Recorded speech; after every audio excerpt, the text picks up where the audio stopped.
only thing that happened after the Arnold that made me change something with my training is just my mindset to training. Mindset and paying attention to environment of training, how I train, the reason why I'm training, actually having a spark and like a better fire kind of lit under me for training. So a lot of my sessions, they just mean more, and I can get a lot more out of my sessions now than ever before. It almost feels as if like, it honestly feels like when I first started, because when I first started, I bombed out. So like my very first meet, I bombed out. Like didn't understand what squat depth was, didn't understand any of those things. So just went too heavy. But then after that, and having that embarrassing feeling of failing at a competition in front of like my family and friends, because they all came out to support me, and then all of a sudden I just go home, I didn't want to feel that ever again. So I like went to training, and like I trained like my ass off. It was a huge turning point, and I think it's moments like that that can make or break who you are as an athlete or just as a person in general. You know, some people, they experience a moment like that, biggest stage, biggest fumble, right? Some people will be destroyed. Some people will lash out. Some people will change everything. Some people will lose identity in themselves. And then all of a sudden just a downward spiral of them questioning and doubting themselves. Or you can light a fire that you never knew was there, turn into a true animal that you didn't know was in your body, and truly live out your best days and your best moments, and just take that and just roll with it all the way throughout each meet, every single competition, to make it to a point where no one even remembers the loss. Like no one even remembers, I was like, how did he become such a beast? Like what made him this way? Like why does he have so much intensity with all his lifting now? You know, someone 5 years from now is gonna ask that question, and I'm gonna point them back to this, and they'd be like, wait, you bombed out? You? No way. Like you're Mr., you know, you're Mr. this, you're Mr. that, like you've won this many titles, you've done, like, you bombed out? So I kind of like want that, you know? The coaching is the #1 priority, right? Like my clients are my #1 priority when it comes to powerlifting.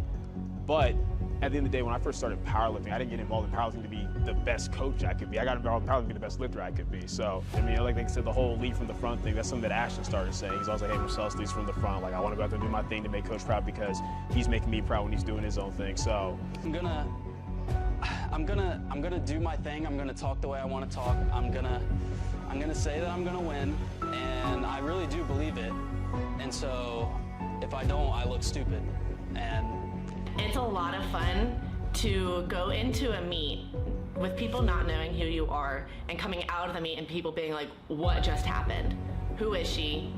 Where did she come from? Whereas now, you know, being one of the top 2-3 lifters going into the meet, I already have a name, right? People are expecting me to do well, and I have to live up to that expectation. Whereas before, for Carolina Primetime 1, I had fears because obviously I'm in a whole new world. I was competing along people that already had names. I was, you know, warming up with people that I looked up to as a lifter, and now that's becoming who I am. And so it was a totally different mind shift, and going from 1 to the 3rd, and a huge confidence boost for the first one, to go from not knowing anybody knowing who I was to this is somebody we need to be on the lookout for. The only thing that happened after the Arnold that made me change something with my training is just my mindset to training. Mindset and paying attention to environment of training, how I train, the reason why I'm training, actually having a spark and like a better fire kind of lit under me for training. So a lot of my sessions, they just mean more, and I can get a lot more out of my sessions now than ever before. It almost feels as if like, it honestly feels like when I first started, because when I first started, I bombed out. So like my very first meet, I bombed out. Like didn't understand what squat depth was, didn't understand any of those things. So just went too heavy. But then after that, and having that embarrassing feeling of failing at a competition in front of like my family and friends, because they all came out to support me, and then all of a sudden I just go home, I didn't want to feel that ever again. So I like went to training, and like I trained like my ass off. Carolina Primetime means to me that I am getting a chance to express my strength in a place where I know that I'm gonna have supporters all around, right? At Nationals, I had a great experience Nationals last year, but I wasn't in the primetime session, right? So there's a bunch of people competing. You never really know where the cheers are coming from, who they're for. Whereas Carolina Primetime, it's one platform. It's all eyes on you. It's people that train around you, train near you, and are supporting you, right? And being able to show up for myself on that stage is huge. All of you guys truly support each other, like care for each other. It feels like a family across state lines, and that's something that you can't fake. And I've seen it year in, year out. Y'all have that. And sure, there may be like some ripples in times where some people like, you know, like go at each other's heads, but that's still what family does, you know? Because at the end of the day, even after all that, y'all still support each other. And that's something that I truly, truly admire about the Carolinas. At this point, I've done Texas Barbell Syndicate. I did the Crutch Strength Classic. So to me, the last like big national like level local meet is Carolina Primetime. I feel like I was really lucky that Carolina Primetime kind of popped up like right whenever I started powerlifting. And whenever I saw it, I just had like instant motivation, and I was like, this is exactly what I wanted. Like, this is exactly what I need. Something competitive that's on my level right now. And as Carolina Primetime has grown, I've also grown. And now I feel like I'm in a position where the way I felt back then at the first Carolina Primetime, and like how badly I wanted to be in the mix and be able to win, I'm there now. And it's been cool to see the progression over the years from Carolina, because I've done all three. So it's been cool to look back and be like, yep, this was the first one, this was the second one, and it would be. I want to close the third one out with a win. I want to win the third one. I feel like I deserve to win the third one with everything that I've put into powerlifting. But I still want like that national level type competition. Like, I'm just at a point where like I don't spend months training to walk into a meet knowing, oh, you can win on a bad day, right? Like, I want the competition. And Carolina Primetime, in terms of like the quality of it, the competition itself, and just like the energy, like that's what I love. Like knowing that, okay, I'm working towards being on this type of platform. There's already that, for me as an athlete, and for me wanting to get my pro card and wanting to win Carolina Primetime, it's already got a lot of stress and pressure on it, right? Just from my own expectations, my own wanting to do that, that having all of my friends around me in that makes me feel so supported and capable of almost anything, right? When everybody is there and cheering, and the energy from the whole crowd, you can feel it, it's tangible, it's not just a woo from the crowd. It makes it feel that much more important. Every lift is amplified by 10 because your people are there. The energy that the Carolinas bring is, it's to me, it matches the energy of like Texas lifters. And I always tell people like, yo, you go to a powerlifting meet in Texas and the energy's different. And Carolina's the one place where I can be like, you go to Carolina and the energy's different there too. And you know, it's kind of almost similar. It's almost like you see like that kind of friendly type of competitive vibe until like you're on the platform, then like it gets really hyped, stuff like that. But yeah, it definitely plays a role for me. And it's also this thing where it's like, okay, you know, like because he's focused on going to the Nationals, Jamar's not doing it. Because, you know, Dom's focused on going to the Nationals, he's not doing it. So I'm kind of like, all right, well, I'm gonna come to y'all state and show out in front of y'all and make you wish you were doing it. That's kind of how I'm looking at it, you know. Until I hit that 700 kg total or more, until I get that 500 dots as a 75, like, then I can't really be okay moving forward. So that's the first thing. I want to get the 700 kg total as a 75. I want to get the 500 plus dots, and I want to be specifically a 515 dots. Because if I do that, Johnny Candido has to come back to powerlifting and get back on the platform, which he will. He will. Like, that's a little bet that we have going, because he's someone where, you know, we've been, you know, talking back and forth for a long while, so like that. He's kind of been seeing how I've been making strides to the progression. He's like, man, you're getting kind of close to my best dots. Then I was like, I'm gonna beat your best dots on my next meet. He's like, Michelle, if you do that, I will come back to powerlifting. I'll go back to benching 6 times a week and everything like that. And I'm like making an official bet, so it is. So like that's the other thing. And then lastly, it's I think right now out of like the current dot standing, I'm like ranked like 11 out of all the men like that. It's not gonna look like that when the meet's done. I just feel like once I finally do win, it's just gonna keep building up, and like this is just like the first stepping stone, you know? Once I win this, I feel like these competitors, they're not gonna ever, this is their last chance to compete with me, and then after that, it's I'm leveling up and I'm going to going to the next competitor. So I already know it's possible. I already know I'm capable. I just have to do it, right? So to have come in as the underdog and be able to show that I am there, right, or I am coming, and then to now be able to transition that to watch me do what I know I can. This isn't just for, I mean, it is for fun. I do it for fun, but this meet is to show that I am capable and that I am there. It's not that I was or that I'm going to be. It's now. I was dead last going into the first one. My total was off the back of my first competition ever, and literally nobody knew who I was. So now I'm sure everybody's going to be weary of me coming into this meet. Everybody knows that I'm going to be a threat, and that's how it should be. You know what's funny? This meet meant something to me a lot of different times after the Arnold, to be honest. But I think I actually have it solidified for me now. Something that I wanted to do at first was like, oh, I'm gonna come in, go 6 for 6, hit a 900 kg or 2K total, and just do it without using my thirds, right? And just make it to where like I'm showing y'all who I am, not a statement.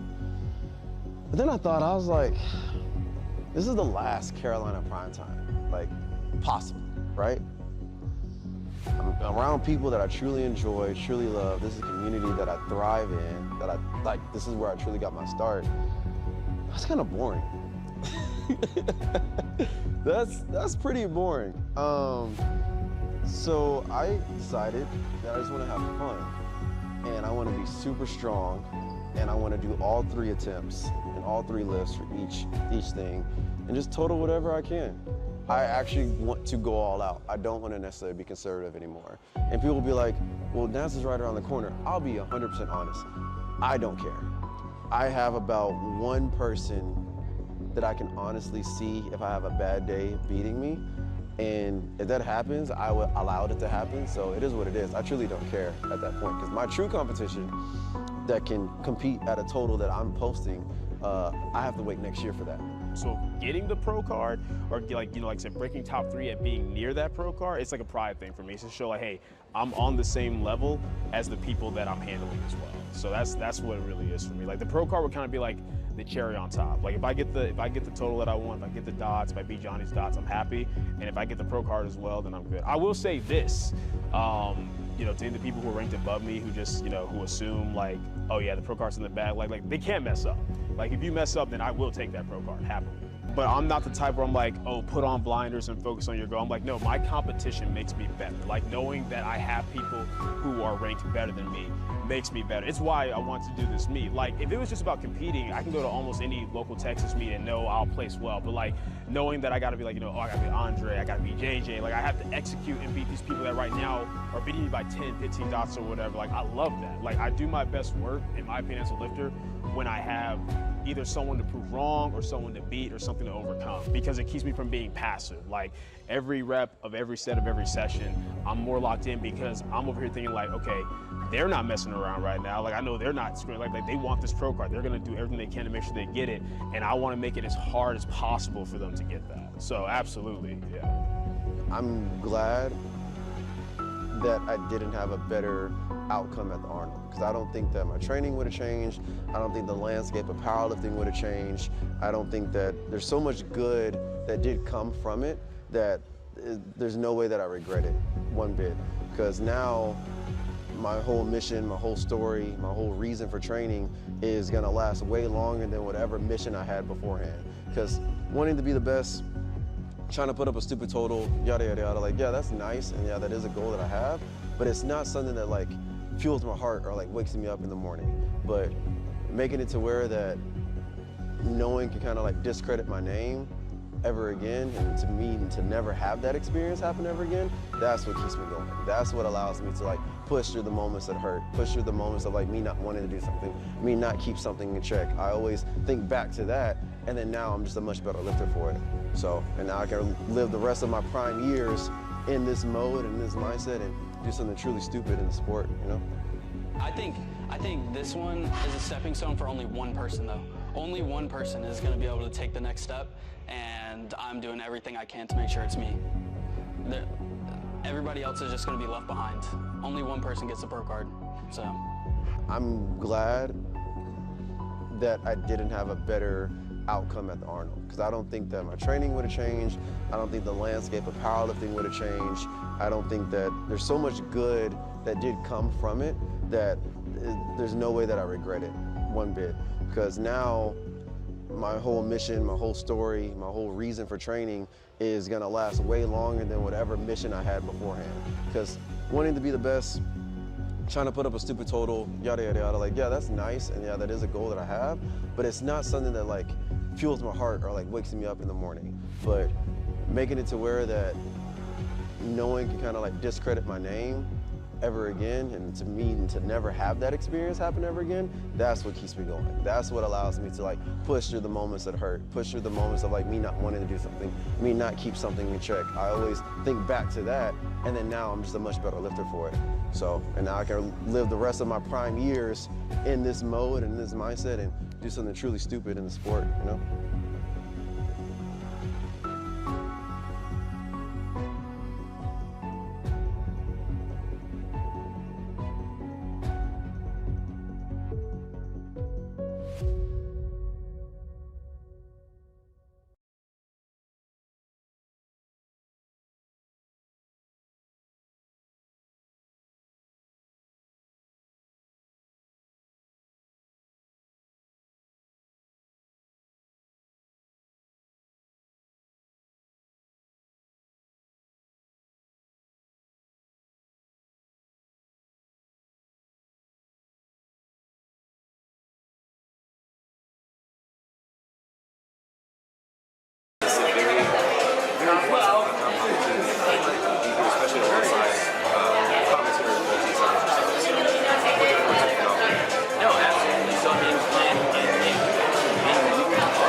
Primetime. This is the final one. We had one in 2021, 2022. This is the final one here in 2023. So a little bit about Carolina Primetime, a little bit about what came to and who's produced this, who's behind all of these productions. PSB Productions, Palmetto State Barbell. If you guys know anything, it's the hardest working couple in powerlifting.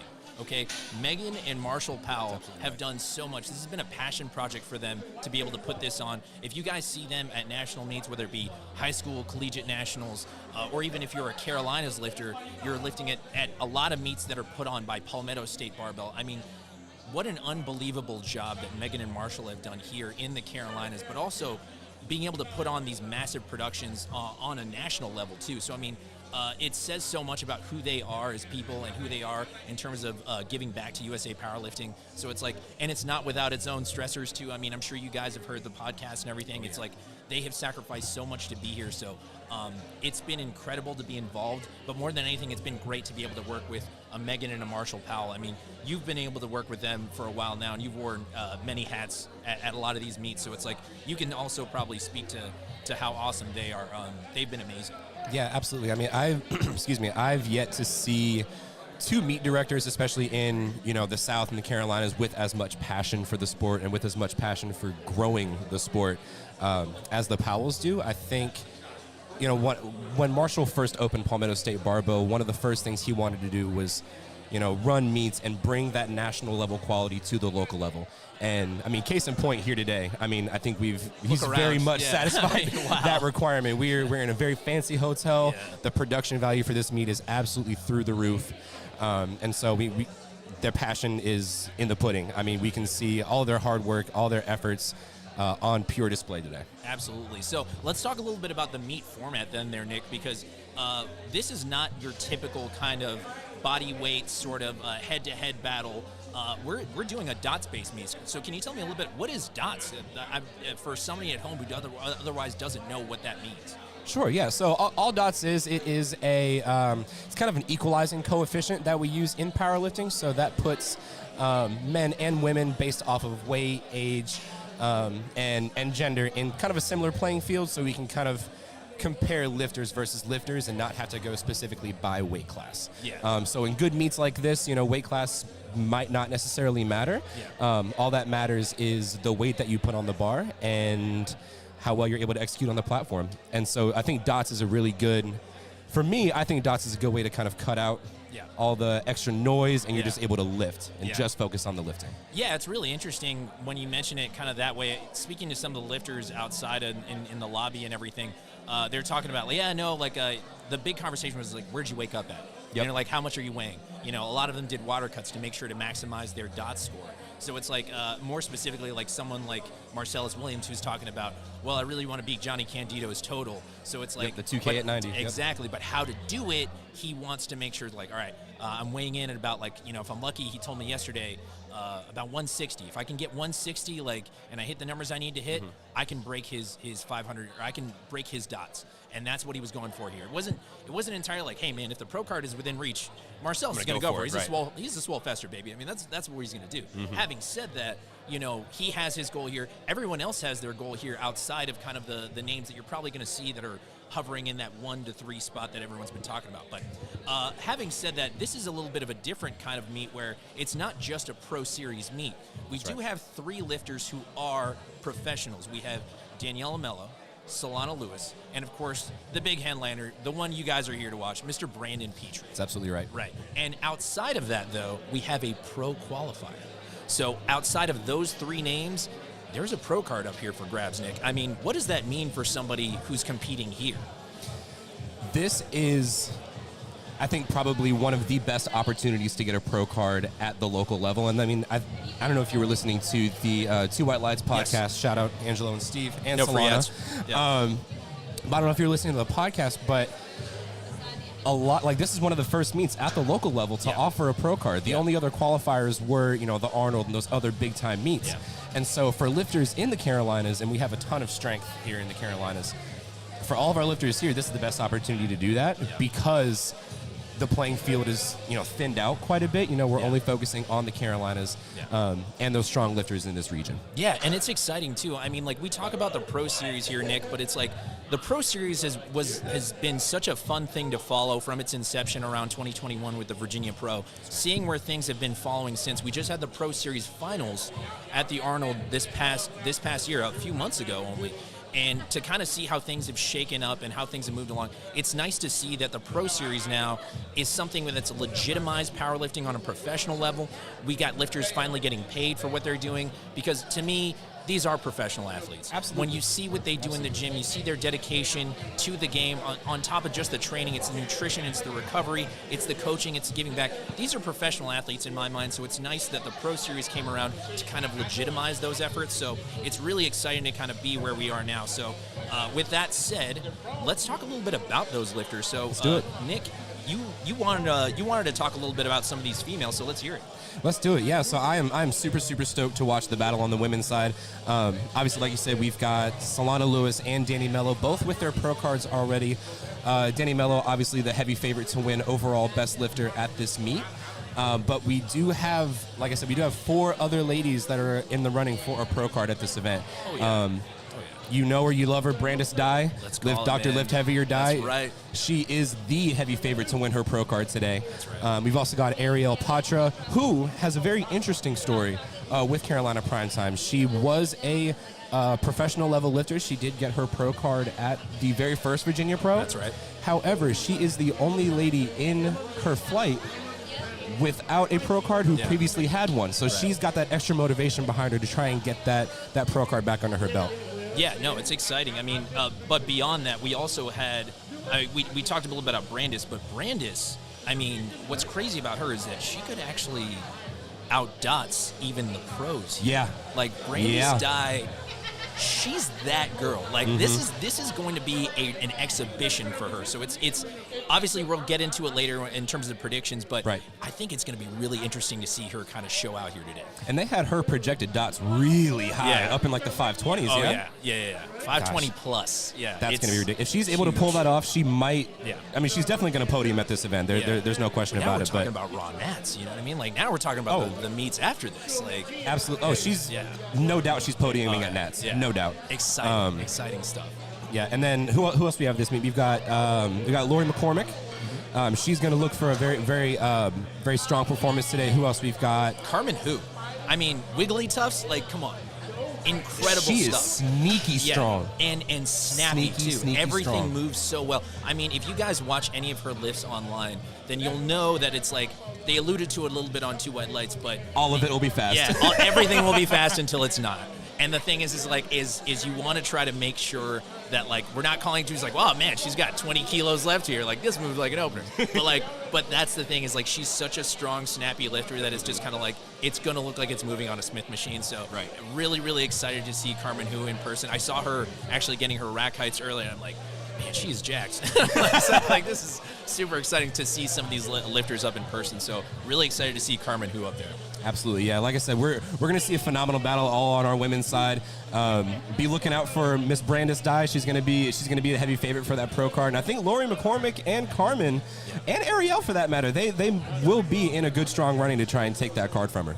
And that's true. And actually, it's interesting you mentioned that. Like, assuming that, like, let's say Brandis doesn't exactly have the day that she's expecting. Whether it be something goes wrong, injury might happen kind of thing, that leaves the door open for the 3 of them to kind of jump in. Carmen is obviously at the front of that kind of, in that equation, but don't be surprised if you see Ariel kind of jump in here or Lori jump in here, because the 3 of them are actually fairly close to each other. Very close. Yeah, within like a meet performance going into this, depending on how things have been trending for the 3 of them, like, this could flip-flop anywhere. So I'm really, really excited to see the female side of this, and I really love the way that Marshall and Megan actually put together the flights, because the women aren't in the front. The women are actually in Flight B. So that's actually going to be a really fun thing to be like, to kind of pepper them in between things. And then also, towards the end, when they finally get their awards, then it leads into the male awards, too. So it's like, I like that we kind of broke up the rotation that way. So with that said, let's talk a little bit about some of the guys here. I mean, like, some of the biggest names we obviously know what's going on with some of the biggest names. So let's talk a little bit about some of these male lifters. Let's do it. So, I mean, the biggest name that we're seeing today, I mean, obviously you all are kind of expecting this, Brandon Petrie. He is the top-seeded lifter at this meet. He's a pro-level lifter. He's had a little bit of a shaky restart. He had a little bit of a hard time at Nats, so this is going to be a really great redemption meet for him. Yeah, and obviously, like, we're talking about what he did at the Arnold and kind of missing... Or Arnold, excuse me, not the Nats, excuse me, Arnold. Missing a little bit about, like, on depth and things like that. So, I mean... there's been a little bit of discourse about it, right? I mean... Absolutely. It's kind of been taking the powerlifting community by storm, and I know it definitely did those first few weeks that it was happening. But I think all that did was just motivate him even more to try and execute on the platform. Look, man. And you can't... It's Petrie. It's just been a whole lot of talk. It's been a whole lot of this, a whole lot of that. Like, bunch of cats be telling me, all up in the gym, Brandon Petrie ain't this, Brandon Petrie ain't that, Brandon Petrie ain't putting in no work. We need to stop. Y'all don't know my man. Brandon Petrie ain't no squatter. Brandon Petrie ain't this. Brandon Petrie a fake. Stop. Y'all know he won the Natty. He's been in this game since... I don't know when. I don't know when. Y'all need to stop playing him like that. My man is just savage out there. If I catch another cat talking sweet about Brandon Petrie, I'm putting him on blast. Let's talk about Andre Easter. I'll say, if y'all got that reference, shout out. For real, for real. Let's talk about Andre Easter, though. Andre Let's do Easter, it. Mr. Monochromatic himself. So, I mean, whenever you watch any of his IG posts or anything like that, all of his videos, Black and white, baby. so classic, so everything. But, I mean, the man, he's a man of culture. We're talking about somebody who pulls conventional, and it's just like, I always say, don't bet against the guy who pulls conventional. That's right. There's way too many variables on a sumo deadlift pull. So a conventional deadlifter is usually going to, if it comes down to a pull, Andre Easter usually is going to have that deadlift advantage when it comes to that over-under classic conventional pull. Andre Easter, though, more than anything, he also has himself a bit separated from the rest of the pack. That's right. Now, we saw kind of the projected dots some people have him at. He could be hovering closer to a 540. For context, we have Brandon kind of way out ahead, right? Like scratching a 600 almost. So, but Andre is right there, almost towards that 550 mark. So, but after Andre, there's a battle that I know you've been looking at a little bit there, Nick. I'm So it's like super stoked seeing for this Trey versus JJ. That's absolutely right. No, and it's interesting you mentioned, so Andre and Trey, both 3-time Carolina Primetime competitors. Yeah. So they have been in this meet since its very beginning, and they've been progressing just as fast. And in watching Trey's training up through this point, I mean, he's been on a warpath, an absolute warpath. Yeah. And Andre, for good reason, he's kept a lot of his lifting private. He's kept it pretty under wraps. I'm a good personal friend of Andre myself, so I have a little bit of insight as to what he's been lifting, and I know we're in for a pretty good surprise. Yeah. I think he is the heavy favorite to come into second and get that pro card behind Brandon. Yeah. I do think the main battle after that will be Jalen versus Trey. Yeah, and obviously there's going to be, everyone's been talking about, okay, what's going on with Jalen, what's going on with Trey, kind of thing. Well, it's interesting so far from what I saw, speaking along with his coach, Joe Stanek. Joe Stanek had mentioned earlier he actually had a little bit of an issue with his sleeves. Yep. So he actually had to borrow some sleeves. He might have even had to borrow a T-shirt actually because I don't know. Yeah, there was a whole thing going on. So so we're gonna see how that goes. Obviously, we have a big battle going on with the rest of the men. We'll talk about those though in a little bit. For now though, I think we're going to kick things to a break. We'll be back here in about 5 minutes, joining us here again at the 2023 Carolina Primetime. See you shortly.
And we're back here, folks, at the 2023 USA Powerlifting Carolina Primetime. Leo Bonet and Dara joined here by Mr. Gainendorf, Nick Stevens. Nick, super stoked. We're about to get the action going. Let's talk a little bit about predictions. We didn't talk about it before the stream started. So, I mean, who do you got in your top 3? Let's talk on the female side first. Yeah, let's start ladies' side. So I'm going to say, ooh, that music is loud. So I'm going to say my top predictions are, there we go, much better. So on the ladies' side, I'm going to have to put Danny Mello up front to start out. And then we're going to go Brandis Dye. And then, honestly, I think it might be a little bit of a toss-up between Solana and Carmen. I actually love that. So I'm going to take a little bit. I'm going to flip-flop a little bit, though. Okay. This is how much faith I actually have in Brandis Dye for this one. This is a homecoming meet for her. This is a hometown lifter. Brandis Dye, I have her taking the top spot here, even over the professional Danny Mello. Okay. Obviously, Danny Mello has that pedigree. She's been on the highest level. She's won at the highest level. We remember those battles against Amanda Lawrence. But I'm talking about Brandis Dye is coming in here. After talking to her coach a little bit, he says, I don't think that we're going to kind of, her coach Sean Noriega, he says, I don't think we're going to go so high. You're not going to see her red line here, so to speak, because we do have Raw Nationals coming up. But he's like, she's going to go to the limit. But he said she's going to get real close. Yep. He was like, so I actually see Brandis Dye pretty comfortably taking that top spot over Danny Mello. Danny Mello will take the Pro Series money. Sure. So I have her in second overall, and then after that, I actually believe in Carmen Hu here. Okay. I think Solanas, please don't hate me for this, but I think Carmen Hu with that advantage on bench press is just enough to be able to kind of put her a little bit out of reach. That squat was good. That deadlift was so fast. Absolutely was. The last time I saw it. So I'll have Carmen Hu in there, but don't be shocked if my other colleague, Solana Lewis, proves me wrong, and I certainly hope she does. So let's talk a little bit about those top 3 for men now. Let's do it. I mean, I think this is going to be the heavy favorite for both of us. I'm going to have to put Banner Petrie up top. Oh, wow. You're really going on a limb there, Nick. Nice. Really, I mean, hey, hot takes, ladies and gents. Hot takes only. But no, I mean, just by the numbers, I think Brandon's got it. And then I'm going to put Andre very comfortably at number 2. Yeah. I'm going to put Andre Easter very comfortably at number 2, getting that pro card spot. And then, like we said earlier, kind of what we alluded to, I'm going to think it's going to be a battle for third between Trey and JJ. Yeah, and I think that's fair. And I'll actually go as far to say the exact same. I think Brandon obviously coming in here at first, but it's more about who falls in after. I think if Andre has the day we're expected, definitely second. But on top of that, I actually think after knowing what I know now and what we know now about JJ not having the day already so far to start, even just to check-ins. Sure. So, like, possibly nursing a back injury. He had mentioned it before. Like, one of his fun facts did say his back is broken. His back is broken. So I'm actually going to go with Trey Rickard here. Okay. I think Trey, he's got the smoke behind him. He's really hyped for this one. If you guys watched that promo, man, I was ready to run through a wall when I saw Trey talking. Honestly, Trey had the best of all of them. Oh, man. And I love the production there. Shout out to Marshall Powell, the PSB Productions genius. But I think Trey, that third spot is his. And don't be shocked again. If Andre leaves the door open with the way training has been trending for Trey Rickard, sure, second place is not out of the question here, right? I'll agree with that, absolutely. Yeah. And this is primetime. I mean, literally anything can happen. Yeah. I mean, case in point with Brandis. She was pegged next to last in the first primetime. Yeah. And now we're projecting her to win. Yeah, that's right. Yeah. Who would have thought? Not me. But I'm telling you, could happen. Folks, we are about to get started. We got Mr. 110 on the mic. Our guy, Kevin Papa, is here. MC extraordinaire. If you guys go to any of the national meets, obviously you either have one or the other. You get Gino or you get Kevin. And let me tell you here something, folks. We got Kevin. And you know what? I'm happy for it. Kevin brings a different kind of energy. I love it. I love it every time. And I don't know. It's just he's electrifying in his own little New Jersey way. It sounds like he's an MC regardless. So here we go, folks. The action is getting started. First squat, Mark Bogle, 192.5 kilos on the bar. Squat, and that is opening attempt. Yep, that's an opener at 424. And like I said, freedom we are units. not. Yeah. Freedom units. See, we're gonna have Leo give you the Queen's math. I'm gonna get y'all over here with the freedom units. Wow, if you blink, you missed that one, folks. Let's see the call. That's a good lift. Beautiful squat there by Mark's squat opener. And yeah, no, obviously. So obviously, tell us a little bit then, Nick, about what you're going to see here on the squat. What are we looking for out of the lift to pass? Absolutely. So there's going to be two main requirements. I like to think there's two main requirements that you have to do for the squat that the judges will almost always look for. You're always going to look for depth, and you're always going to look for any sort of up and down motion. And what is defined as depth? Absolutely. Glad you asked. Yeah. So depth is defined by having the crease of your hip. So once you're at the bottom of the squat, the crease of your hip has to be below the top surface of your knee. And that has to be seen by all three of our judges in order for that to be considered a good, you qualify for that requirement. That's right. And the second thing is you don't want any up and downward motion. So if you're squatting and you're on your way up, you don't want any bouncing, no bobbling. And here comes Hui Hatuk, opening at 205 kilos. Good looking squat there for Hui. Let's see the call.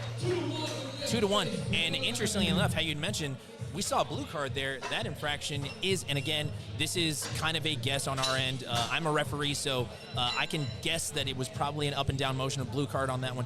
We don't know always. There's different infractions. There's different cards for every lift. That's right. So depending on what I saw there, the blue card on the left side from the left referee, I could probably assume that it was an up and down motion. So still 2-1, 2-1, 2 white lights, good lift, 2 white lights, no free ads. No free ads. Shout out Angelo. Yeah. And that's really all you need in powerlifting. So you'll see at the bottom of the screen here, that's kind of our heads-up display. We've got the name, the weight they're about to attempt, their forecasted place. And so you will always see those 3 lights at the top, and then you'll see the little colored dot at the bottom indicating what that infraction might be. And here comes Devin Gordon, 217.5 kilos on the bar. Squat opener, Devin Gordon. He's a PhD. PhD, Dr. Gordon, apologies. Very slow and controlled into the descent there. Wow, beautiful squat. And Nick, can you talk a little bit about the camera angle that they actually blessed us with? Because this is different from any other meet where I've worked, where I'm usually just watching the stream alongside our awesome viewers online.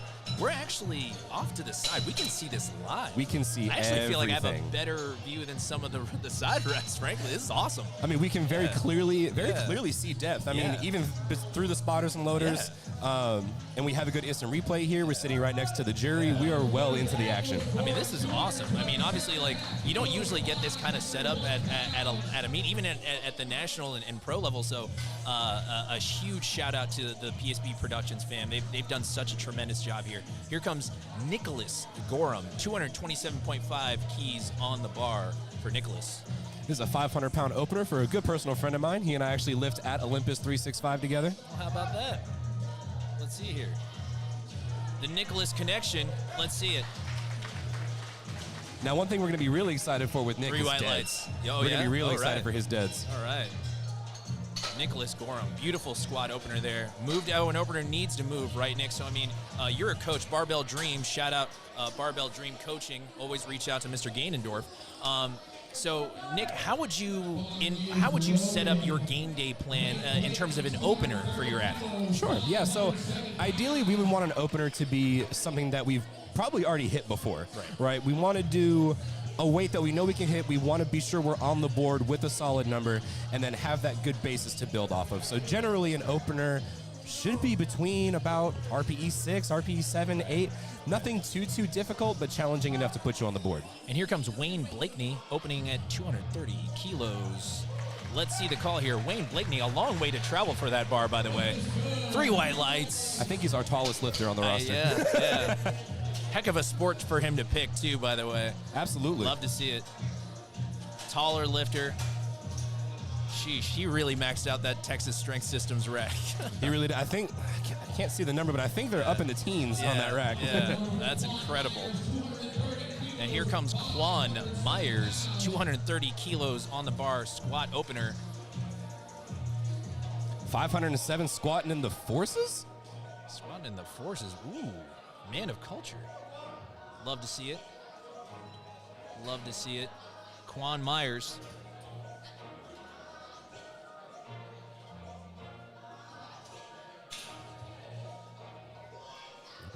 Also rocking the Inzer sleeves here. Obviously, there's a big discussion nowadays about the super stiff sleeves that we have available in USA Powerlifting. Beautiful squat. So what's your preference? I actually love them. 3 white lights there for Mr. Quan Myers. I say if they're approved by the federation, go for it. That's right. For me, it's about like if it helps me in a tactical advantage as a lifter, then I say go for it. There's no reason not to. No reason not to. I recommend to my clients. I use them myself. I say if it's there and it helps. If you don't like it though, I mean, you know, everyone has different preferences. Some people genuinely don't like that kind of compression. In a lot of cases, there's pain involved. If it's not for you, then that's okay. But I tried it on the first time. I was like, this is great. It felt great for me. That's right.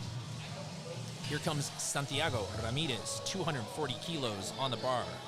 Lord Thrag himself lifting out of the strength vault. I think he's handled by Mr. Marcus Adudu. Carolina Primetime perennial. Love that. Carolina lifters showing out here. Santiago. Yes, sir. 3 white lights. Santiago Ramirez. I've only seen 530 move as an opener that quickly, maybe once. Yeah. Not me, pal. Wow, unbelievable. Unbelievable. And here comes Josue Paredes, 207.5 kilos on the bar for Josue. I love the floating cam angle that we have for this meet. Oh, man. I love it. Unbelievable work here, Caleb doing over there on the floating cam. Very UFC-esque. It's very much Sheffield, UFC. Yeah. Big money. Big money. I mean, expect nothing less, though, from the 2023 Carolina Primetime here, folks. Josue Paredes, 247.5 kilos, squat opener.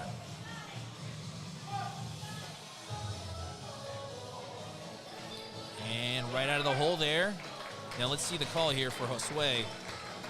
3 white lights. And at a meet like this, Nick, I mean, you already mentioned kind of like you want your opener to move fairly quickly. Yep. Some people kind of had that colloquial idea of, well, it needs to be something you could triple on, even on a bad day kind of thing. Something you can move quickly. Some people define it as an RP, RP6, RP7, something simple, right? But it's like, but when you see it at a national level or a pro level meet like this, typically you're not going to see a lot of missed openers. Correct. You know what I mean? Most people are going to have theirs fairly predictable. So here comes Wesley Mull, 247.5 kilos on the bar, squat opener for Wesley Mull.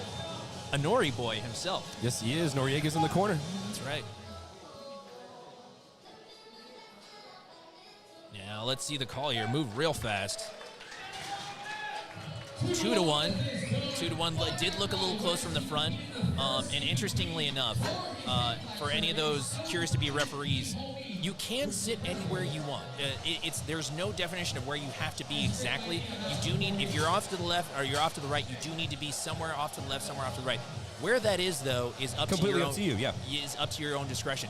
In this particular case, we actually have some of our referees off almost like at a 45-degree angle. Yep. I myself actually like to be, when judging depth as a referee on the right or left side, I like to kind of be truly almost to the side. I feel like I get a good angle of the hips there, but also from the front. I don't like to be directly in the front. It's actually good to be where our referee is here now. Matthew Gray, 265 kilos, opener. Yeah, Matt Gray is strong. Matthew Gray. Matt Sir. is strong. One of Carolina's finest. Wow. He's actually formerly coached by Andre Easter, fun No fact. way. Wow. It's a family affair out here, Nick. I love it. It is. Everyone in the Carolinas loves each other. Yeah, this is awesome. Matt Gray smokes that one. 3 white lights. But I was talking about where the chief referee is sitting. The chief referee here is actually off at like a 45-degree angle. And that's actually a very kind of common thing that I've also learned from my own mentors, Saber Schnitzer, shout out USAPL Virginia, learning to kind of sit off to the side. That is actually a great way you can still judge depth from the front. I know a lot of people that kind of have that notion that you possibly can't, but if you sit at a certain place as a chief referee, you absolutely can judge depth from the front. For sure. And here comes Michael Huff, 265 kilos. Ooh, we're inching into the 600s, ladies and gents. Crazy. These are openers, Nick. And are moving like openers should. I mean, My goodness. And kind of alluding to what you were talking about earlier, we're going to see a lot of very fast, very efficient, proficient, very just clean openers from a lot of our lifters, because this is a meet where you gotta have your stuff in gear. You gotta know. You gotta come correct. Absolutely. You gotta have that experience, and a lot of these lifters do have that experience. Josue Paredes, for example, he's been lifting for 10 years. Yeah, incredible. I mean, it's the pedigree of lifter that we have here at this particular Carolina Primetime is so high. I mean, is it fair to say that this is possibly the best roster that you guys have had in its 30 iterations? Easily. Yeah, it's Easily. crazy to see these names. And the only thing that I would say is probably the second year of Primetime where it was 2 days. That's the only reason. Wow, incredible. Here comes Hui Hatuk, taking his second attempt, jumping 10 kilos. That's a pretty fair jump there, isn't it, Nick? I'd say, 10 kilos, that's about 22 pounds. Going from first to second, especially if this is a meet where you're just trying to get on the board and have a clean, efficient meet, those are always safe jumps to make. Safe jump for Hui Hatuk to 215 kilos. Squat second attempt. Sinking that one there for Hui. Let's see the call. 2-1. Getting that blue card again. So I'm gonna from that judge here.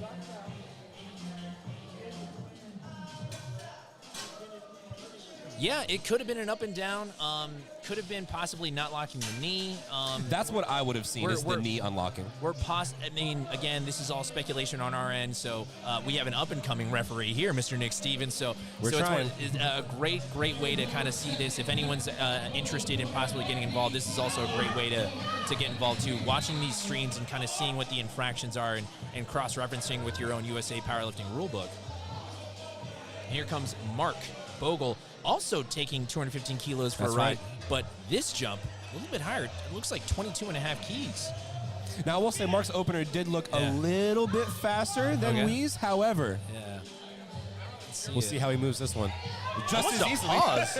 Did it feel like there was a pause, or was there a moment in the stream there? I think it might have been a little bit of a pause. We got one red light on the side, but two With a whites. yellow card as well. All right. Okay, so just my speculation. I believe that side judge might have seen him come into the rack a little too early. Okay, jump the rack command. So in that case, when we're referring to the rack command, a lifter will always get in the squat, and the rack. Now, if you anticipate that call, meaning if you get the squat command, you commit to the squat, but then you prematurely try to rack the bar before you get that rack command, that is an infraction. You will get a red light with a yellow card. So it's important to understand the rules, folks. When you're going to compete at your first meet, understand that every single lift, every discipline has their different calls. For the squat, it's squat and rack. For bench, it's start, press, rack. Deadlift, it's just down. And here comes Devin Gordon, Dr. Gordon, 232.5 kilos on the bar, squat, second attempt. Dr. Gordon. My goodness. And Devin's been a Carolina staple for years. I believe he's been lifting since 2016, maybe a little bit earlier. Wow, incredible stuff. Dr. Gordon, I mean, beautiful squat there, 232.5 keys. Perfect depth as well. I mean, you cannot deny that from any angle. And you talk about that, I mean, we talk about depth and stuff. I mean, that's usually going to be the most common infraction, is it not, Nick? That's right. And that, a lot of people, it's not necessarily that they're choosing to cut depth or anything like that. A lot of people just aren't, pre-built for to be able to hit depth. A lot of people don't have that hip mobility.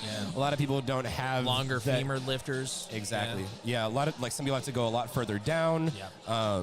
What you may feel is depth may not be depth to the judges. So it's always that extra learning curve. That last part is the most important one, is frankly, folks, is it's actually out of your hands when it comes to your depth. That's why it's so important that you make it undeniable. That's right. Whenever you compete in a meet, you make it undeniable. Here comes Quan Myers, 235 kilos on the bar. Quan Myers, second attempt, 15-kilo jump. Oh, hit the Quan. Let's see the call. I was waiting on the hit the Quan. That's funny. That's 2-1. Okay, 2-1.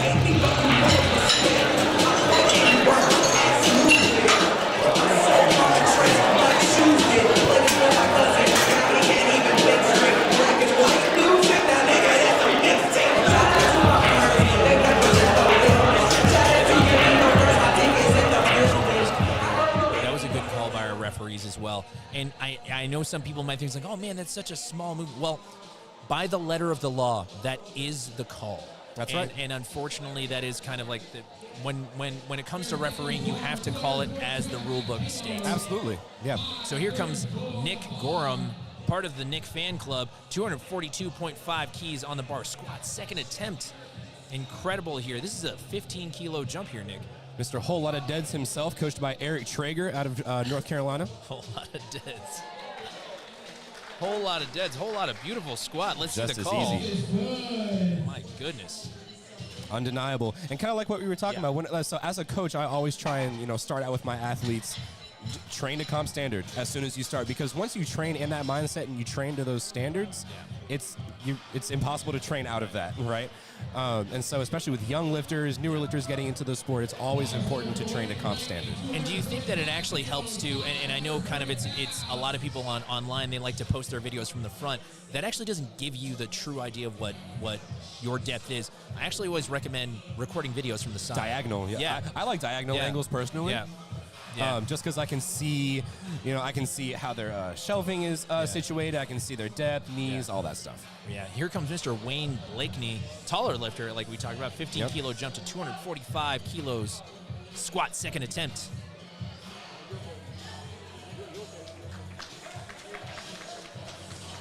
Now let's see the call here for Wayne. 3 white lights. Oh, he was confident in that one. I want you to see his face as he comes off the platform here. He said, yeah, that was just about as easy as I expected it to be. Butter.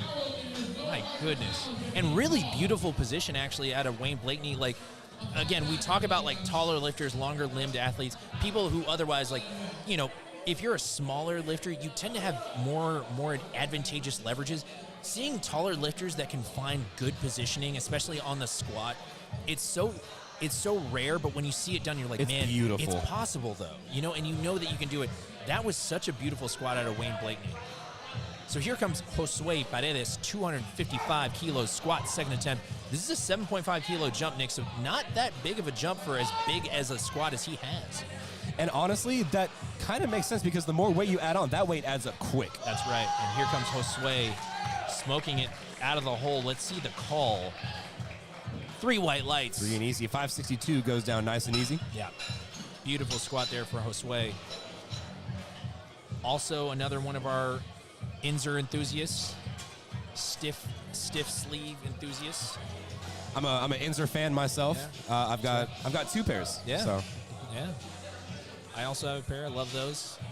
Big fan of the turn to the super stiff sleeves these days. Yes, big fan. And here comes Santiago Ramirez, 257.5 kilos. This is a 17.5 kilo jump. That's a big jump.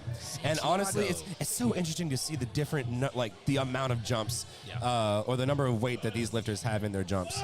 Yeah, absolutely. It's a little pre-hinge going there. Oh, my goodness. I see it. Let's see the call. Beautiful squat, 3 white lights.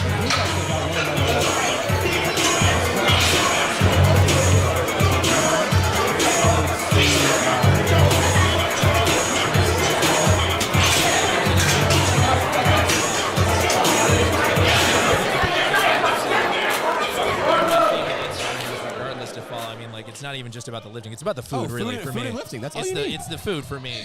I mean, 800 squat, cool. Yeah, it's the pancakes. Yeah. Nah, Jamar Royster, one of the best squatters, not just in USA Powerlifting, really in the world. Oh, easily. Yeah.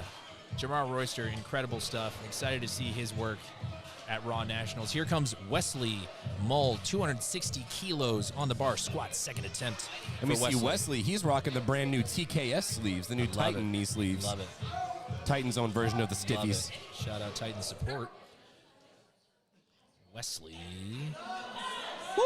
Beautiful squat. A little bit of that folding pattern that he has in his squat. Let's see the call. 3 white lights. Love that.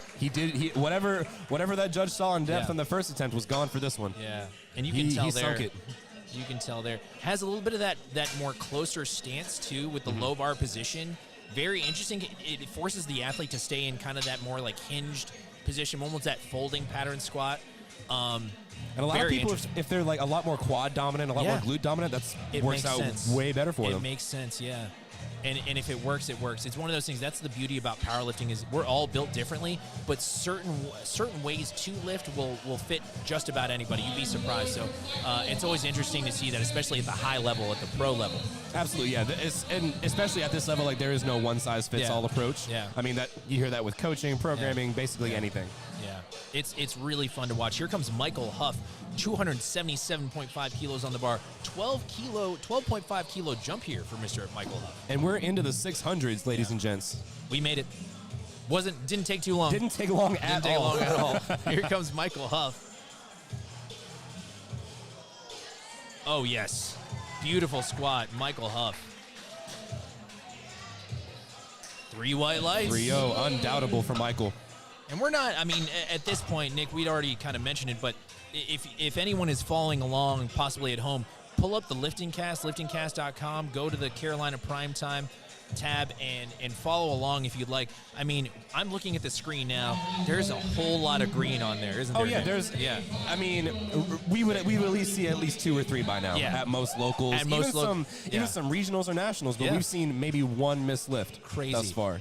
Such quality here at the 2023. And it wasn't on weakness. Yeah, that's right. Here comes Matt Gray, 285 keys, 20 kilo jump, Matt Gray. Now, Matt's a very big squatter. He's a squat specialist by far. 3 white lights, Matt Gray. Beautiful stuff there. Incredible. And yeah, so, I mean, we talked about that, though, Nick. I mean, at this level, you're not going to see missed lifts, especially not really, especially in the openers in the second attempts, but, like, even the third attempts, a lot of those lifters, they stay in the pocket in terms of they know what's there for the game day. That's right. They know what's in their game day plan. In most cases, they have their scenarios built. So it's like you have your the 9 for 9, the stars align kind of day, the A plan, you have your B plan. Then you always have your C plan where like, hey man, something happened, food poisoning, injury, whatever. Something happens along that line, shout out Angelo. I like the food poisoning. Something like that happens, but it's like you never know what could happen, right? So Absolutely. It's important to have a game day plan because if you don't, there's a lot of risk involved. This is lifting, of course. Yeah, absolutely. And I always, with my lifters, whenever they compete, I always have 3 plans. Did you just see him chest bump the bar? I love it. That was awesome. Same That with was your chest, fantastic. Hui. 220 kilos on the bar for Hui Hatuk. Squat third attempt, 5 kilo jump here. Let's see it, Texas Hui. A&M represent as well. Oh, yes, Aggies. Oh, wow, what an angle here we have, Nick. Let's see the call. I think I saw something. I don't want to say it too soon. 3 white lights. There we go. Incredible. If you guys watch CPG number 2, I said it yesterday, any meet you go to, you have to put up miss weights. There's some misses on thirds. Last year, everyone hit their third. It was incredible to see. What a battle. Now you're in for a show today. What a battle. Talk about every kilo and leaving it on the platform. He didn't have another 2.5. No, he there's did not. no way. There's no way. Hui took incredible stuff from the Aggie there. We've got Mr. Mark Bogle going to follow him right up. 222.5 kilos on the bar. Mark Bogle. And Mark's a 66 kilo lifter. He's not a large human. This is context that people need to know. 66 kilos, not very heavy. That's about 100. It's like 140 roughly. Incredible.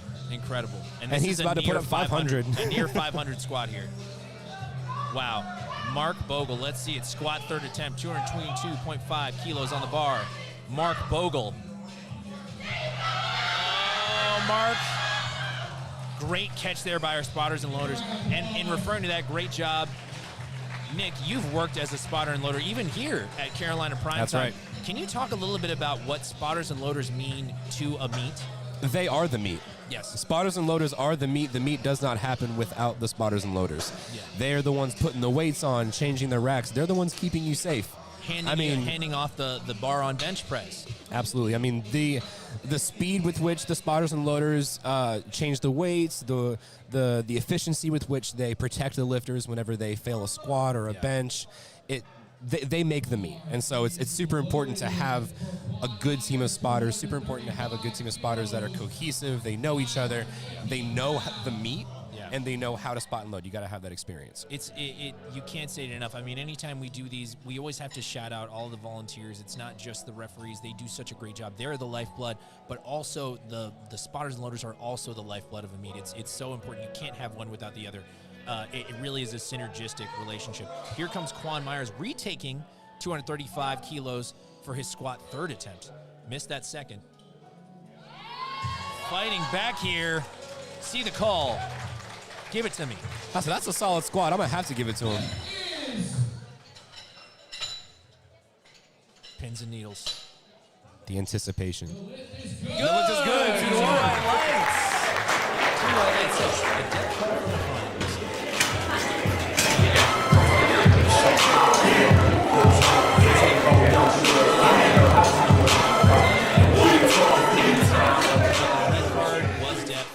From the front. So, neither here nor there, but, I mean, two white lights. Yeah, he's in. He's good. You know, that's the beauty of powerlifting as well, is we have 3 referees. That's right. That's right. So, Majority rules. All you need is 2.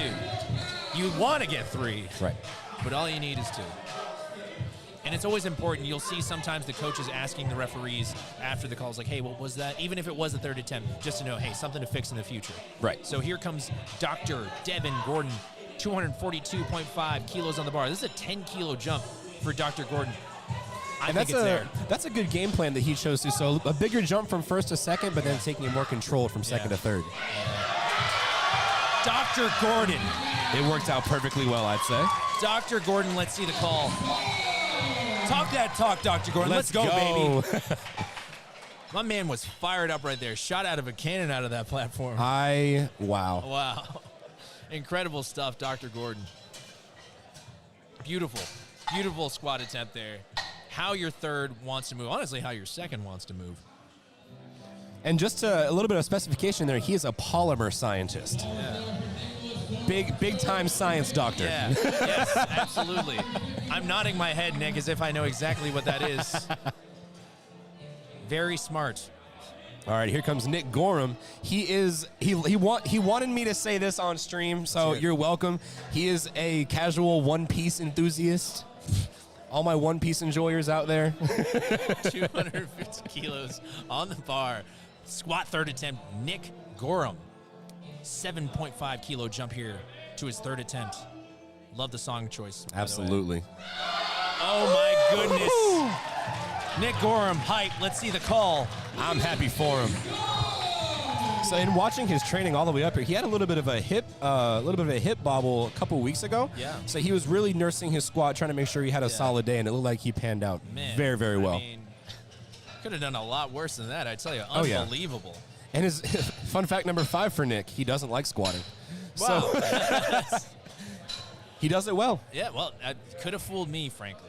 Here comes Mr. Wayne Blakeney. Wayne Blakeney, I'm a huge fan. I mean, anytime we work these meets and we do these streams, there's always lifters that kind of pop out and stand out to me, and it's always interesting.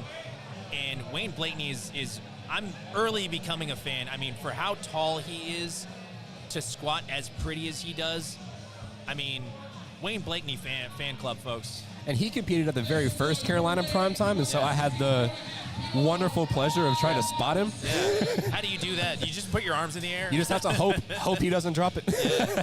262.5 kilos on the bar. Wayne Blakeney, squat third attempt. 17.5 kilo jump here. That's 578 pounds.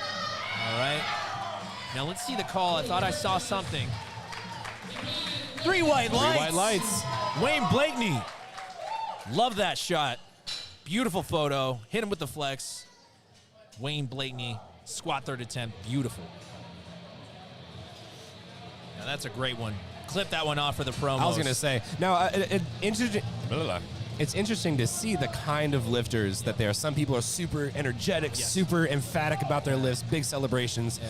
And then you've got others completely stoic, no reaction whatsoever. Yeah. Serial killer vibes. I love it. Here comes Santiago Ramirez, 262.5 kilos. This is a 15-kilo jump for Santiago Ramirez.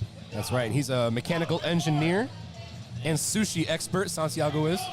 Aren't all powerlifters sushi experts, really? At our core. You'd think. Yeah. You'd think. Yeah. here it comes. Squat third attempt, 262.5 kilos. Santiago. Oh, my goodness. That moved faster than his second attempt. Genuinely, yes. 3 white lights. There was no delay on that call. I want to see the side-by-side of second to thirds because I'm pretty sure he moved that a lot faster. It absolutely was faster. Yeah, and he knew it too. What a beautiful attempt. And sometimes, Nick, I mean, you get that hype. You get those butterflies before that third attempt knowing like, hey, it's all on this one. This is the one rep that I came to do here. And that third attempt is it. So sometimes it's not uncommon to see somebody hit their third attempt almost a little bit faster than that second. Right. The second is really the one priming you for that third one. Yeah, and I'm one of those coaches that, the second attempt matters almost more than the third attempt. Because I don't want to retake. I don't want to retake that second. Yeah. Bingo. That's right. Here comes Josue Paredes, jumping up 7 keys, 262.5 kilos. Let's see the call. Oh no! It's gonna be a no lift on depth. Let's watch that replay here. Yeah, curious on that call. Okay, so yeah, we can kind of see it there. Yeah, I think I can see that one as well. Yeah.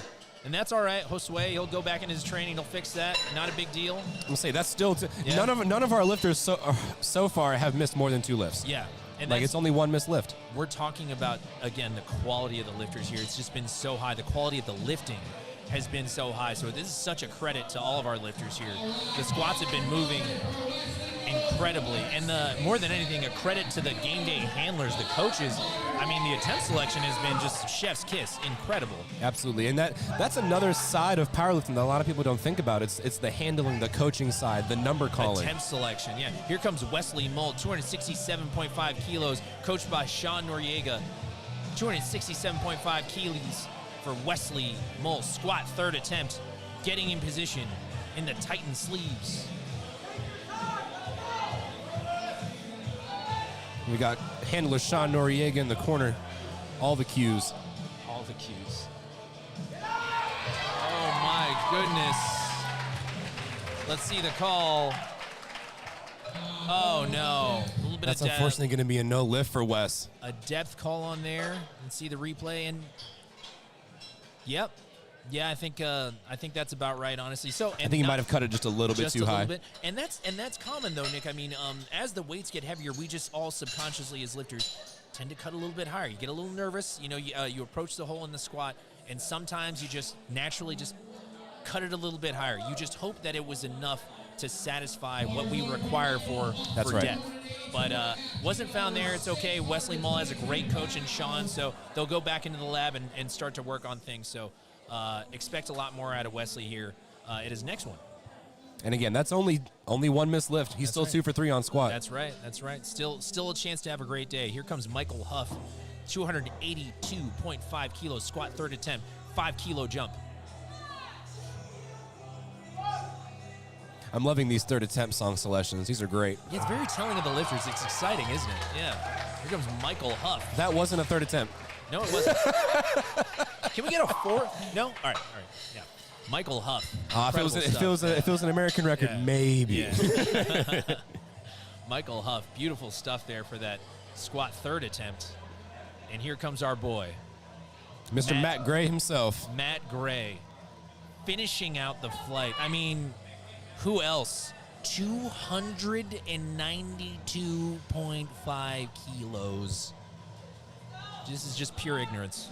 We're talking almost 650, folks. Darn near 650. Matt Gray, squat third attempt, 292. Let's see the call here for Matt. The smile was confident. What did the judges say? Now he can't appeal that. Nick, that was a two red light lift. You can't appeal that. You can't take that to the jury. Now, again, though, you have to consider, and our jury is actually sitting next to us, the jury doesn't always work in your favor to appeal that either, though. In a lot of cases, that jury is also national level. All of our referees here are at least national level referees or higher. I believe Heather Fossier is also a Cat 2 referee or possibly a Cat 1. So it's important that you know that the jury is also even, in some cases, even higher level referees. So the odds are of you getting that lift overturned, not very high. It needs to be kind of undoubted. So that was some great stuff by our Flight A lifters. We're moving on to Flight B. Nick, Which means we're moving on to our ladies. Let's This is going to be a battle. Here comes one of your Carolina products, folks. Ariel Patra, currently living in Virginia. Shout out the Shot Gym, her home gym.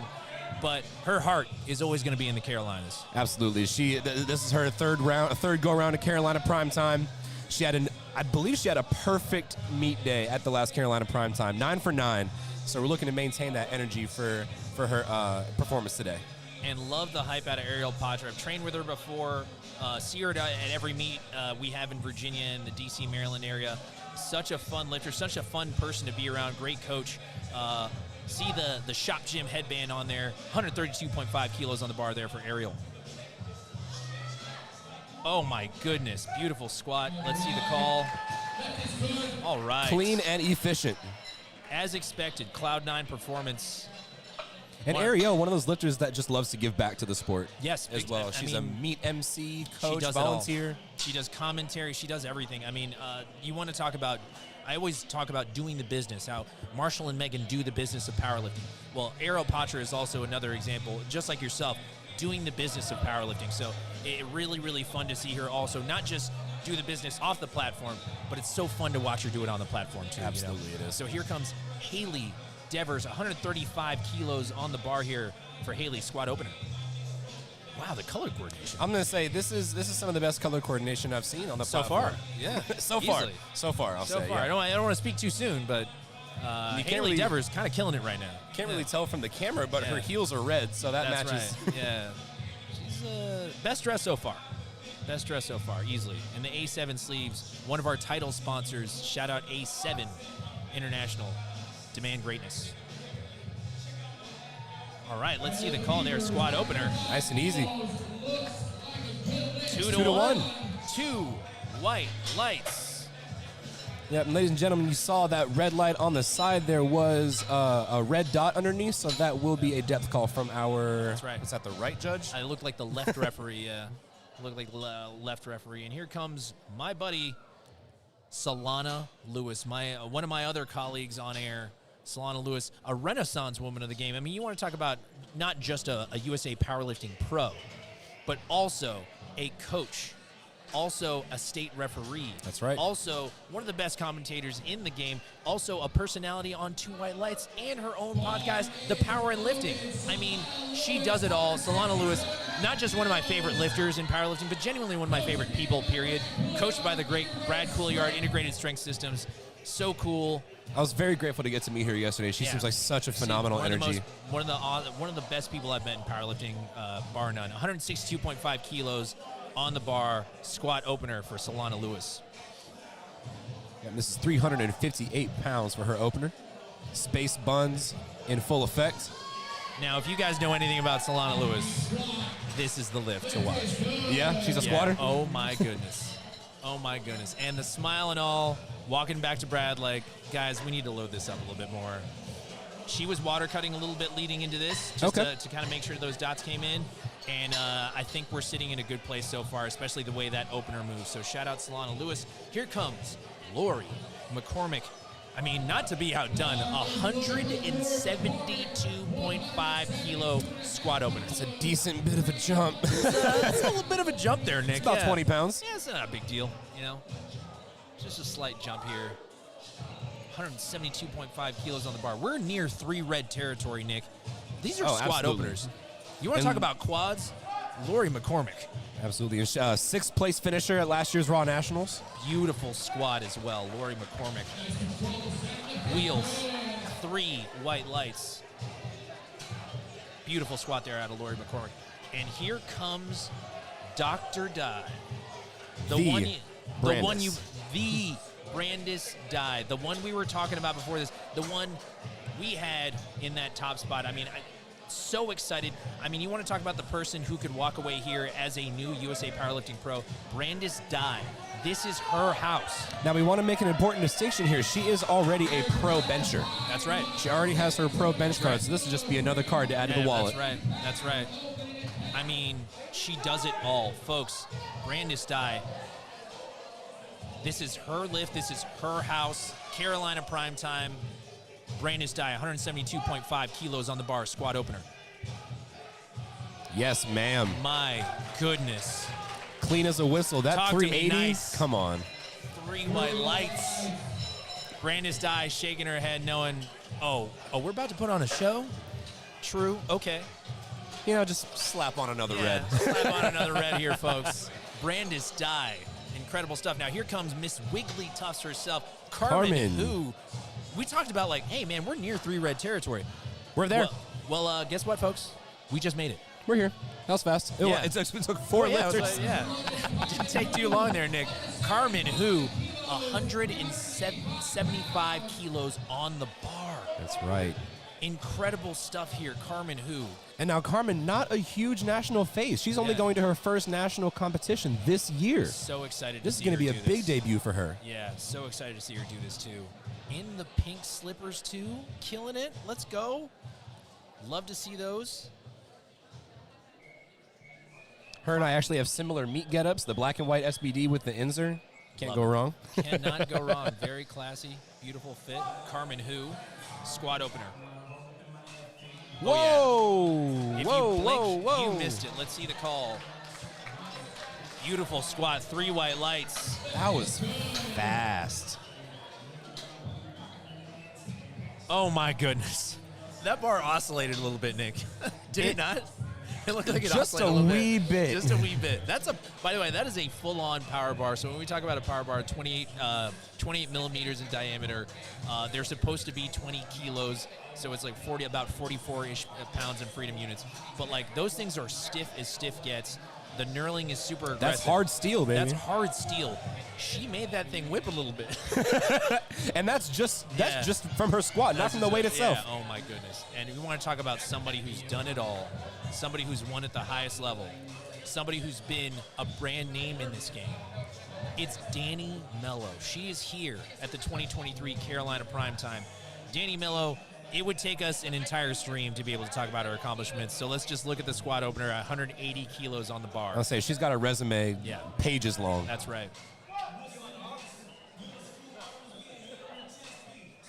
Oh my goodness. Absolutely ridiculous. What? My goodness. Beautiful squat, 3 white lights. Unbelievable stuff there for Danny Mello. Oh, wow. The concentration, the efficiency. And if I'm not mistaken, she might have made a change from from flats to heels. That's right. Yeah. That's so, right. I mean, that was because I am used to seeing Drip Mello, if you will, rocking the ones on the platform. This time around, opting for the heels. Obviously, probably trying to find a little bit more of a positioning thing, maybe achieve a little bit more dorsiflexion, but won't pretend to know, but that was interesting to know. Yeah, definitely. Here we've got Michael West. I actually got to train with Michael a couple days ago. How about that? Yeah. Another Carolina product. Tapering here a little bit, then I assume. Oh yeah, he was actually nursing a little bit of a pec injury, so he's looking just to have a good solid day. Okay. Looking to go 9 for 9, have solid numbers. Also a Traeger strength athlete. Oh. 242.5 kilos squat opener for Michael West. Let's see the call. 3 white lights. And this is his second go-around with Carolina Primetime as well. Love to see it. And I love to see the repeat lifters here, too, because obviously you get to see the growth of them over the years. That's such an exciting thing to see. So super awesome to have all these showing up here to work this event and meeting everyone behind the scenes. It really has felt familial. It really has felt like kind of a community here. And it's been interesting to see how many people have stuck around to help out, to compete, to do anything involved with this. It says a lot about the community they have here in the Carolinas. That's absolutely right. And here comes Mr. Connor Soltz, the Eldon Lord himself, 272.5 kilos on the bar, squat opener. I want to say of all of the fun facts that we've gotten from our athletes, Connor's is the best, by far. The Eldon Lord? The four-time Eldon Lord. Yeah, hey, put some respect on him there, yeah. 4-time Eldon Lord. Lifting out a Tri-Fit barbell in Malden, South Carolina. Love that. 272.5 kilos on the bar for Connor. All right. Okay, a little bit of a strange moment there. I think his head pitched down a little bit. Let's see the call. 3 white lights. I actually want to see that on the replay. It did look like a little bit of a misgroove on the way up there. See his head here? Interesting. Okay. Interesting, yeah. Never seen that before. It didn't hurt his positioning, No, so that's not good. at all. So it might have been just a Everything little was- extra everything- oomph. Yeah, just a little, hey, sometimes it happens. That's fine. Yep. And here comes Mr. Matthew Octaviano, coached by the great Joe Stanek Rumi. Mr. Matthew Octaviano, squat opener, 280 kilos on the bar. Now, Matt, I mean, we're going to go all day with people who give back to this sport. Matt is one of them. He is Absolutely. gym owner, coach, power lifter, trainer, volunteer extraordinary. I mean, every meet you go to in the Carolinas, he's got 3 or 4 under him. This is what we were always talking about with the doing the business of powerlifting. So we love to see it, especially when he gets the chance to compete on the platform. 280 kilo squat opener, Matthew Octaviano. My goodness. And not only is he a great coach and gym owner, he's strong. My goodness. Very, very strong. The strength mustache and all. 3 white lights. Incredible stuff there for Matthew, and love to hear those stories about the lifters and their personal lives and what they do in their day-to-day. So it really, really interesting stuff, and a shout out to everyone who was able to kind of provide us some fun facts that we reached out for, Absolutely. as you had mentioned earlier. So it's been really cool to kind of hear how involved some people are on different aspects of their lives. So very, very fun. Here comes Ariel Patra getting ready for her second attempt squat. The coach of Cloud 9. That's right, 140 kilo to her second attempt. So this is a 7.5 kilo jump here for Ariel Patra. Always pacing for that setup. Always interesting to see kind of the setup for a lot of these lifters.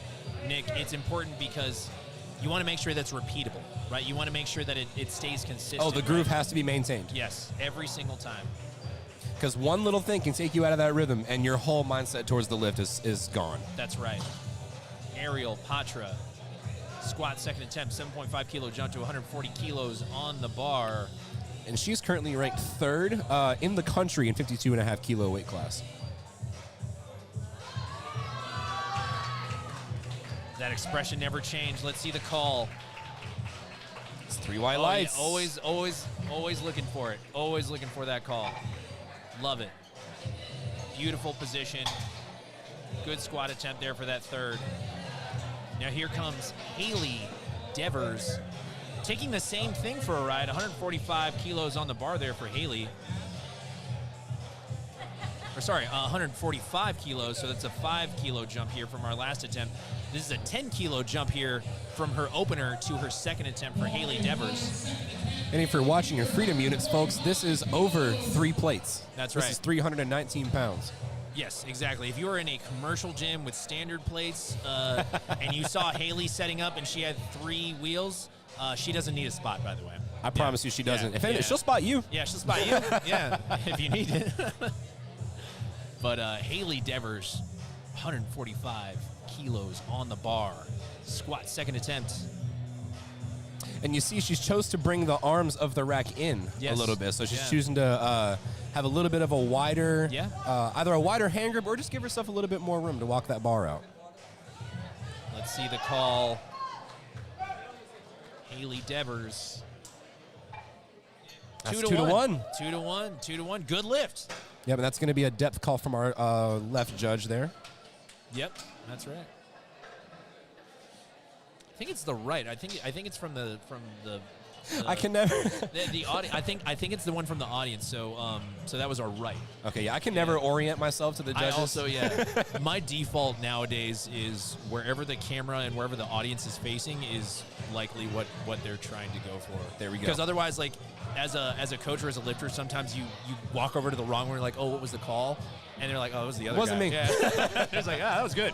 It's like- Here comes Solana Lewis, the Renaissance woman of powerlifting, the power in lifting. Woo!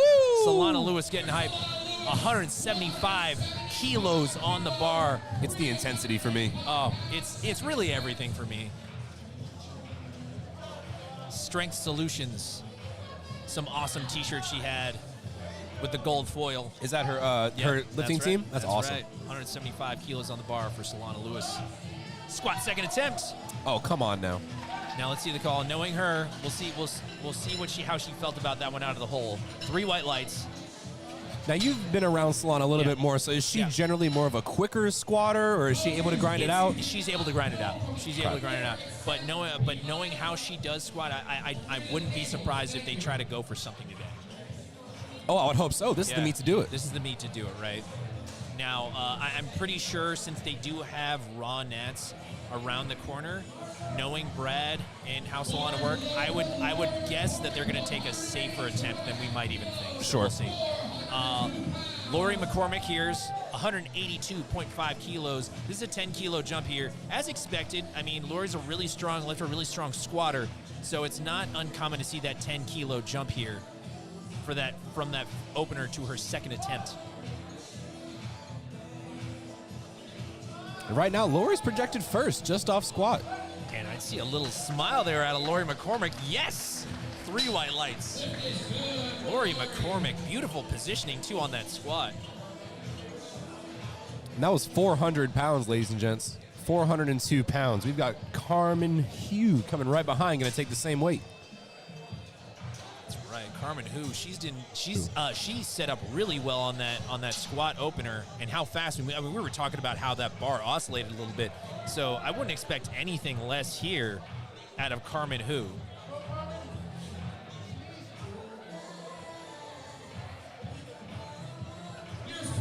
Squat second attempt here. Now she's jumping up 7.5 kilos. This is a safe attempt here. And again, like, you have to put this into context of her weight class and everything in between. So it's important to know that 7.5 kilos, that's a standard jump from first to second, especially given the fact that she's squatting.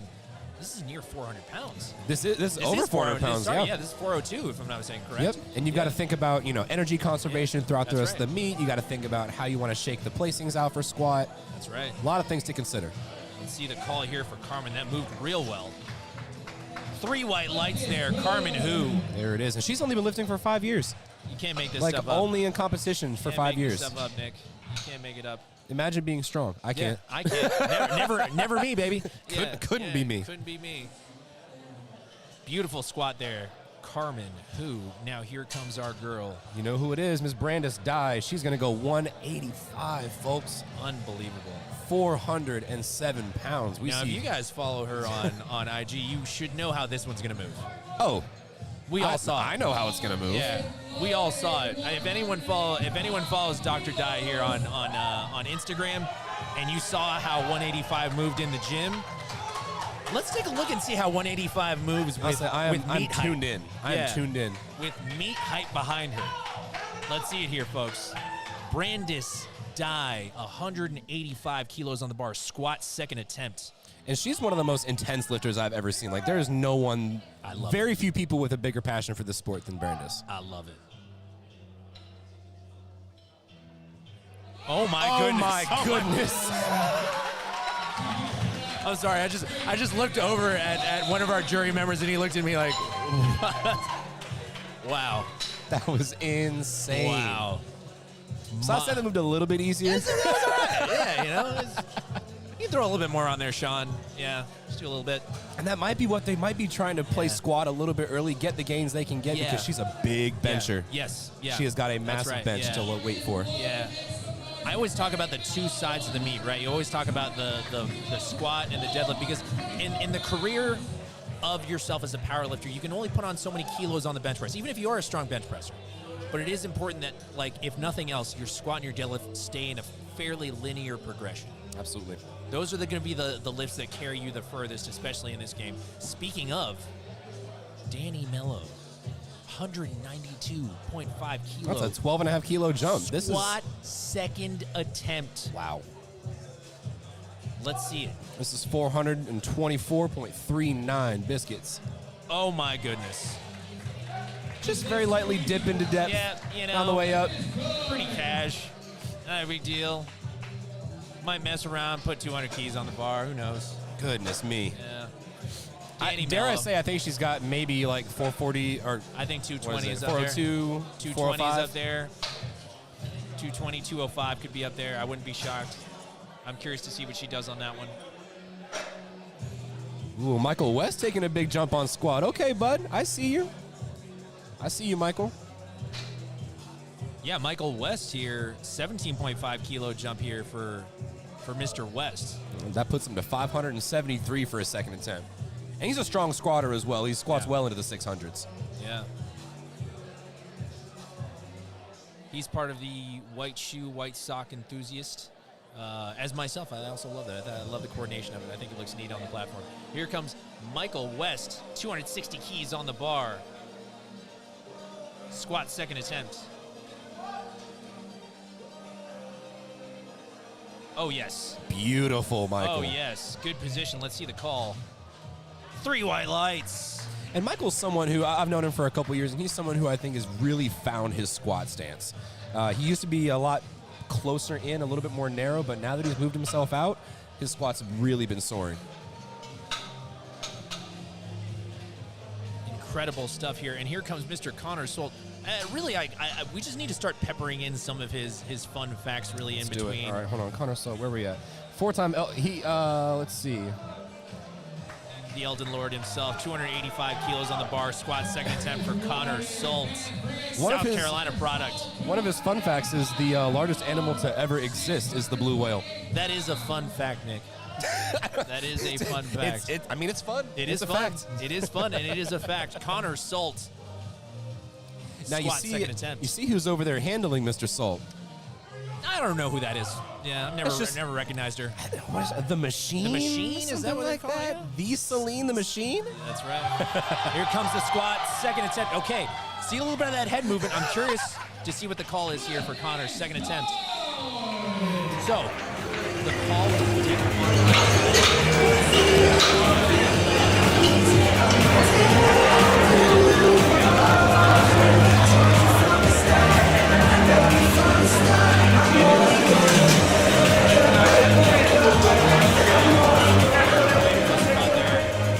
could do a lot worse than being handled by Celine the Machine. Right. Celine Crumb, I mean, one of the greatest of all time. And Connor's an interesting lifter. He was shaking his head, moving it all around. I have to look at one thing whenever I lift, otherwise I'm all out of whack.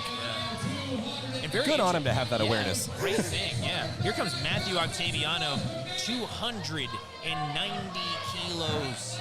Squat second attempt. Unbelievable stuff we're seeing here. You think This probably means that we're only going to go up from here, right? Oh, easily. Incredible. And this is still the second flight. We've still got our third flight of our strongest men. This is insane what you guys are seeing here for the 2023 Carolina Primetime. Oh my. Oh my. Matthew Octaviano, let's see the call. 3-1. I think Matthew's one of those that's just built for squat. Yeah. Like he's got all the right dimensions. His squat looks so efficient and clean. Very pretty squat out of him. Beautiful stuff. And he is out of Wilmington, North Carolina, owner of Legacy Strength. Yeah, lovely area out there if you ever get a chance to visit. Ariel Patra. Now we're setting up for third attempts. Things are flying by here, aren't they, Nick? I mean, a credit to our lifters and a credit to our spotters and loaders moving things along, right? Absolutely. I mean, the lifter can only go as fast as a spotter and loader loads their weight. Right. So if you're waiting for 30 seconds, a minute, 2 minutes for that bar to get loaded, it can take you out. Yeah, that's right. So here comes Ariel Patra, Carolina product, coming home for the 2023 Carolina Primetime. She's going to finish out her squat nice and clean. No missed lifts from our ladies thus far on squat. Hopefully I didn't just jinx that. Ariel Patra, the shop gym athlete. She is moving that rack, folks. Love to see it. Ariel Patra, squat third attempt, 7.5 kilo jump to 147.5 kilos. Let's see it, Ariel.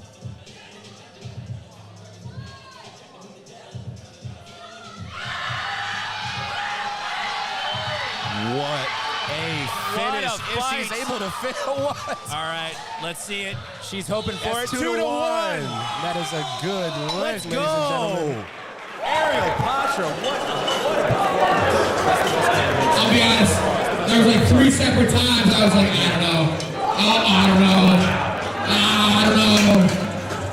Credit to Ariel, that was a hell of a fight. Ariel, how much of that dog you got in you? How much you got that dog in? Unbelievable stuff there. Golly, And you're seeing on our stream here, folks. You're seeing a little bit of a breakdown of the story of the meet.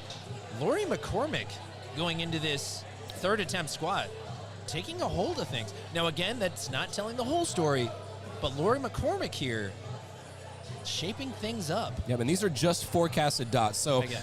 the numbers that we're seeing on the scoreboard here are their current squat number as well as their previously established bench and deadlift number. That's right. So these are kind of like safe assumptions, so to speak. Right. So and a huge shout out to the PSP Productions fam who was able to get that for us, and then also to be able to get those calculations for us. I know that was a heavy lift, so huge appreciation to PSP Productions. Here comes Haley Devers.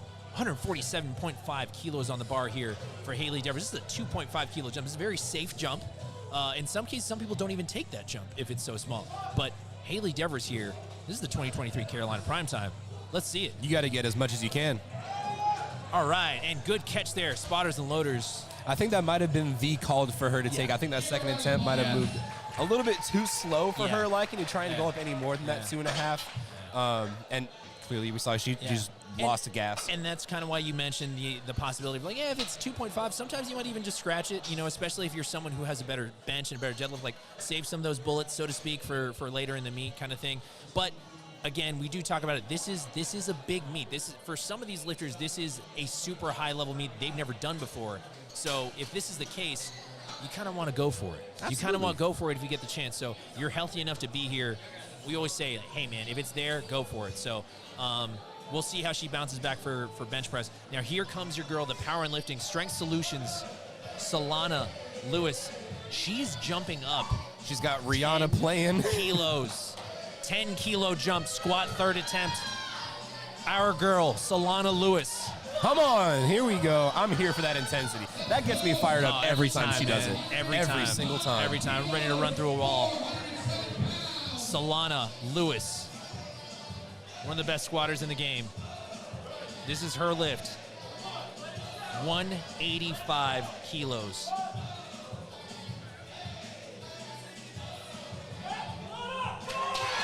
Let's go. Solana There Lewis. it is. There it is. Beautiful. Sticks the landing here. Let's see the call. Three white lights. White lights. She's walking off like it wasn't anything. Talk to me now, Solana Lewis. Incredible stuff. Excited to see the rest of the meet for her. Is she projected fourth? Yeah, that's right. So far. Again, we don't know everything. That's right. Things are still moving along, but so far that's what it's looking like. But we want to talk about who's in the projected lead. Look no further than Miss Lori McCormick. Unbelievable, the performance she's putting on. She's feeling it. She's feeling the vibes. See, I told you, sneaky strong, Lori McCormick. Unbelievable. 187.5 kilos on the bar here. Squat third attempt. This is a massive squat here, folks.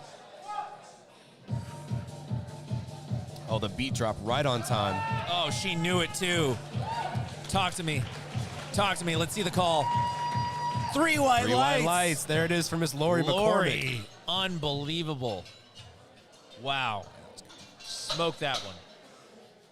Great attempt selection. She was happy with it too. Big smile as she reacts to that. Great execution. And the thing is, Nick, if you're going into a day like this, and that third moved as well as that third did, you kind of know, like, today's the day. Oh yeah, the energy definitely transfers from squat to bench, from bench to deadlift. Yeah, and it's one of those things like, today's my day.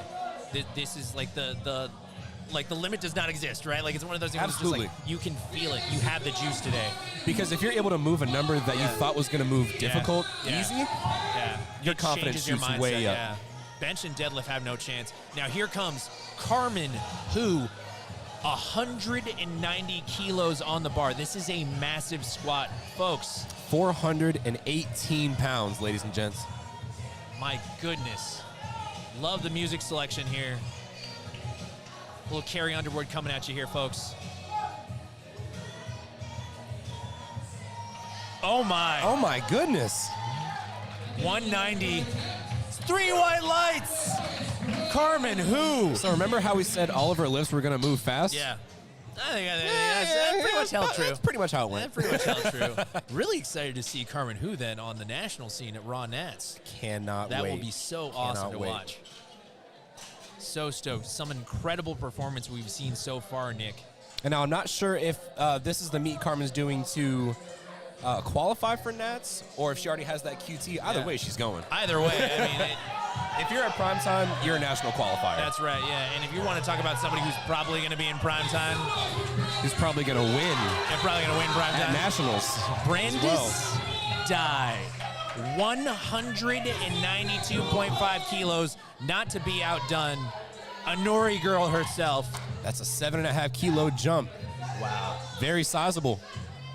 This is her house.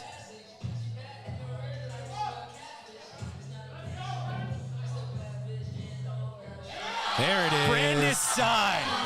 Talk to me nice. That was beautiful. Sean Noriega very happy with that one. 3 white lights. Loved it. And to add some context, folks, for that IG post that she put up in 185 kilo, that was actually her last warm-up before a 430-pound squat that she actually hit. She hit 424 just now. But believe it or not, she actually hit a 430 not too long ago, too. So Sean also sticking to how he mentioned earlier, a little bit more of a safer approach, knowing that he could have pulled out that 430 if they wanted to. Absolutely. Sticking with that 424, staying in the pocket, so to speak. So, And knowing Brandis tremendous. too, she's she if she gives too much of herself on squat, it will affect her deadlifts. And that's good to know, and it's good to remember too. Oh my goodness, the Danny Mello on her way up. That's going to be 446 pounds, folks. guys, this is it. This is what we talked about. We said 200 for sure. The question is, does she go over 202.5 kilos? We called it. Yeah, pretty close to that. 10 keys, 10 kilo jump here, folks. Huge squat here for Danny Mello. Squat third attempt, rounding out all of our female squats. All right, here we go, Danny. Last one, best one. Oh my, Brother. oh my, smile. That was the signature softest smile. Oh, she does it. The signature smile. 3 white lights every time. I love that. The signature smile. Oh my goodness. And I'll say this, Beautiful Danny Mello, probably one of the most genetically gifted powerlifters we've man, ever yeah. seen in this Oh, sport. easily. It's a really no debate, really. I mean, it's such a treat to see her lift. It's always been a treat to have her around the sport, and it's really fun to have her competing here again. So, tremendous performance on her end. We're moving on to the guys. Michael West, we got a 15 kilo jump here, 275 kilos, guys. That's only reds. Only reds. Michael, this is a squat that I wanted to see a couple weeks ago. That's right. This is what I wanted to see. This is reds only apply, please. 606. That's a few reds. Just a little bit. Just a few. At one, more than one. Something slight.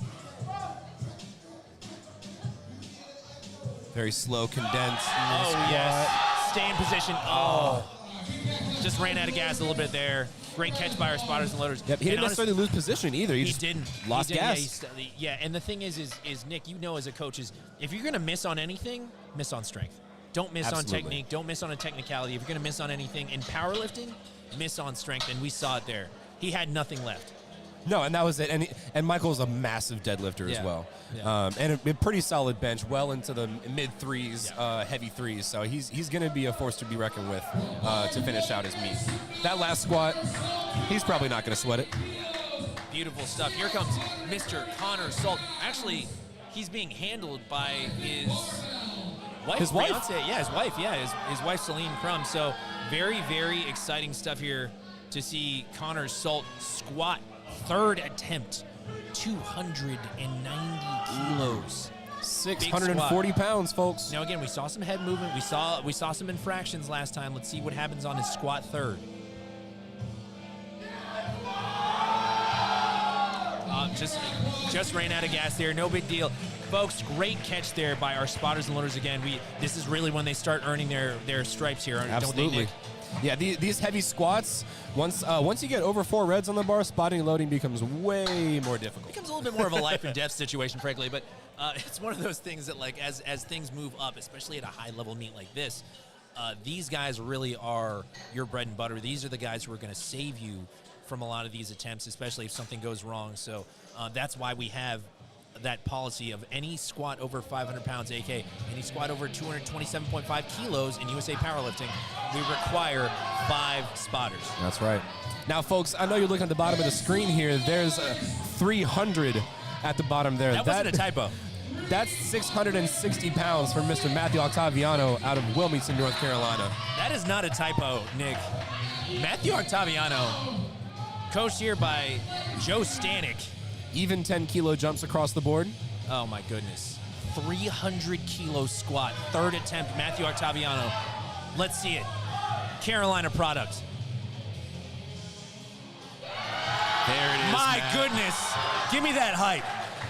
Let's see the call. Now say this, Matt's got some shiny teeth. 3 white lights. Clip that one off. Use me as a promo. Love it.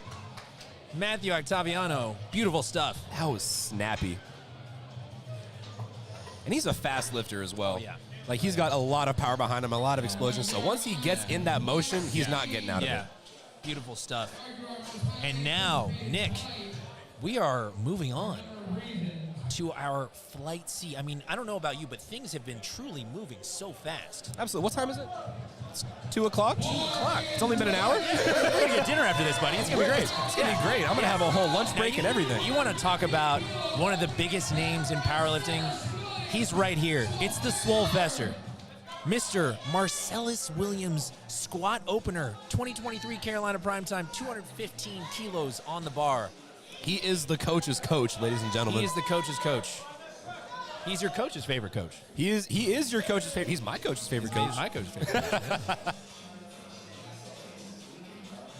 Beautiful squat. Oh, my goodness. I love the intensity with which Marcellus lifts. I mean, 3 white lights. Let's see that replay again, just real quick, because, again, my colleague Nick calls it, but that intensity, and he sinks it. I mean, that is no question. that's a stacked squat as well. That is a beautiful squat. And Stacked as well. And we talk about advantageous leverages. Is Marcellus, he'll tell you even himself, like, he doesn't have the best leverages for the squat, but he's made it such that it doesn't matter. Is you can only complain about your own leverages so much. Marcellus is an example of a guy who made it work regardless. Absolutely. It's important that you understand, like, hey, man, you're dealt the cards you're dealt with the way you're built, but you can absolutely still make yourself a super strong squatter, a super strong lifter, and he's done it. We're talking about a guy who has an over 500 dots, and he's here at the 2023 Carolina Primetime. Here comes Todd Talford, squat opener, 235 kilos. Now, ladies and gentlemen, this is a big squat opener for Todd Talford, but if you're around the Carolinas and you're familiar with kind of the community around here, you know Todd Talford's all about the bench. Wow. You know he is the bencher of the Carolinas. I believe Todd Talford also a connoisseur of the master grip, if I'm not mistaken. He is. Yeah. Very long, a lot of travel on that bar. Very wide grip, long bar, no arch. Yeah. So he is the Carolina bencher, I would say. A man of culture, if you will. Here comes Clay Kuhlmeyer, 240 kilos, squat opener. And Clay is coached by Jeff Thompson of Integrative Strength. Oh, we got integrative strength and we got integrated yeah. strength. How about that? Man, look at us earning our money here. And Clay himself a coach at Primal Strength. Awesome. Clay Kuhlmeyer, 240 kilos squat opener, and if you blink, you missed it. Clay, that was cool, Meyer. 3 white lights. Clay Kuhlmeyer, beautiful squat. Love the way that one moved in the stoic singlet.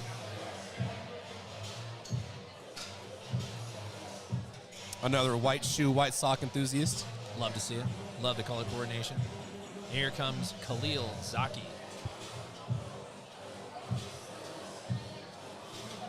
He's going 255 kilos for his opener. That's 562 pounds. 255 keys. Squat opener for Khalil. He's got the red, the black, and the green belt. I'm here for it, brother. I'm here for it. Wow, killing it.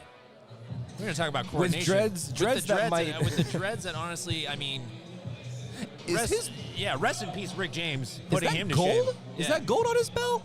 That is a gold lash there. Man. 255 keys on the bar. Squat opener. Oh, my goodness.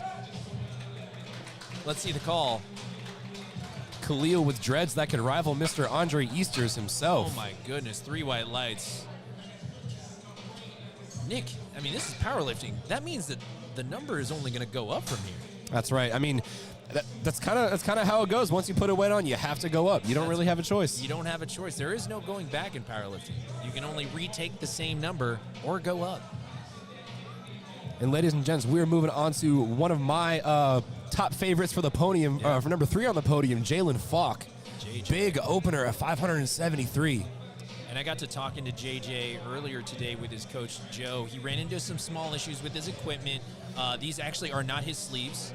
He typically trains in Inzers, so he's using our title sponsors, the A7, the new sleeves that they have. I believe those are the rigor mortis. Also of the ilk of these super stiff sleeves. So not a huge departure on that end because they're all very similar.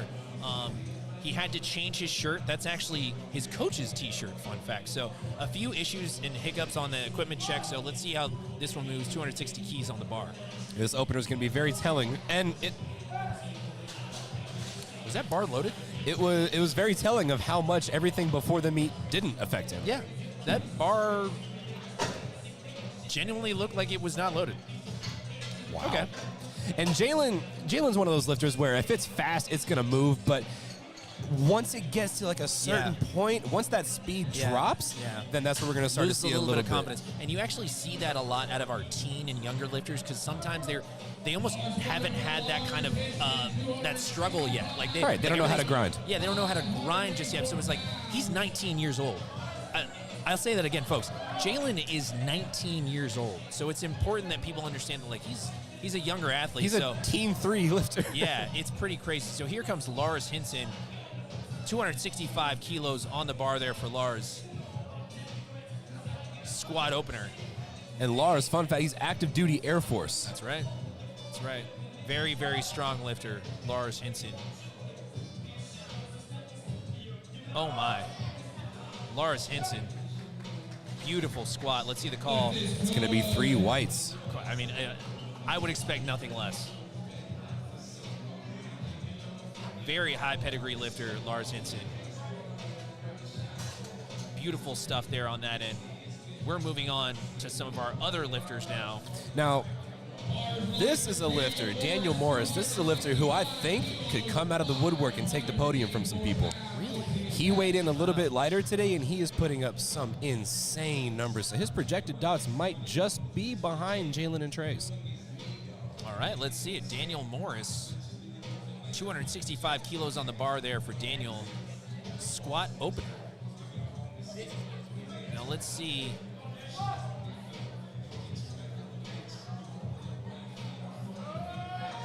Move well enough. I mean, let's see the call. That's a good All right. lift. Now compare again, and let's compare this to how other things have moved for other people's openers. That wasn't as fast as you'd want to see some openers. So, and now again, I don't know how Daniel moves all of his squats. If they're all similar, then that's a different story. But in a lot of cases, at least the story of the meet so far has been how fast other openers have moved. Right.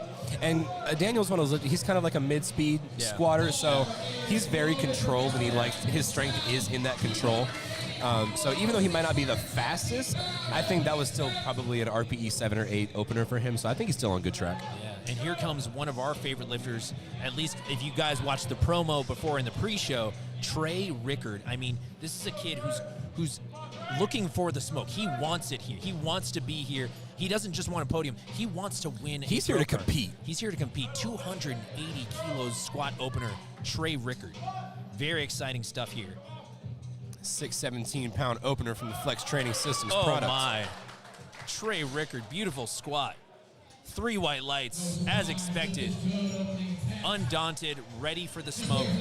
And Trey's one of those lifters who's only grown in his primetime appearances. Yeah.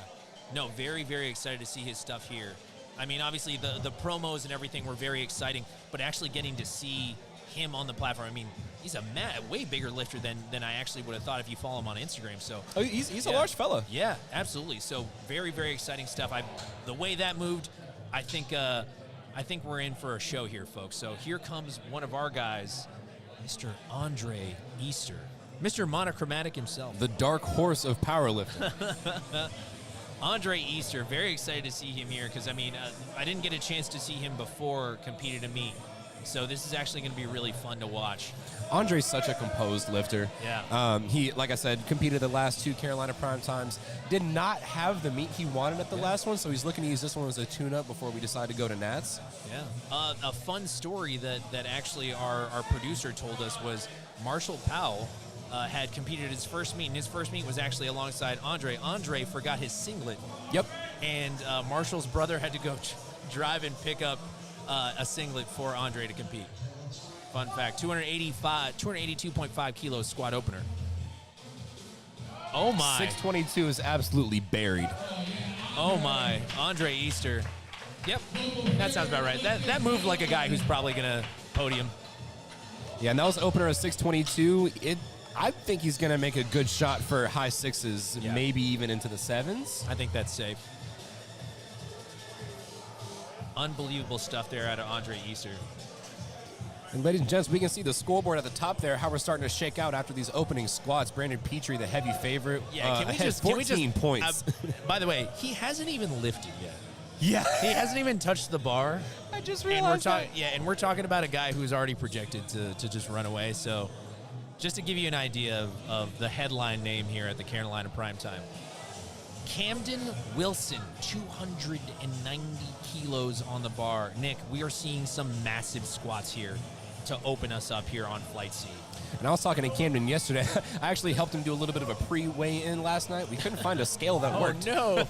So he and I went on a little bit of an adventure. Oh, no. Camden Wilson in the one of the dangly earring enthusiasts, 3 white lights. Beautiful squat there from Camden. We're moving on to our last 2 squatters of the flight, and these are some big squats, folks. 290 kilo from the Brandon Petrie himself. Never heard of him. Never You're heard about of him. to. You're about to if Brandon you haven't. Petrie ain't this. Brandon Petrie ain't that. Nah, never this. Brandon Petrie ain't no squatter. Even this is on the way. Yeah. Brandon Petrie ain't no squatter. Nah, not here, folks. Yeah, you're not going to tell him nothing. Now, this is the moment people are going to be watching. That's right.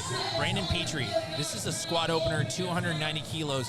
This is probably the most anticipated squat that we've seen this year. There it is. Oh my goodness. Little bit of a hiccup there on that rebound. Let's see the call. 3 white lights. He is in this, baby. No bomb outs from Mr. Brandon Petrie. This is looking good. Not today. He talked to his demons and said, not today. Not today. He called out the ops, not today. The ops, hey. I'm going to call out the ops. Y'all better listen now. Because Petrie's got something to say. That now, was folks, a beautiful squat. I know you're looking at the bottom of the screen here. 320 kilos. 705 pounds. Stop. From Zebulon Moore. Stop. Out of Raleigh-Durham, North Carolina. That's who a is squat opener. He's actually coached by one of our jury members. Wow. Conflict of interest? Not for me to say. Not No, at just all. kidding. No, Not at all. Just kidding. Zebulon Moore. My goodness. Tightest strength systems. Now, his very first meet, Zebulon Moore, he and I actually competed together. How about that? My heaviest squat, I did 6'11". He comes right behind, 670. Hurts. It hurts Just a so little bit. much. Just a little bit. 320 kilos on the bar, squat opener for Zebulon. Oh, my dear. Oh. A little bit of a hiccup there. That's probably going to be an infraction. Let's see the call. Yep. That's 3 reds with a yellow. Now, obviously, you can kind of see there's a slight position change towards the end. Yeah, but he kind of shifted back onto his heels a little bit more. And so tell me then this, Nick, as a coach, you know that was supposed to move the way it moved. Do you still move up regardless, or do you retake it? Knowing that is his lift. So knowing that he's a big squatter, I would go up at least 5. At least 5 keys. Because for him, 5 keys, especially opening at 705, that's not going to be that big of a shock to the body. Yeah. I think his coaches and handlers are going to make a similar decision, because retaking that, I think, would be more wasted effort than anything. Right. Granted, he did not get the lift. However, I think if he were to chip on maybe 2.5, another 5 keys, shoot, maybe even another 10 keys, Yeah. I think he'll still be well on the board for that. Ladies and gentlemen, Mr. Swolefester himself, probably the best looking man in a V-neck t-shirt you've ever seen in your life. I can't ever wear a V-neck like him. I refuse to wear them now because of Marcellus. Marcellus Williams, 235 kilos on the bar, squat, second attempt. This is a 20-kilo jump. He's famous for this, Nick, these big jumps. So this is not shocking to see a 20-kilo jump from first to second. That first one moved great. Let's see it here. Marcellus, squat, second attempt, 235 kilos. There it is. As if there were any doubt. You want to talk about it, Nick, the intensity. 3 white lights. The stoicism, the efficiency. I mean, there was very few spots in that ascent where technique gave. There was no if doubts. If any. Yeah, there were no doubts. Incredible. I mean, you wouldn't expect anything less from a guy involved with powerlifting now, the coaching service and remote coaching system. Subscribe. Subscribe. Shout out. Such a great job. Also, our producer heavily involved in that project as well. So, Marshall Powell, love to see it. So here comes Todd Talford, 247.5 kilos on the bar for Mr. Todd Talford. This is a 12.5 kilo jump here.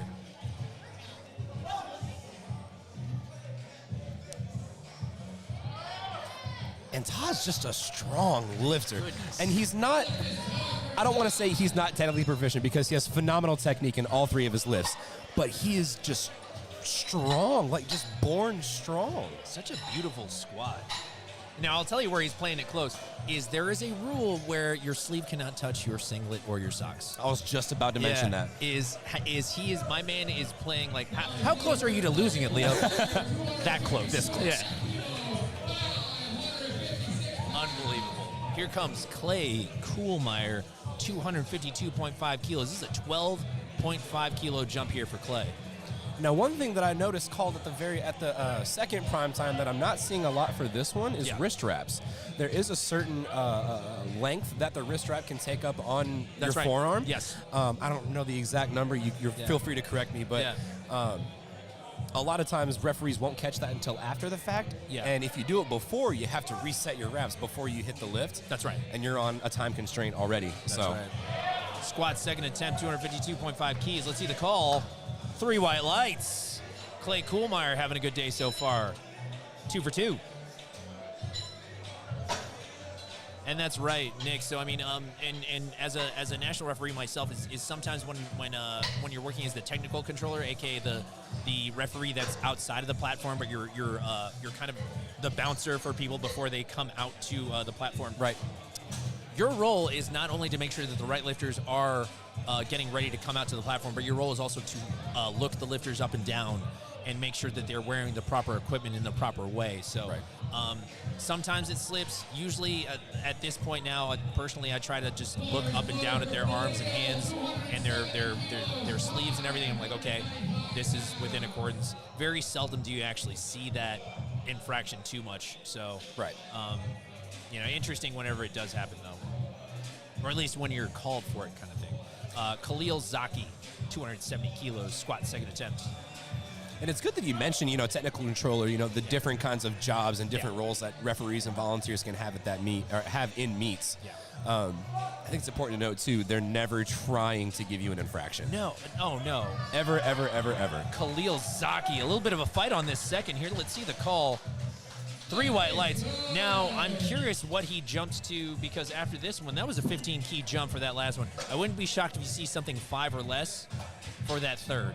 I'm going to go right in the middle and say 7.5. 7.5, interesting. I think 5 to 7.5 would be right on the money for him. Yeah, I think so. Only because it didn't necessarily slow down. Yeah. It was just slower.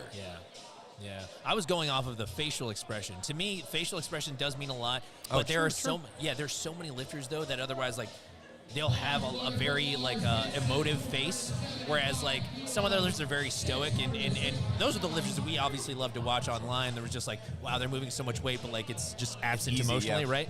But there are some lifters out there that they're very, very, they have tons of emotions in their face, but it's just the bar still moves really fast, right? It's very interesting kind of to see that dichotomy. So here comes Lars Hinson, 275 kilos on the bar, squat second attempt for Lars. 10-kilo jump here.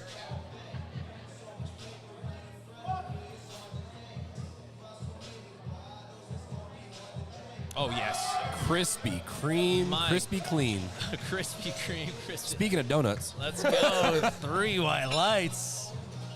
Beautiful. That was phenomenal. And Lars, he's one of those lifters. He's had a phenomenal meet record. He's only missed 1 lift on average in any of his meets. Yeah. His meet average is 8 for 9. Yes. Which is absolutely insane. Rarely do you get an average like that. The average is usually 6 to 7 per 9. Yeah. Incredible stuff there.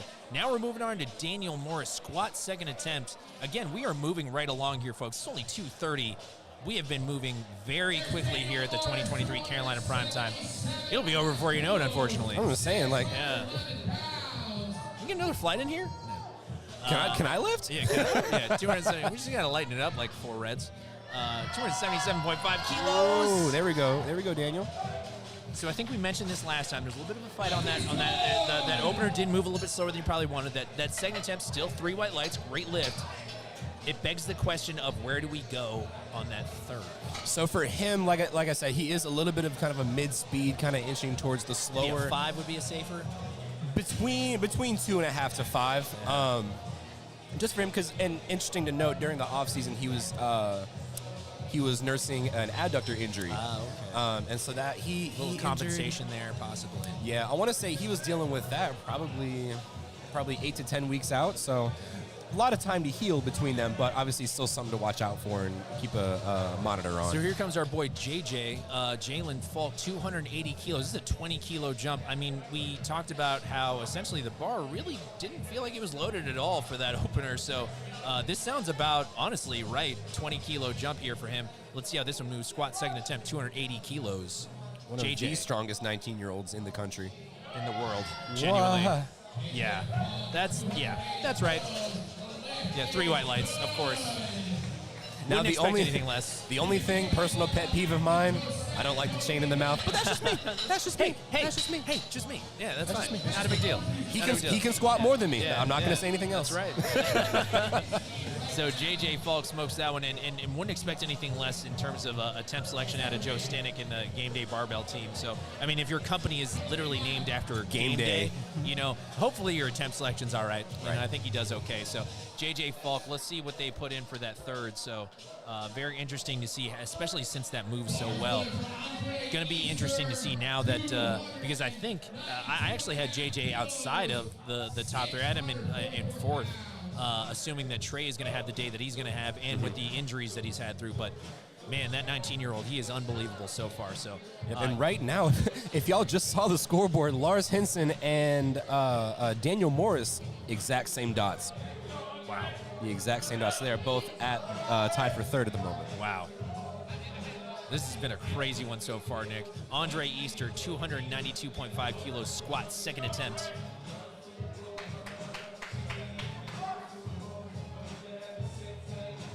Andre Easter, a father of 2 adorable daughters. Oh, my goodness. Squat second attempt. Let's see the call. 3 white lights. Now, how did that one move for you, Nick? It moved a wee slower than I would have wanted it to. I also saw a little bit of that shift to his Little left side. oscillation front to back, yeah. Right. So I think we're probably going to go for a 5-kilo jump here. 5 to 7.5. So that was what, 282 to 292? That was 292? So, yeah, 282. So that was a 10-kilo jump. Okay, yeah. I probably wouldn't put him at over a 5-kilo jump for the next I think one. 297 would probably be safe. So here comes Trey Rickard, also taking 292, but in his case, he was jumping 12 kilos. Now that first one moved real well, so I would not be shocked that this moves well too. It should move like a second moves. Now there's been a little bit of back and forth, a little bit of discourse on Instagram between some of our lifters we see on that platform today, and we see a good battle showing up here. I love with it. those 2 lifters. So we'll see. I love it. Trey Rickard, 292.5 kilos on the bar here. Squat second attempt.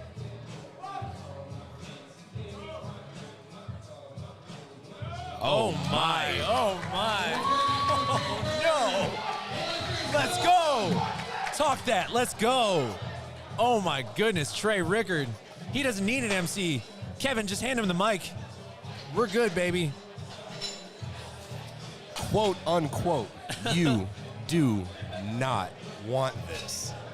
You do not want this. That's right. Wow. Unbelievable. I'm very, very surprised at how that moves. Okay, but now do you see why I had the kid in third? Yeah. Yeah. Oh, Yeah. listen. Yeah. Now we If still you're, got if 2 you're lifts gonna be, left. yeah, if you're gonna be on the pre-show talking that talk, you better bring it. And Oh, my absolutely. Man, he came correct, folks. Trey Rickard is that guy. Him? Question mark? Not for me to Him? say. Not for me to say. Himothy? Camden Wilson. 305. Mr. 305. 672 pounds. This is a 7-plate date in Freedom units. My goodness. 700-pound squats. Woo! Oh, yes. Camden Wilson. Let's see the call. 3 white lights. Beautiful squat from Camden Wilson. Guys, let me tell you a little bit of something about, do you have a moment to possibly talk about staying blessed? My hands are folded. My hands are folded. Brandon Petrie. Now, I talked to him before this yesterday, and he said, you guys are going to see an intensity that you've never seen out of me ever. Ever. If y'all were watching the pre-show, he's going to do something crazy. He said to me, you guys are going to see something you've never seen before in terms of my performance and the hype that I'm bringing to this one. He's usually a way more calm lifter, way more easygoing. This time around, no. And this is 683, folks. This is a statement meet for Brandon Petrie. Squat, second attempt, 310 kilos. There it is. That fight! 310. Let's see the call. 3 whites. That is perfect. Oh, the depth. dismount. Wow. My goodness. I hope we caught the dismount on the replay. A little bit of a fight on that second, so we'll see where he goes here. I would think It that wasn't. the jump, I'll also say, too, it was not as deep as his first. that dismount, though. That was beautiful. That dismount, 10 out of 10. Not as deep as his first, but, I mean, depth will never be a question for Brandon ever again. No. Tell the world. Now, Brandon Petrie, that second did come a little bit slower. So, Nick, where would you put him on that third? Because, I mean, knowing that, like, we still have a big deadlift on Brandon coming later. Absolutely. I'm putting 315 key on that bar. I think that's fair. Now here's Zebulon Moore. He's going to go up to 20 kilos. I was like, I was a little bit wrong in my prediction. Guys, unfortunately, we didn't have that on stream, but my colleague Nick Stevens, his face the minute that he realized that it just went 20 kilos. I projected 10. I think you were. This is 750. 750 pounds on the bar. 750. Wow.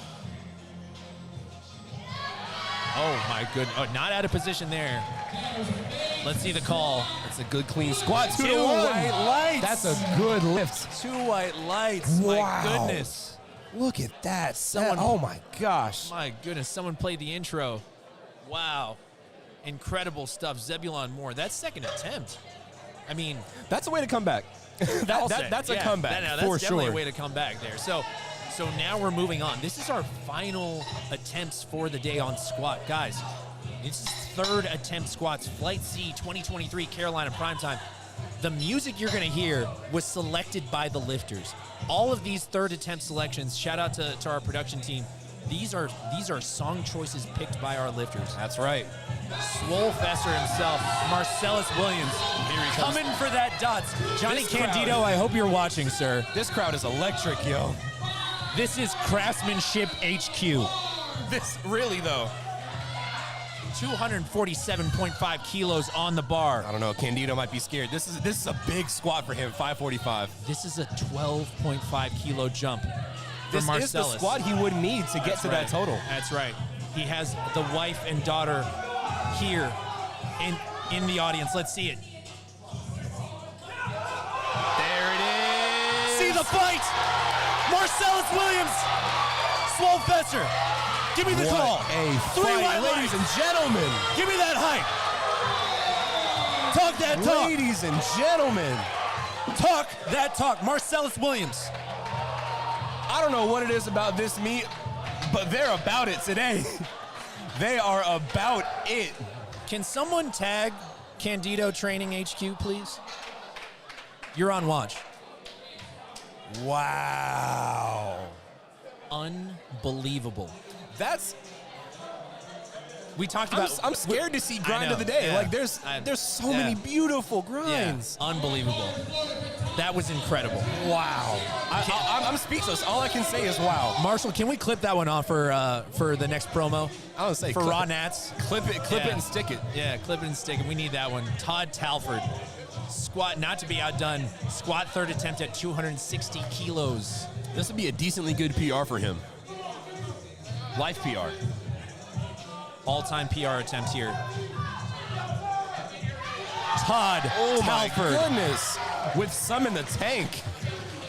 Oh, With some in the tank. Oh, no. Let's go, Todd Talford. What a move. 3 white lights. And now he and Wayne Blakeney, very good friends. And if Yeah. I'm not mistaken, they're teammates. They lift My together. goodness. They train together. We saw him in the corner with all the support. Do they have enough reds in a gym for those two? Probably not. They'd have to switch back and It'd be forth. tough. It'd be They'd have to work in between. It'd be tough. They got to share the rack. Clay Kuhlmeyer, squat, third attempt, 260 kilos on the bar. Nick, we are seeing some massive squats here today. And these are not large humans. Yeah, these are, and that's the context that needs to be established here is these are not your super heavyweights squatting these weights. The only person above, I want to say 242 in this entire meet is Zeb. That's incredible. He's the only person. Everyone else is 100 Clay keys or Kuhlmeyer below. is an 82.5 kilo lifter. Oh my. Wow. He likes it. Let's see the call. That was a very odd 3 sticking white point. lights. He kind of shifted to the right a little bit and little opened helicopter up. move, yeah, a little bit. And it is interesting on an all-time attempt. Sometimes you do see some weird stuff, right? Oh yeah. Because you can't train technique You that can't high. train that. You really can't. Yeah, At that point, your body takes over. that's right. All right, Daniel Morris. Daniel Morris, he might be my sneaky pick for third. I don't know. That's right. He You're did- making me a Daniel Morris believer, by the way. I'm a fan. Yeah. Five kilo jump. Yeah. Called it. 5 kilos. Subscribe. 622.81. And Daniel Morris, I believe he's either an 82 or a 90 kilo lifter. Another one of those that's just naturally strong. All right, here we go. Daniel Morris. 5 kilo jump here, 282.5. The fight. Great catch, spotters and loaders. Yep, so we saw that second attempt. Yes. He hit that sticking point a little bit, too soon out of the hole. Started to get a little bit folded. Yeah. And at that point, it's always good to save the effort. Yes. Whenever you're grinding like that, Yeah. save the effort for the rest of the meet. That's no right. need to keep grinding like that. That's right. Yeah, no, it was a good call, and great job, though, by the spotters and loaders. Again, you guys are going to hear that on every stream, but it's because we really do appreciate them, and they really are saving us from, honestly, catastrophic injuries, especially when we're talking about a 282.5 kilo. I mean, that's over 600 pounds. I mean, we just watched Zeb's Yeah. opener squat. Yeah. I mean, 705 opener, and it bobbled. Yeah. As a spotter, that's a scary thing to see. As a spectator, that's a scary thing to see. So Right. it's really great that we have, and you can tell that this crew is very experienced. So they've done such a great job. Huge shout out to them. we've got 2 platform managers, Valerie Rook and Kinley Dill, that. spotter loader extraordinaires. Love that. They know how to run a well-oiled platform. Love it. Such a great job. Such a great production here for the 2023 Carolina Primetime. Here comes Khalil Zaki. 15 kilos. Wow, 285 kilos on the bar here. This is 2 pounds off of 630, ladies and gentlemen. Consistent jumps, kind of like how you alluded to earlier. That's right. Nick. This is a 15-kilo jump from first to second and second to third. Now let's see that. I think I had some doubts about that second. Oh yes, no doubts here. Well, Let's see the call. 3 White lights. lights. I mean, and I think that one possibly could have just been a positioning thing on that second one, if I'm not mistaken. So that was just a great call. No, it definitely wasn't that. I mean, that's strength on display. Case in point. Yeah. To be able to come back from it was still a good second attempt. Yeah. It still made the lift. It Great was a third bobble. call. Yeah. Beautiful third call. I think putting him at 10 kilos up might have undershot him a little bit. 2.5 over. Might not have made it that Might easy. not have made it. Not especially not out of that fight out of the hole. So That's that was right. very interesting there. Lars Hinson, This is a 10-kilo jump again, going with those that theme of consistency between jumps. So Lars Hinson, this is a 10-kilo jump to 285 kilos. And Lars Hinson, no stranger to the big stage. He's actually the 2022 junior national champion. Can't make this stuff for his up. weight class. So he's used to this. Can't make this stuff up, folks.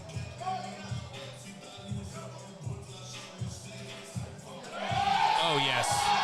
There it is. Lars Hinson, he knows it. Now let's see the call. 3 white lights. Oh, yes. We are seeing some very, very masterful play calling, ladies and gents. Very masterful play calling. This really does feel like a clinic on it. So it's been really great. And again, you don't expect anything less from a pro level meet. Obviously, this is technically a pro qualifier and a pro series meet. But since we only have 3 pros here, the big part of the meet is truly the qualifier, is watching some of these lifters who are pro card eligible fight it out and seeing kind of that back and forth. And as we're, and again, here we go. On our screen right now, you guys can see it. This is an American record attempt. Are you shocked that it's anyone less than JJ Falk? Nope. 19 years old. Not surprised at all. Jalen Falk, product of Midland University. That's a powerhouse of powerlifting, if I tell you. You know it's real when that 0.5 increment comes into play. When it's anything different than 2.5 kilos, folks, you're going to see something weird.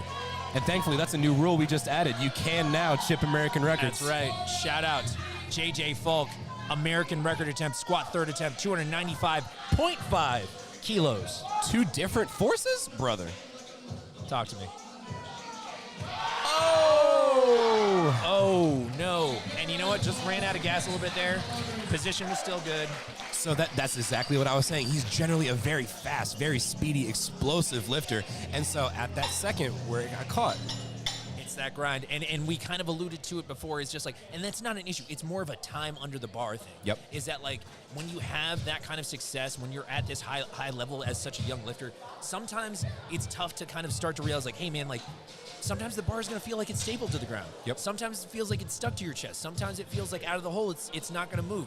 But with time, you're going to see JJ become that guy because he clearly has all the potential in the world. Oh, he's 19. Yeah, it's going to be very scary, but eventually you come to realize like not everything's going to be super snappy. That's right. So it's interesting and still a great day so far lining up for JJ. Here comes Andre Easter, 297.5 kilos squat. There's that 5 kilo jump that we thought of. Yeah, yeah. I'm like 3 for 5 in my predictions. This is great. doing a great job. Barbell Dream here, folks. Reach out. Gainendorf on Instagram. Yeah. All right. 655.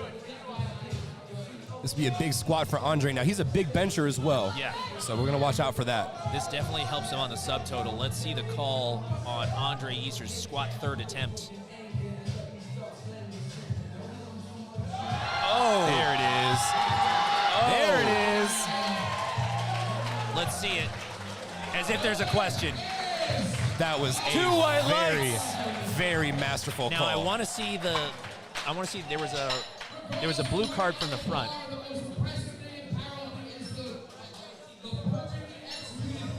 Could have been some oscillation there. A little bit. I was looking at the knees as well. Yeah. Okay. Yes. And it was after the rack command, so that would make sense. Either way, that's still a 2-to-1 lift. Don't matter none. Andre's on the board with 3 good squats. Trey's going to come right behind. It's going to be Trey and Andre, folks. It's the Trey and Andre battle. Yeah. Trey, Andre, and Jalen. Not to be outdone, Lars Hinson here. He's coming in pretty quick. Yeah. You see him and Trey have basically the same dots. Yeah. Now Trey Rickard asking for a little bit of hype out of our audience here. Huge energy from our audience. We've got a good crowd. You got it, yeah. I just looked over, actually, I didn't even notice. 302.5 kilos, squat third attempt. Trey Rickard. Let's see it. Wow. Oh, talk that talk, young man. Talk that talk. Let me see it. 3 white lights. Wow. Unbelievable. Talk that talk. 666 pounds. Wow. The number of the beast. That's right. I know somebody who would have liked to call that one. Where's he at? Where's he at? Oh, man. No, unbelievable stuff there. Beautiful squat. Beautiful stuff there. I Trey Rickard. expected speed, but not that much. Yeah. What a great job there. Great execution. Here comes Camden Wilson. This is 317.5 kilos. These are massive, massive squats. Guys, this is 700 pounds. 699.9. 7. I'm gonna give it. I'm gonna give it to him. Nah, that. I'm gonna give it to him. Throw some chalk on there, and then it's 700. Throw some chalk on it. He's got the dangly earring on and the chains. Oh, That's yeah. 7. That's 7. Oh, add the gear on. It's 715. Yeah, that's right. Let's see it here, Camden. Oh my! Wow. Give me that one. Let's see the call. 3 white lights. Camden able to find a really good bounce out of the hole. Beautiful, beautiful attempt selection too. Oh yeah. Very masterful. And guys, is that family ties out here? Baby Keem. Turn it up real Baby quick. Keem. Ladies and Wait gentlemen. a minute. That means Brandon Petrie is on the platform. You know exactly what that song What's means. going to happen? I'm kind of standing up right now. I'm kind of excited. This is 699.97. Folks, this is the squat you came to watch on If he stream. hits this, undeniable. Undeniable. The ops are watching. The world is watching. USA Powerlifting is watching. Come on, Brandon. Come on, Brandon. Oh, a little out of position there. Yeah, but it looked like he pitched forward a little bit. Slightly out of position there. Hopefully things are still okay. Great catch by our spotters and loaders. Let's hits that hole. Oh, yeah, he And started, yep. A little bit, but you know what, though? We talked about it, is if you're going to miss on anything, it's strength. It's strength. And that was it. That was it right there. It was still a great attempt, and I love that he went for it there because leading into this meet, he had mentioned it before, was he wanted to drown out the noise. He wanted to show up. He wanted to execute. And honestly, such a great job, and he went for it on that one, which, if nothing else, especially after having a meet like he had at the Arnold, to kind of put himself out there, it speaks multitudes about who he is. So it's really great, really exciting stuff. Brandon really came in with the biggest chip on his shoulder of anybody in this meet. Yeah. It's gone. Yeah. It's gone. It's You can't been tell him nothing. No, you really can't. And here it comes. Folks, biggest squat of the day. Who else? Zebulon Moore. 793 pounds, ladies and gentlemen. This is to round it out. This is to round out squats.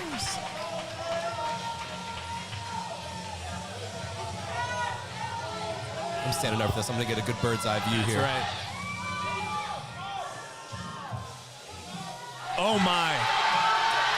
Great catch, spotters and loaders. Great job. I'll say that's an effort, and that's an attempt you kind of have to make. And, you know, and especially as a guy like Zebulon Moore, where, you know, that squat is going to be the one that you know that's his lift.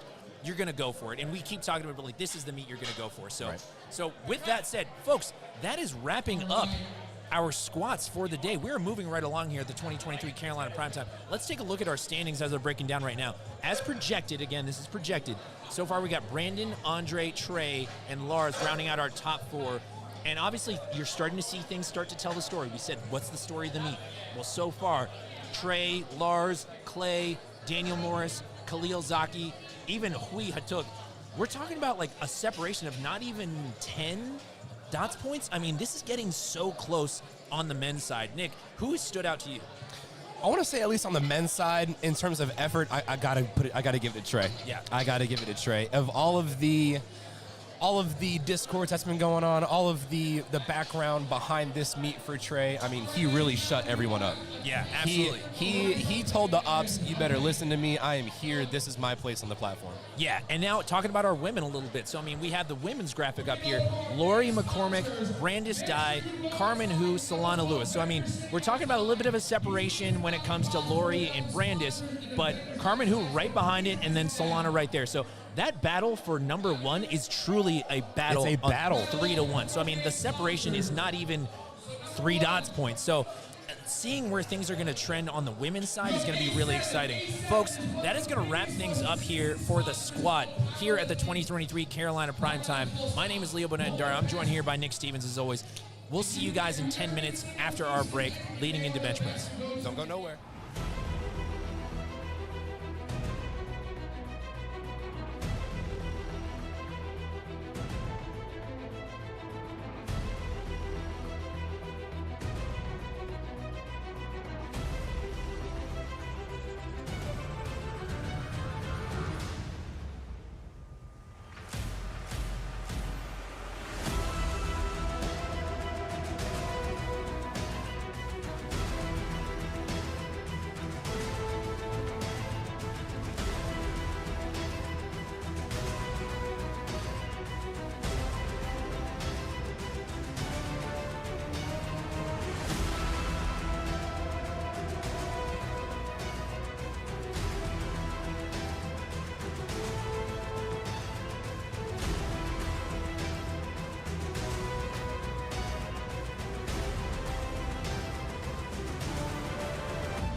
back here, folks, at the 2023 USA Powerlifting Carolina Primetime. Nick, we are onwards to the bench press. Let's talk a little bit about what you're looking for technically on the bench press. What are we looking for when it comes to judging the bench press? Yeah, absolutely. So there's generally, so the biggest thing, want to keep the butt on the bench. Yes. That's one of the things that I see most commonly called in powerlifting. Obviously, I don't feel like we'll see that here because we see a lot of very proficient, very technical benchers. The one thing we're going to want to look for here, we want to satisfy our referee's commands. A lot of times when lifters miss a bench, it is on referee commands. Yes. So Leo, you alluded to it a little bit earlier that with bench there's 3 commands. Squat, start, press. I've actually accidentally said squat. Have you really? Yes. Yeah. It's similar. Yeah. But it's actually start, press, and then rack.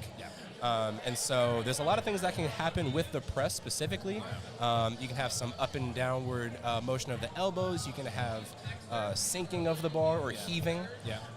There's a number of different factors that can go on with the bench because it is the most technical of the 3. It's the one that I actually usually like to tell people is like there's so much going on. As a referee, you're actually looking at so many different things that and actually I usually kind of as a chief referee versus as a side referee, I actually am looking at different things. Really? Is in a lot of ways, because there's so many things you need to watch for. You need to make sure the feet are down flat. You need to make sure that the glutes are still in, and not the entire glute, by the way. A part of your glute needs to be touching the bench, not the entire thing.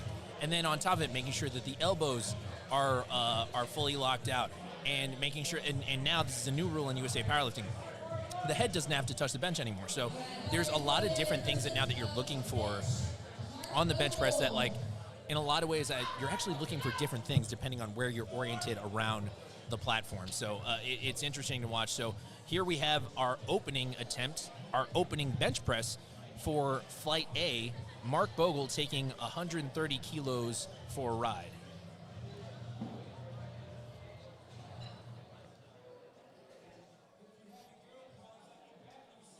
I got 99 problems. The playlist is here today. Oh, man, it's been great. What a great job by PSP Productions here. All right, here we go. Mark Bogle, he gets that start command, the press, and the rack. So in order to get that rack command, you have to be full Bingo. stop motion. That's right. Or actually, really, to get any of the commands, you have to have full stop motion. That's right. So in order to get the press command, that bar has to be motionless. Correct. Yeah. There's no time duration. None of that. It just has to be motionless. As the chief referee defines motionless, and that's an interesting thing you bring up there, Nick, is because different referees have different definitions of what motionless is, and that's why you want to try to, as my colleague mentioned earlier, train to comp standard no matter what. You want to make things undeniable.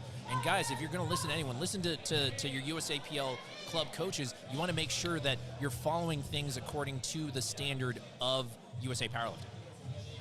That's exactly right. And you see a lot of times, and obviously we're probably not going to see it as much in this meet, but you look at more of your local meets, your larger meets, your regional meets, that's where you start to see those kind of infractions come in with lifters who maybe don't have as much experience or as much practice working to those comp standards. Correct. And they're kind of having to experience those firsthand on the platform. That's correct, yeah.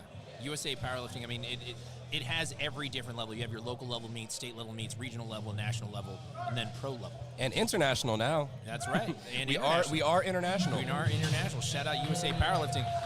Dr. Gordon, 137.5 kilos on the bar. If you blinked, you missed that one. Beautiful bench opener for Mr. Gordon. Dr. Gordon.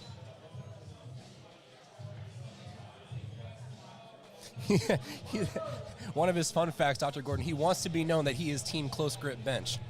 And you could actually see it there. I was going to say, I was like, that bar trap. And the thing is, you're going to see it a little bit, Nick, is the variations in setup.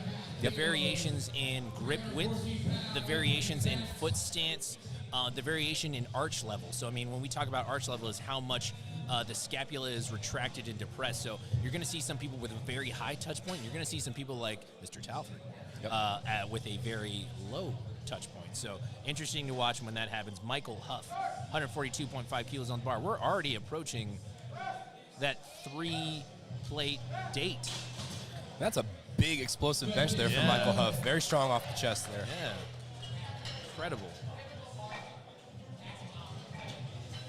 And he has kind of that sink and drop almost. And it's interesting. And the thing is, some people think that, like, well, isn't that like a heap? It's not. It's only a heave, isn't it, after the press, Yes, where you have to, like, where you sink sink back it down? and toss it back up. Yeah, it's a very... And the thing is, as a chief referee, you have to be very, very locked in on that touch point to make sure that you can discern the difference between a sink, someone who's a sinking bench press, and then they pause, and versus somebody who sinks, you give them the press command, and then they kind of heave it back up. That extra little oomph That off the little chest. thing, Mhm. yeah, it's interesting. So, and that was actually something I remember seeing during my national referee exam with my national referee proctor, Joanne Craig. She saw that I called that on someone, and she mentioned as much. So that was good. Nicholas Gorham, 147.5 kilos on the bar. Now, Bench Nick, a little opener. bit kind of on the opposite of the spectrum there. Very soft touch bencher. So a lot of people, they like to, and you see this a lot of times with larger lifters, they kind of like to sink a little bit more because they're able to get that much more of their body underneath that pressing force. Yeah. With lighter lifters that are a lot more technical, having that super big sink will actually take them a lot more out of position and hurt their bench more so than just simply having that soft touch. Yeah. So we're going to see a good mix of those here. Yeah. No, and that's an interesting thing you mentioned there, Nick, too, is I actually think that's everyone seems to love the Laffy Taffy, shout out 2005. But, like, the interesting thing about the soft touch point is you find that the soft touch point on the bench press is probably the most easily to replicate.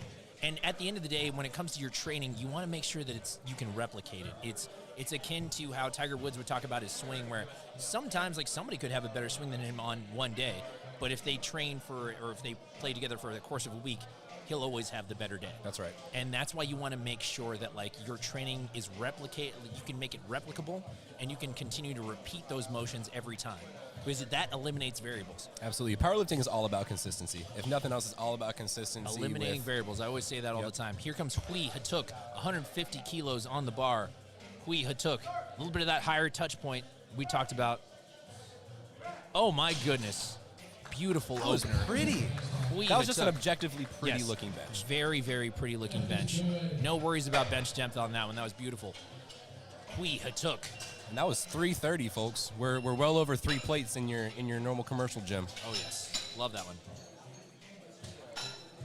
Wayne Blakeney is going to come right behind. Wayne Blakeney and Todd Talford. Those are going to be 2 big benchers that we're going to see. Yeah, oh, man. It's so fun. I can't wait to see it. And again, I'm a huge fan of the of Wayne Blakeney. It's more so just because, again, the way he's built is just not the way you would expect a high-level lifter be. Because, again, we talk about kind of like, well, sometimes it's not the most advantageous leverages. Well, Wayne Blakeney proves otherwise. If you work hard enough, you absolutely can. You absolutely can get to this level. Oh, Wayne is proof that dimensions don't mean anything. They mean nothing in It's this all. game. It's really about work ethic and True. how well you're able to manipulate your Look body. at how See? locked. Close I mean, grip. my goodness, close grip, the master, and but the thing is, close stance too. I mean, making sure to get that leg drive. When we talk about leg drive, Nick, what do we mean? So for me, and this is something that I'm in contention with my lifters all the time, and I love it. So leg drive, we're really looking for the force that we're able to get off the ground into our bench, right? So we're really trying to drive our feet into the floor. We're really trying to activate our quads, our glutes, our hams, Right. and really derive as much force from the ground into our bench as we can. Yeah. And definitely, and in a lot of ways, you're also trying to make sure to maintain that high touch point, right? That leg Absolutely, yeah. drive kinda That's drives half. in. Yeah. That's half leg drive. Right, yeah. You want to make sure to kind of keep that high touch point, and that helps when you're driving its floor. That's why you're going to see a lot of people with the different footwear. Obviously, the Hyper-Vs have become a big thing because of their hard kind of niching rubber. So that's been very interesting to see in powerlifting. Here comes Josue Paredes, 157.5 kilos. My goodness, that Little drop. wider, a little bit of a shorter arch, but I Yeah. love it. But that quick descent, I mean, let's see the replay. 3 white lights for Josue. And that's actually similar to how I like to bench. I prefer to bring it a little bit quicker to the chest. Yeah. I like to, and shout out Sean Noriega if you're watching. Yeah. I like to use what he calls the 90-10 rule. Oh, yes. So Yeah. you let the weight and the gravity and take then in you 90%. bring your chest a little bit, yeah. You Shout out catch that powerlifting last now. 10. There you Yep. go, yeah. Catch that last 10%. I'm also a man of culture. Yeah, yeah. That was a beautiful one. Santiago Ramirez, 160 kilos on the bar here for Santiago. And he's letting the hair flow. Oh, I love to see it. I'm here for it. Love to see it.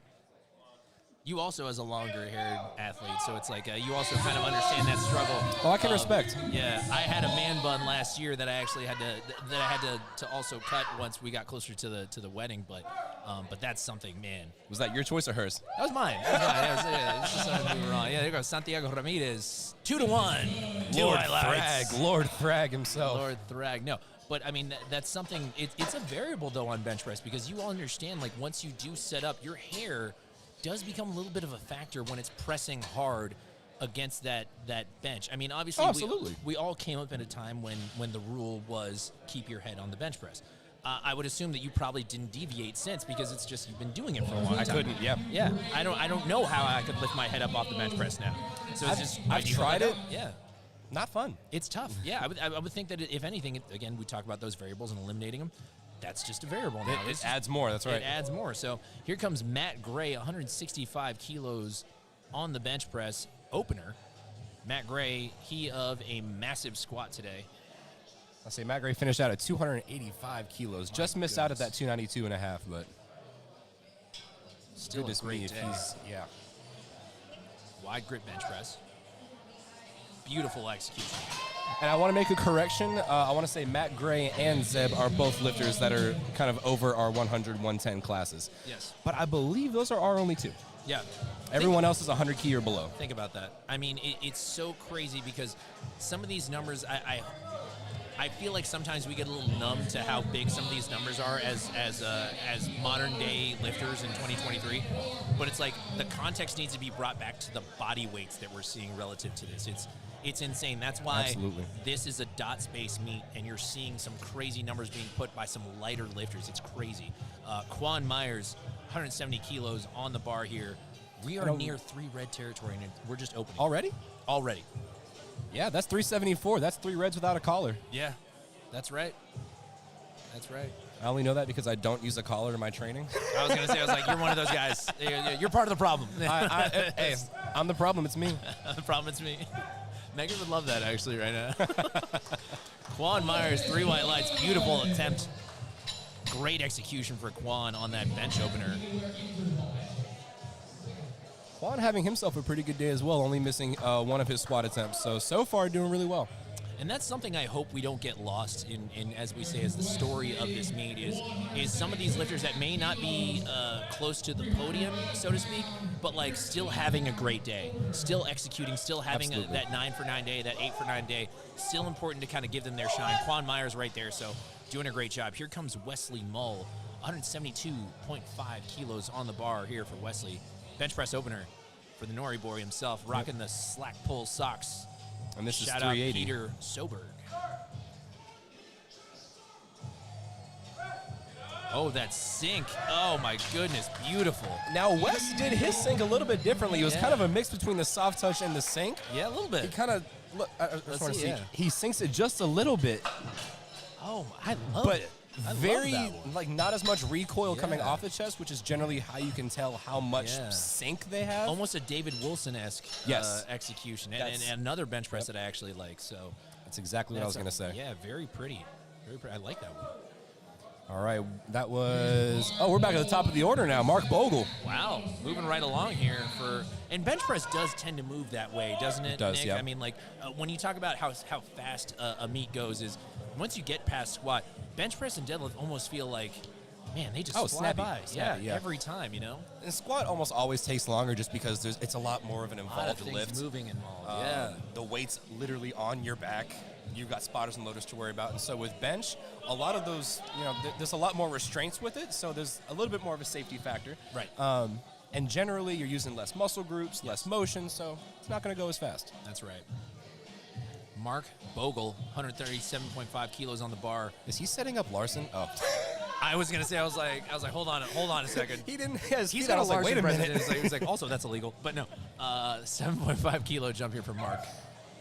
And this is 303. Beautiful attempt. Now let's see the call here from Mark. Love that. 3 white lights for Mark Bogle.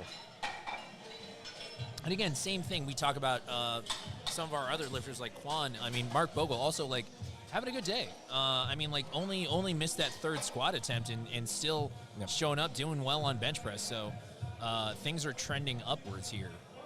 Yep, we've got PhD, Devin.PhD on Instagram. Devin Mr. Gordon on the way up. PhD. Love it. Now, interesting thing here to note, Nick, is why would someone use flats versus heels on the bench press? It's all about how they perceive they get the most leg drive. So you see some lifters, and there's other factors by the way, as we're well. talking about footwear here, folks. Right, yes. It is variable per lifter. You know, maybe their legs are a little bit shorter and they think they can get that much extra oomph from an added heel. Right. Sometimes lifters with flat soles, like we see with Mr. Gordon here, you're able to find better foot placement. You're able to find more surface area on the floor and get more force out of the ground. 145 there, solid for Dr. Gordon. Yeah, and that's interesting how everyone kind of varies from athlete to athlete on what they think is necessary for them to kind of achieve that one position and two, that leg drive. So you're seeing, I feel like there's been a big paradigm shift in the last couple of years going into flats, kind of having more context with the floor, so to speak. So it's been interesting to kind of see that come about. So, and you're seeing it here in the Flight A here at Carolina Primetime. So looking at a lot of our lifters, we're seeing a lot of flats.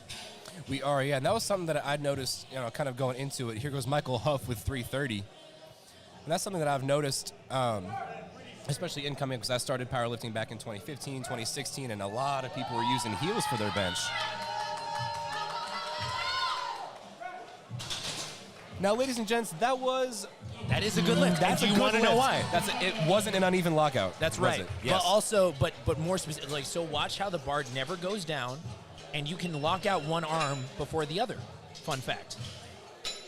You can, and that actually, so that it looks like from one side, it's like, oh man, did one go down? No, actually, one went up before the other. There's a difference. And that, folks, is why they pay me the big bucks. But more specifically, though, it is true that one arm can lock out before the other. So if it does look uneven, but it's like, but unless that one side went down after it was going up, it's still okay. Is it pretty? No. But does it still work? It's a good lift. It's a good lift. And that was 3 white lights. And that's a credit to how good our referees are here. These are national level referees. So, and that too for Michael, knowing like he's able to get to just like the limit of the technique. So Nicholas Gorham, 157.5 kilos, 10-kilo jump. Beautiful execution here from Nick. Let's see the call. If it's one thing that Nick's bench has been doing well, you got a yellow card here. I'm curious on the right side. Now, could have been maybe a potential move there before the rack command or after the rack command. So, not going to pretend to know. Again, could have been trying to jump. Could have seen like some elbow lockout, but we'll see. And I was going to say, Nick's benches have been fairly consistent all the way through his prep. Like I said, squat, he was having a little bit of an issue there, but bench and dead are his bread and butter. Yeah. Here comes Hui Hatuk, 157.5 kilos for Hui. And Hui Hatuk, he's got that wide grip bench press, high touch point. Kind of, again, like you want to talk about a very pretty bench press. You kind of see that leg drive coming from the side. He's really, really setting up and pushing that arch high, a la Sean Noriega. And those are the Vivos, yeah? Yes, I believe so. Those are the competitor to the Hyper V's. Oh, no, those are Vans. Those are not Vans. Those are a different type, actually. Yes, because they actually have a strap on them. Oh, okay. Yeah, so there's levels to this, Nick. Anyways, I'm new. Yeah, 3 white lights. 3 white lights there for Hui. Great attempt selection. Let's see what he puts in for his third. Josue Paredes, 160 kilos on the bar for Josue.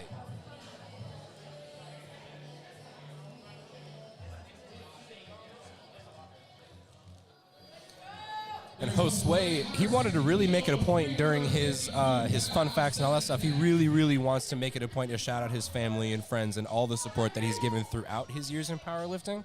He, quote unquote, 100% could not do it without them.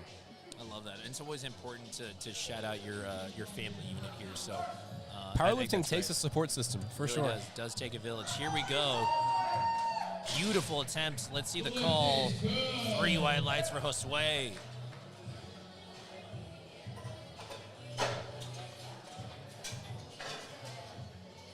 All right, coming right behind, going up 5 kilos, Wayne Blakeney, 363 pounds.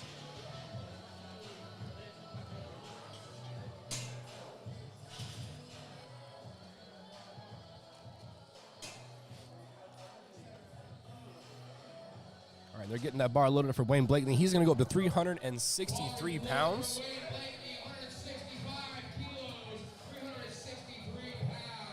Just walking to the bar now. Interesting enough here, I wanted to point this out. We're noticing a lot of our benchers come up to the platform and talk to the head spotter before they get under the bar. It's super, super, super important to let that head spotter know exactly how you want your handoff, the timing, the amount of weight they take off the bar, all that stuff, because even those small little adjustments can very much affect the efficiency of your bench and your mindset towards the bench. And so you'll see as you're watching, a lot of these lifters are going to go up to the head spotter and tell them each time, hey, this was great, this wasn't great, change this, adjust this.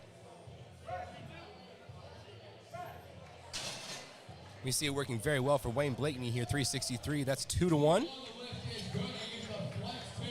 We've got a yellow card from our head judge. Let's see what that could possibly be. I don't know that I could tell from that angle, but it was still a good lift, so.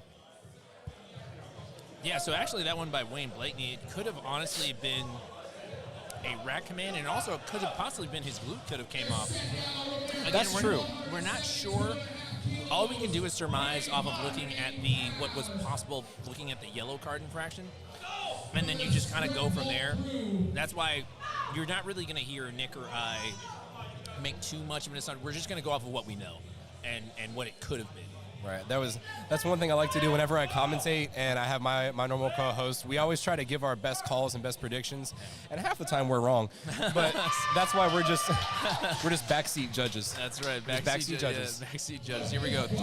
Here is 2-1. Santiago Ramirez, 172.5 kilos, bench second. And that was a yellow call. And let's see what I could have seen on that one.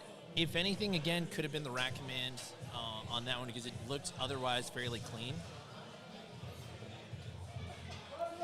All right, Matt Gray's coming up now, 380 pounds. Matthew Gray, 172.5 kilos, 380 pounds. Oh, we've got so many gamers on the platform today. Matt Gray's proud to have reached the top 1% in Rocket League. Wow. That is goated status, Mr. Matt. Save some for the rest of us there, Matt. That's incredible.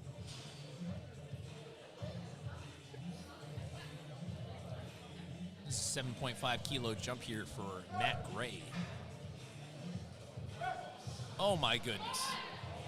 Let's go. All right, the lift is good. That is clean as a whistle for Matt Gray. Yes, sir.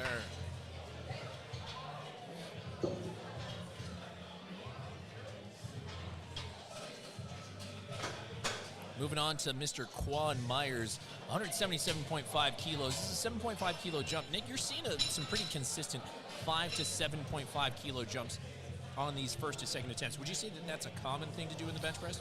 Absolutely. I mean, especially with bench, too, you want to be sure that you're... You want to be sure... Oh, we're looking again. 391 pounds. Anyway, when we're looking for bench press jumps, bench is one of those more inconsistent lifts, right? Because there's so many different factors that go into it, because there's so many things that can go wrong in the bench, you want to have, like you were saying, limit as many variables as you can.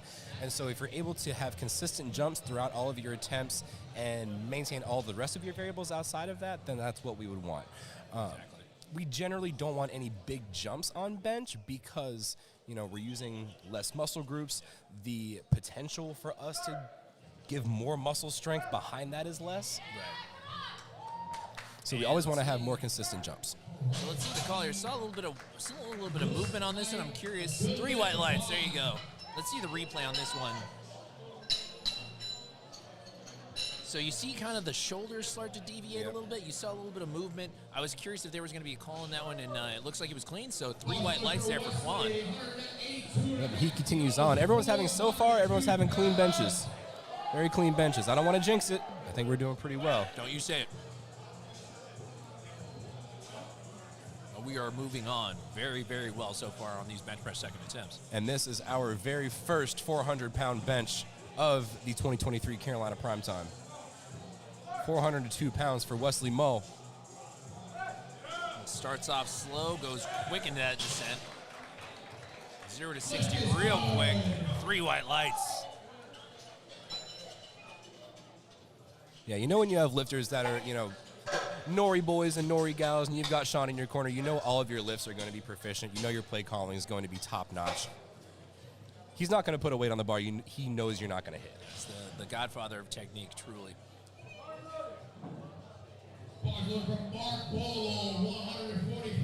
All right, we are back up to third attempts, folks. We are just cruising right along here. We're already back to third attempts over our first flight. Mark Bogle's going to go for a massive 3-plate bench here, 319.67 pounds on the bar. This is a different kind of 3-plate date. Aren't we talking about here, Nick, is when it comes to the kilos, my goodness. And if 45 correct kilos. me if I'm wrong, and this might just be my hot topic or hot take, lifting with kilos is harder. Lifting in kilos is way harder than lifting in pounds. You're not going to hear argument on this end. Third attempt here. Mark Bogle. What an attempt. Wow. 3 white lights, Mark Bogle. That's a way to finish out 3 for 3 on bench. What a job. What a job there, Mark. Incredible stuff on his end.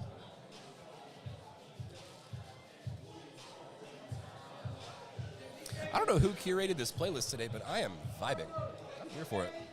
Oh, absolutely. Yeah, no, it genuinely feels... I feel like we're at a party. Yeah, it really This does. is a party. Yeah. Done a tremendous job, PSB Productions, on all every end. I mean, not just the stream. It's been the music. It's been the production. It's been the meet itself. So Marshall and Megan Powell, I mean, unbelievable stuff. They've truly, truly outdone themselves with this Carolina Primetime.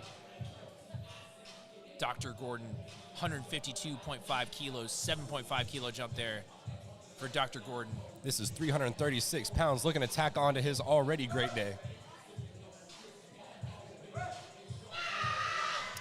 Oh, yes. And he's going to continue on. That is 6 for 6 for Devin Gordon. I'm going to call the lights before they come out. That's right, yes. I knew that was a good lift. I don't got to wait for the lights. I don't need no lights. Need no lights. I know a good lift when I see one here, folks. I've been around long enough. Yeah, I've been around enough. We see it here. I see it. You've seen it. Michael Huff here, 152.5 kilos on the bar here for Michael. This is a 2.5 kilo jump. So, Nick, this is one of those cases where, yes, it is a bench press. So it's like you are going to see some 2.5 kilo jumps sometimes if something didn't move the way you wanted it to. So let's see how things move here because this is a bit of a small jump. And ladies and gentlemen, if you're kind of new to powerlifting, you're kind of just watching, 2.5 kilos is the smallest increment that you can go up. Unless it's a record attempt. Yeah. You could go even lower if it's a record attempt.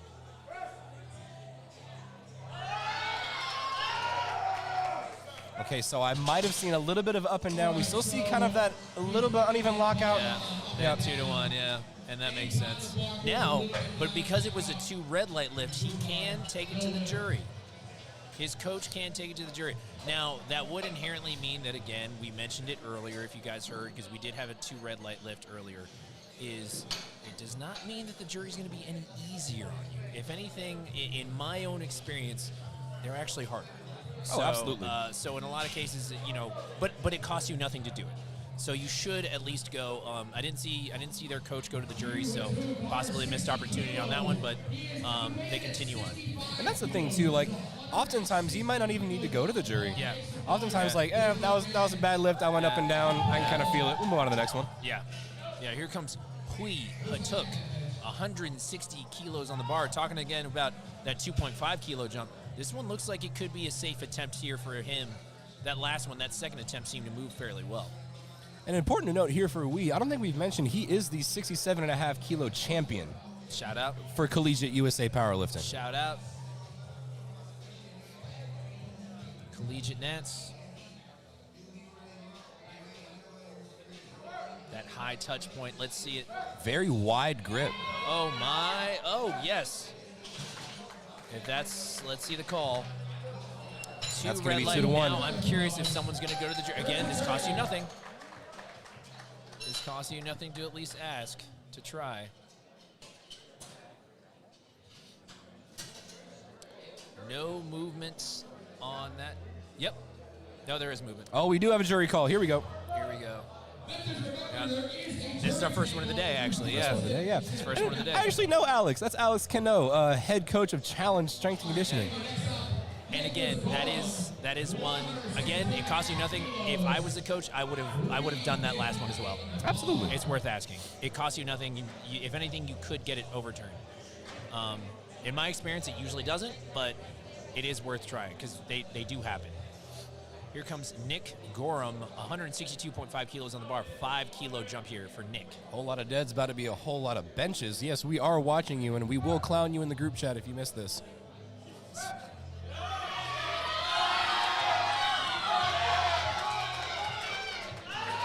Come on, Nick, finish. Are you serious? Finish, Wow. Nick. Unfortunately, I did think I saw it. I think that's going to be up and down motion. See it. Tag the group chat. Yeah, we are clowning you right now. No, Nick, honestly, that was one of the best efforts I've ever seen. I've never seen. I usually, even as a referee, I kind of tune out once it gets to the point where like, oh man, I don't really know if he's gonna get it, and I'm like, oh yeah, he finished it, but it was the up and down. Yeah, I mean, that's no quit Nick right there. He has got not an ounce of quit in him, so he's gonna do everything he can to get it up. And ladies and gents, if you're watching the lifting cast, we may see a little bit more red boxes on our lifting cast. On That's that bench generally kind of how it goes. A lot of these third attempt bench presses, one, our lifters are tired. Yeah. Two, we're trying to add pounds to the total. Also, we're trying to win a pro card here, right, Yeah. Nick? I mean, like at the end of the day, like let's call it what it is. This is a pro qualifier. Josue Paredes, 170 kilos on the bar here for Josue.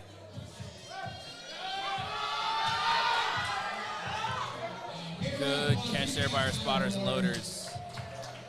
And I'm curious if you saw a little bit of a heave here off the chest. There it is. Yep, Yeah. just the slightest bit. And that's why you. And it would looked call like too. It looked like because that's not normally something he would do. So Yeah. it looked like when he did heave, it pitched it a little closer to his Yeah, head, yeah. so it wasn't able to get his lats back under him. Yeah, put him out of position there. And that's the thing too is even with that kind of sinking bench press where you try to kind of take that momentum that you take on the like on the sink and try to reverse it, it's hard. It's still a high risk kind of thing. So I mean, it's one of those things where it's like the rebound on squat. It's like, hey, if it helps you out, that's fine. But 9 times out of 10, it does put you out of position. So if you're gonna do it, hopefully you can master it. But it's one of those things that you want to try to. We kept talking about making those lifts repeatable and eliminating those variables. That's right. That sink is a variable. Comes Matt Gray, 177.5 kilos, bench press third attempt.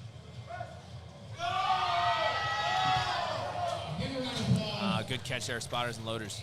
I'll say that's a solid effort there from Matt Gray. He's going to finish out with 172.5 kilos. So that's a pretty decent call to make 5 kilos up from his second.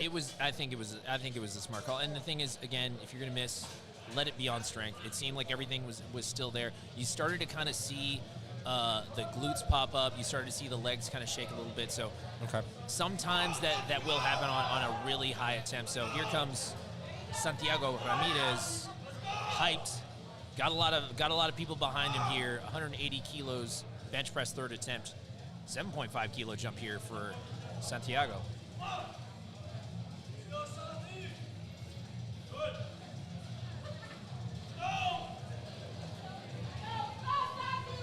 This is a big bench here, 396 pounds, just short of 402. Very high arch, very soft touch, not able to find the juice off the And chest. the thing is that is interesting that happened there, Nick, and again, great catch by spotters and loaders. When it comes to those high arch bench presses, you usually see failure off the chest. You know, Absolutely. that is where you're going to tend to fail. If you're going to fail anywhere, very seldom do you see those people kind of fail, let's say, like towards the top. Usually doesn't happen. That's if you just run out of gas. Right. But most of the time, if it's going to fail, it's going to fail at the chest because you're already putting yourself in a mechanically disadvantageous position when you're that kind of wide grip and you have that really high arch position, right? That's right. So here comes Quan Myers, 180 kilos on the bar. This is a 2.5 kilo jump. Again, we're seeing some of these 2.5 kilo jumps Well, we so far. remember his second didn't move the fastest, and I think here they're trying to make a little bit more of a conservative call and save for pulls. Now let's see how that works. Love the song selection there for Quan.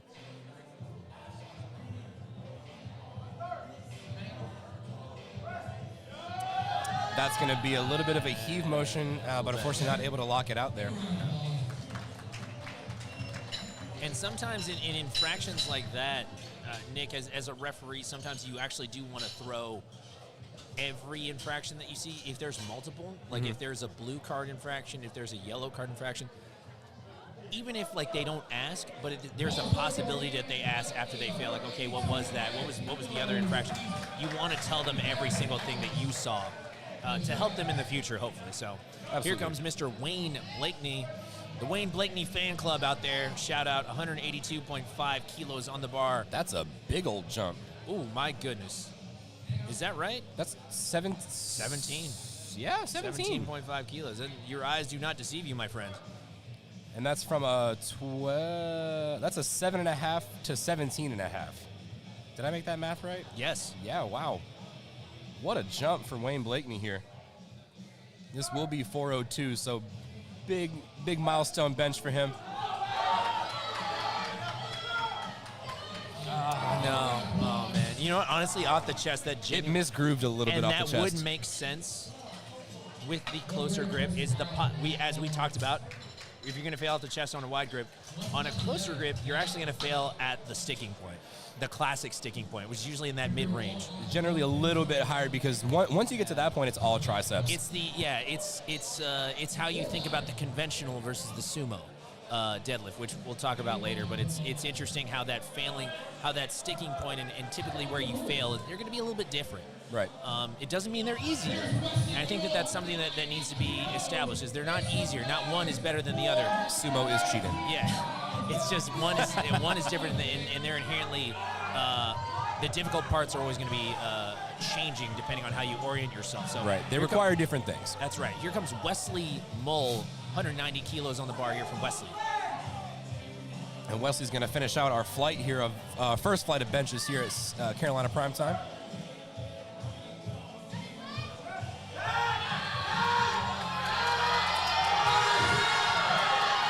Oh, man, see, like we saw right there.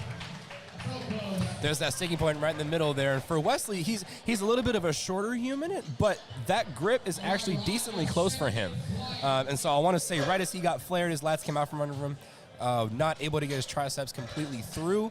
So that's probably where we saw that missed lift there for Wes. Folks, I don't know if anyone's following at home, but if you were counting along with us, there was only 3 successful bench presses on those third attempts. Sounds about right. Yeah. Sounds like a powerlifting meet. It definitely sounds like a powerlifting meet. So it happens at every level here, folks. We're moving on to Flight B. That means we are on to our female bench presses to start here. Ariel Patra talking to the spotter who's going to be handing off. And if you've ever trained with Ariel, I've actually trained with Ariel, so she's actually very specific on how she likes the handoff on bench press. Sure. So it's one of those things that she has to give very specific details about how she likes it. And that's actually goes into usually why she cuts it a little bit closer on getting that bench press start. So people think about the timer, and I don't know if anyone knows that the timer, how that works, but the timer that you guys are seeing, Ariel Patra taking 80 kilos for a bench press opener, the timer is for you to get a start command. Great execution. So let's see the call. 3 white lights. So people misconstrue you need to perform the bench press in a minute, or you need to perform the squat and deadlift. Nope. No. Nope. You just need to get in the squat. You just need to get the squat command. And then on the bench press, you just need to get a start command. And then on deadlift, you only need to get the down command. So it's important to make that distinction that when people are watching the stream at home and they're seeing the clock going, it's just that the clock starts the minute that the chief referee yells bar is loaded, and then the clock starts at a minute. And fellas, guys, ladies, everyone should know that is such a long time to execute a lift. Oh, it's forever. You should never time out. Here comes Solana Lewis, 90 kilos on the bench press opener. Beautiful attempt. Handler Brad Couillard in the back there. That's right. Very satisfied with that attempt. That's Brad right. Couillard, just a legend in this sport. Oh yeah, he's a coach of coaches, man. I mean, it's so well traveled, and beyond that, just very, very decorated. One of the best in the game. He is. I mean, we talk about the coach of coaches. He actually is the coach of coaches. Yep. He coaches Marcellus.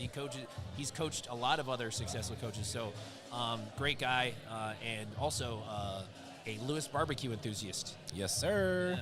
Carmen Hu, 92.5 kilos on the bar for Carmen.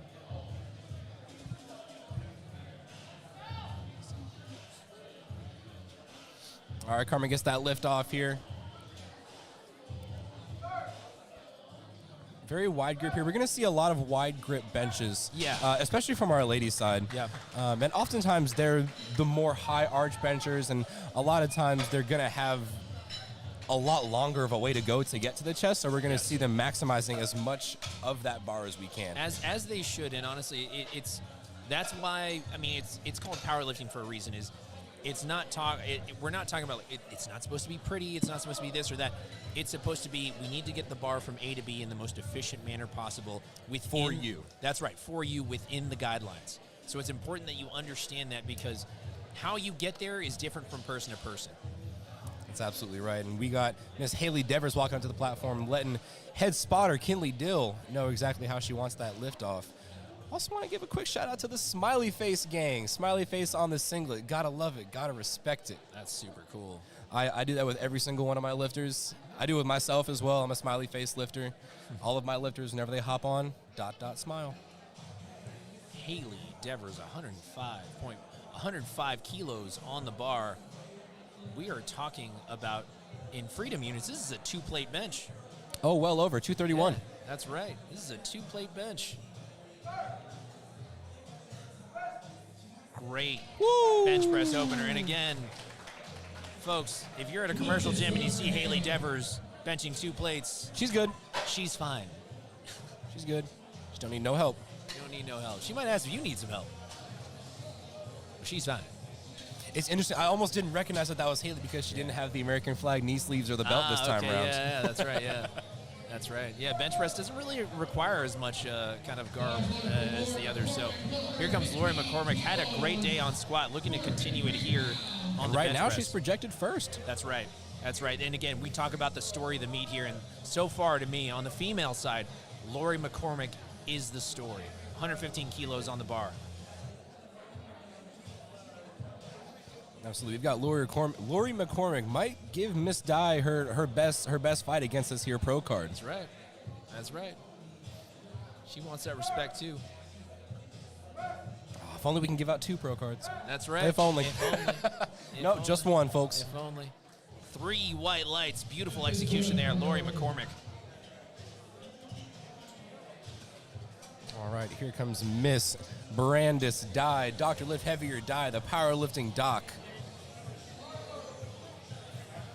Looking to add on to her already phenomenal squat of 192.5. She's going to open at 115 kilo. That's right. Doctor of Physical Therapy.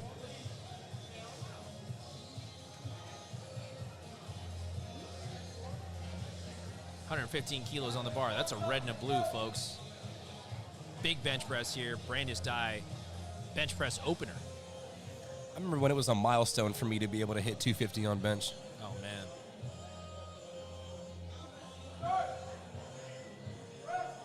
Oh, my goodness. My. Absolutely insane. Wow. And she's got 2 more. She's got 2 more benches to make it look more difficult. Incredible. I don't know that she'll succeed, but we'll see.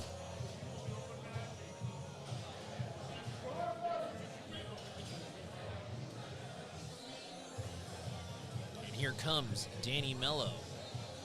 And you're seeing some of the projections here on the screen here, guys. We got Lori McCormick leading things, Brandis Dye, followed by Carmen Hu, Solana Lewis, and then Haley Devers. If you're looking at our top 3, that's only 1 dot point between the top 3. This is insane.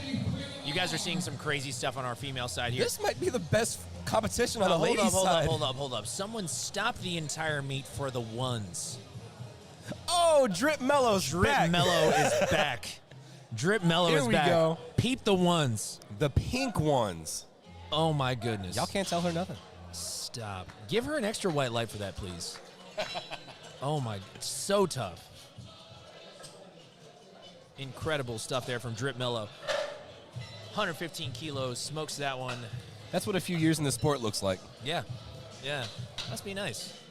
Must be nice. Michael West. Bench press opener. This is our Flight B men. Moving on. This is 140 kilos bench press.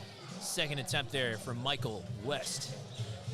It was going to be a 308-pound opener. Michael teammates with Nicholas Gorham in the first flight. All right. Michael West. Making sure, again, you want to be as specific as possible. Everyone kind of likes a different cadence when it comes to on their bench press. Hey, hand it off at 3, 2, 1. Some people like 1, 2, 3. Hey, I'm just going to take a big breath kind of thing. Like, go very light. Like, everyone's different. Bring it up and out versus just up. Everyone's different. And it's important, too, to note that whenever these lifters come back up to the platform, they're reminding that head spotter exactly how they want it. You have because as a head spotter, I'm not going to remember you. Yeah. I'm not going to remember exactly how you want it each and every time. You so were please 40 remind lifters me. ago, my man. Exactly. Yeah. I don't know who you are. I always find that funny when lifters will look at the spotter and be like, and the spotter looks like, what? Oh, you don't remember how I liked it? And you're like, oh, that was 14 lifters ago, my guy. Like, what were we, like 13 lifters ago, man. Like, what are we doing? I only know your name because it's on the board. Yeah, that's it. I don't know. I don't remember everything. And again, Connor Salt doing the same thing, making sure to be as specific as possible. You always want to make sure to be as specific as possible because, again, we talk about, like, you have a whole minute. Part of that minute on the bench press, if you are a person who takes a handoff, is making sure to allot that time to be as specific as you can. Connor sold 170 kilos on the bar, bench press opener. Yeah, no, that's absolutely right. I like to think that whenever I'm teaching the bench press to any of my newer lifters or my rookie lifters, 3 white lights. I always like to tell them the lift off and the leg drive are almost more important than the bench itself. Yeah. Because you've got half of the force you're going to be deriving from the floor from your leg drive, and then 99% of your setup is from the handoff. What do they say? Success is in the setup, right? So I mean, Exactly. It's very important to kind of keep that in mind, especially on the bench press when literally any sort of miscalculated movement tends to kind of throw you off. Especially at a top end too. You know, you're talking about your RP8s, your RP9s. Absolutely. Yeah. Here comes Mr. Quads himself, Matthew Octaviano, the Carolina product, 177.5 kilos on the bar for Mr. Matthew Octaviano. Bench press opener.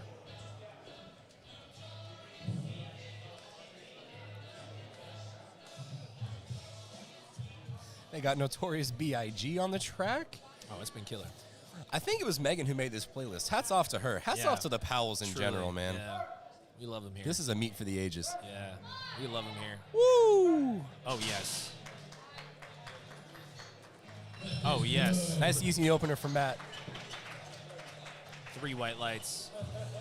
Now, if you've ever seen Matt on Instagram or if you've ever seen anything about his gym, he's got one of the coolest little gyms I've ever seen. One, it's a beach gym.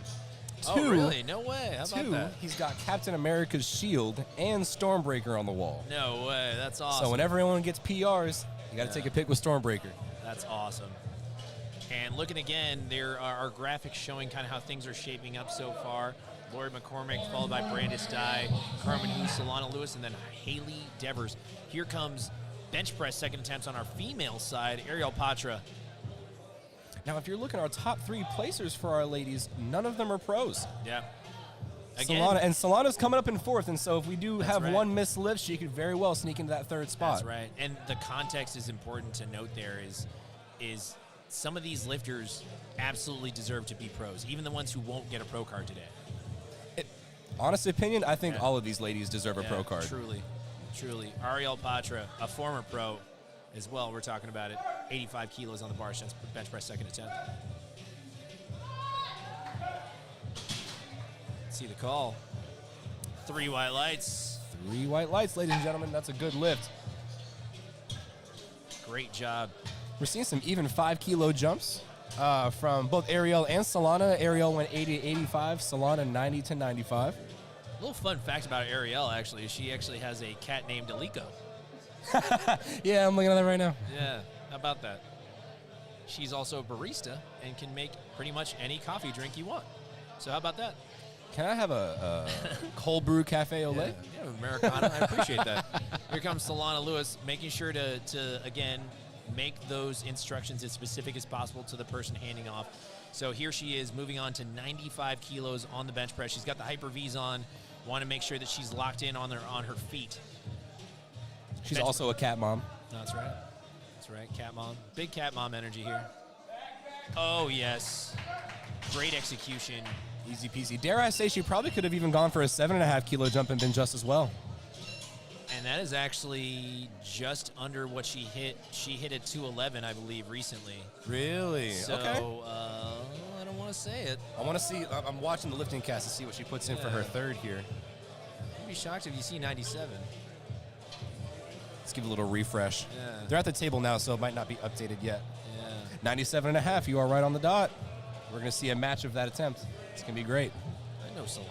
I know Brad. I know those two. Carmen Hu, 97.5 kilos on the bar for Carmen. So let's see the call here. Bench press, second attempt. Love the pink slippers here. I believe those are white toe.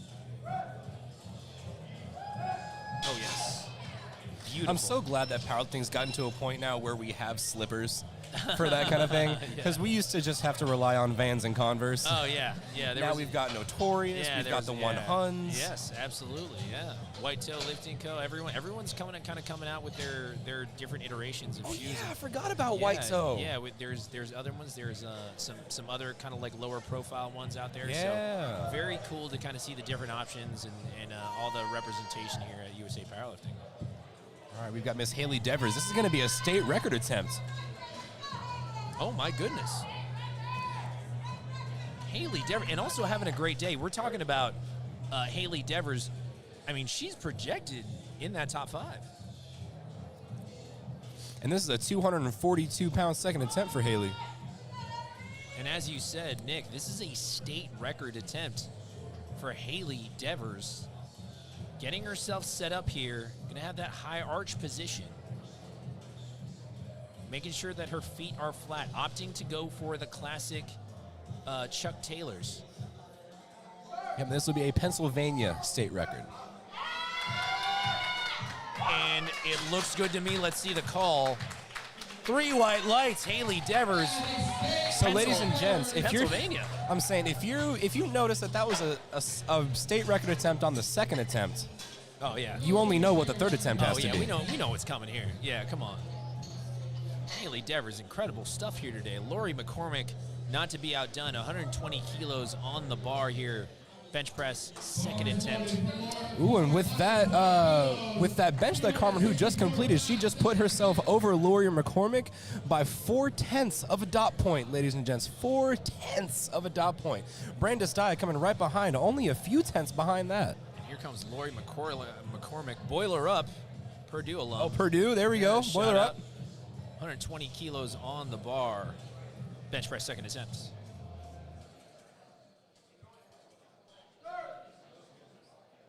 And this is actually her last year in the junior category. Oh, no. Lori lifts. Fortunately, missed that one. Bench press, second attempt.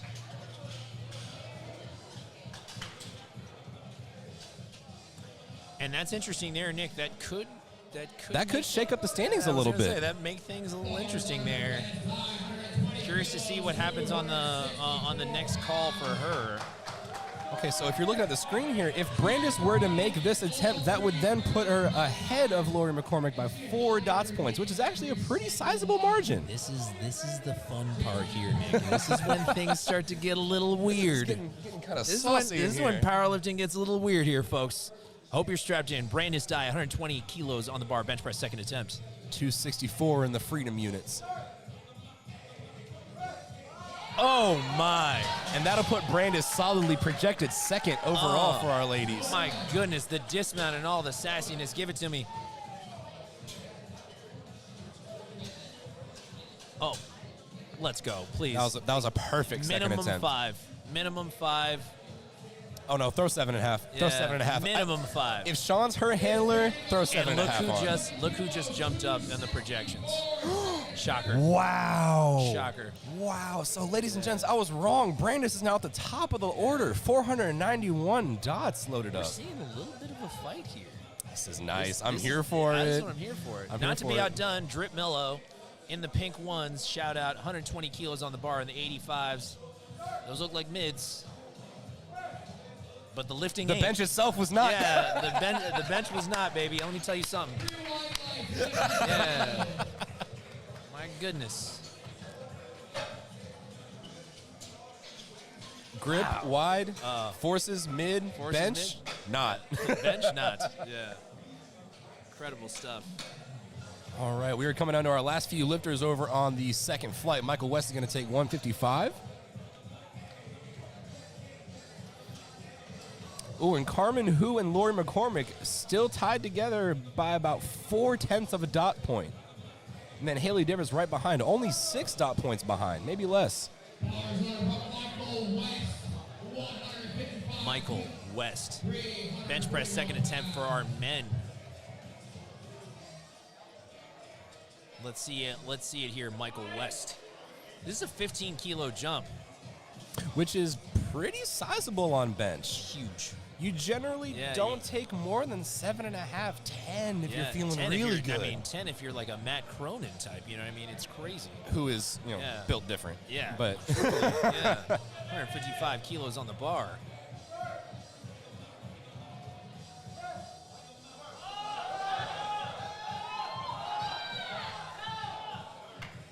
What a fight. Yeah, that's still going to be a good lift. All right, with a fight like that, Nick, do you scrap the third attempt and just go for deadlift, or do you potentially just try to go for a 2.5? So knowing Michael and knowing him and Eric's plan for his meet, given all kind of the injury he had a couple weeks out, I want to say scrap it. Scrap it. I want to say scrap it and go on to pulls. Just save as much energy as you can. People would hate me, but it's just like the honest truth is 9 times out of 10, I'm like, if there's a fight on the second, I usually am like, we're not doing the third. And that's something that's becoming kind of a new thing in powerlifting. Everyone's talking about, 9 for 9, hit all your lists, blah, blah, blah. 8 for 8 is pretty nice, too. 8 for 8 is still 100%. Yeah, it's still a great day, honestly. If you can go 8 for 8 and still place or still hit the numbers you want. To me, it's truly about also making sure that you save some for deadlift. Absolutely. Because bench press is actually disproportionately fatiguing, I find, on leading into deadlift. Here comes Connor Sult, 180 kilos. Oh, no, bench is definitely like the...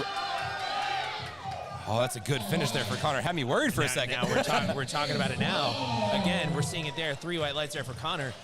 What does Celine put on the bar again, or do they scrap? That's the question. It's like that one was a tough one. Now, Celine, knowing her, she's not a good example because she can fight through anything. She can fight through damn near anything. but we're all not Celine. That's right. There's a reason we're not called the Machine, right? That's right. The rest of us mere mortals. Mm-hmm. I want to say 2.5 jump. I would think a 2.5 jump and potentially a scrap. Potentially. We'll see what they end up cooking up here. That's right. And Matt Ottaviano, him having himself a phenomenal, barely even an RPE 9 day so far. His third attempt squat it moved tough, but it moved consistent. So now we're going to go into his second attempt bench at 407.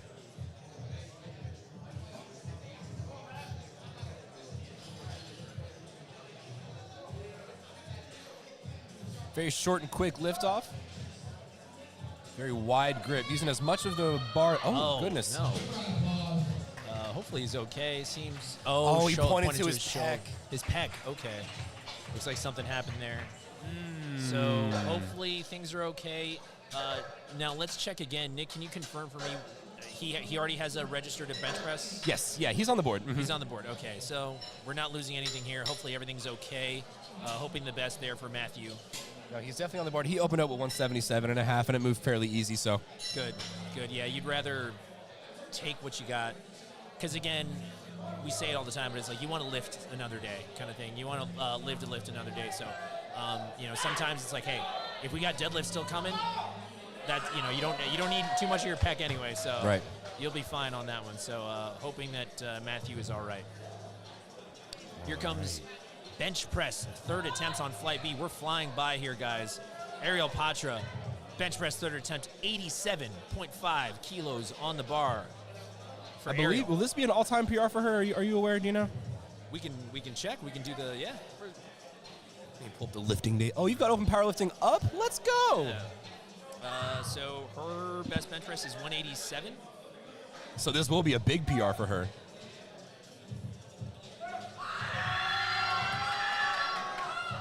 I'm not able to find as much But juice off the honestly, chest. Great attempt, though.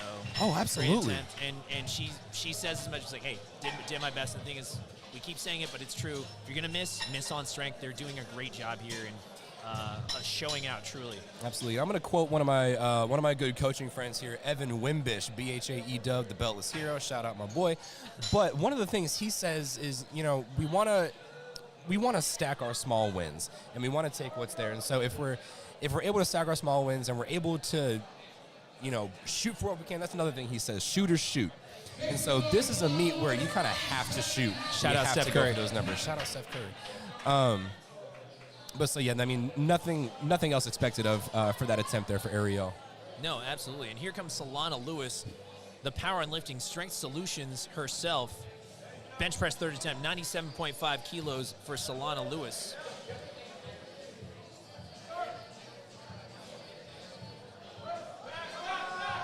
Oh, easy. My goodness, 214. What was her highest bench previously? 203. Well. Huge bench press there. Solana That Lewis, was 3 white huge. lights. Incredible, She Solana. had another 2.5 in the tank. Man, you can't make this stuff up, dude. She had another You can't- 2.5. Look at Brad. He's more hyped than she He's is. stoked. Oh, man. What a great job there by Solana. Here comes Carmen Hu. Carmen, who, between her and Lori, they're my sneaky picks to take the podium here. She's going to go 220 kilo.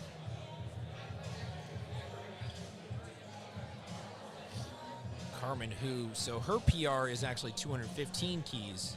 So this is a PR attempt. 220. 100 kilos on the bar. And for a 5 kilo or a 5 pound increase on bench on your thirds, that's sizable. And she easily had another 5. What? Or did she, Angelo? Oh, I was gonna say, yeah. That's all. That's the whole thing. Everything moves fast for Carmen. Yeah. That's right. My fault, Angelo. Great execution there by Carmen Hu. And now we're moving on again. We're not even talking about state records anymore. We're past state records now. Oh, we're at American records now. Yeah. Oh, now we're talking about American records. Okay? This isn't 117.5. This is 117. 117. So that means it got chipped. That's right. That's right, folks. We're not doing an increment of 2.5 here. We're doing just under that. We're doing 117. 117 pounds. That's 257. Smiley face gang. The next lowest number is 253. The next highest number, 258. So she's right under that number to try and inch out that American record attempt. Haley Devers trying to put on a show here at the 2023 Carolina Primetime. Bench press third attempt, American record attempt, 117 kilos. She already has the best bench in Pennsylvania, and now she's going for the country. Let's go.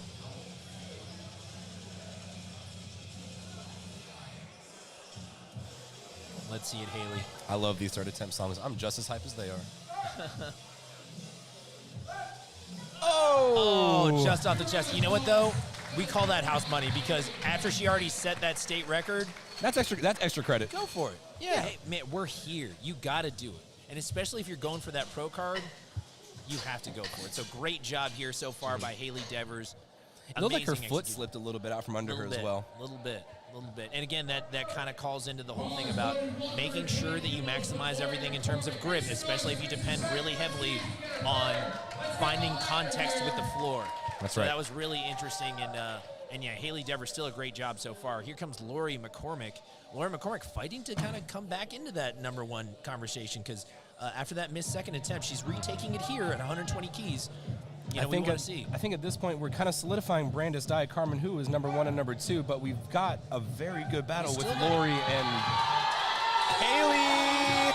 Lori McCormick able to lock out 264. See the That's call. a good lift. 3 white lights, Lori McCormick, and shaking her head, kind of probably upset a little bit with the bench press so far, but still a great day. That subtotal is looking nice. So honestly, moving onwards to deadlift, I still think she's putting herself in a place where if the other two ahead of her miss at all, the door's wide open. It's gonna take a pretty big miss from Brandis. Now here, bench is her strong suit. She is a bencher. Yeah. So I don't expect her to run into any issues with bench. But all it takes is one pull, and Carmen and Lori are right up there.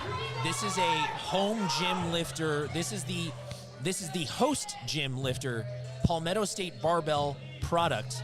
Nori girl herself, Brandis Dye, 125 kilos on the bar. She is the hometown hero for Greenville, South Carolina. That's right. Oh, wow! Brandis Dye, talk to me nice, 3 white lights. Wow. Incredible. That was 275 pounds, my man. That was 275 pounds. That's ignorance. It's pure ignorance. That was wild. Yeah. I want to know what the projection is for her dots. You want to know something I just noticed too?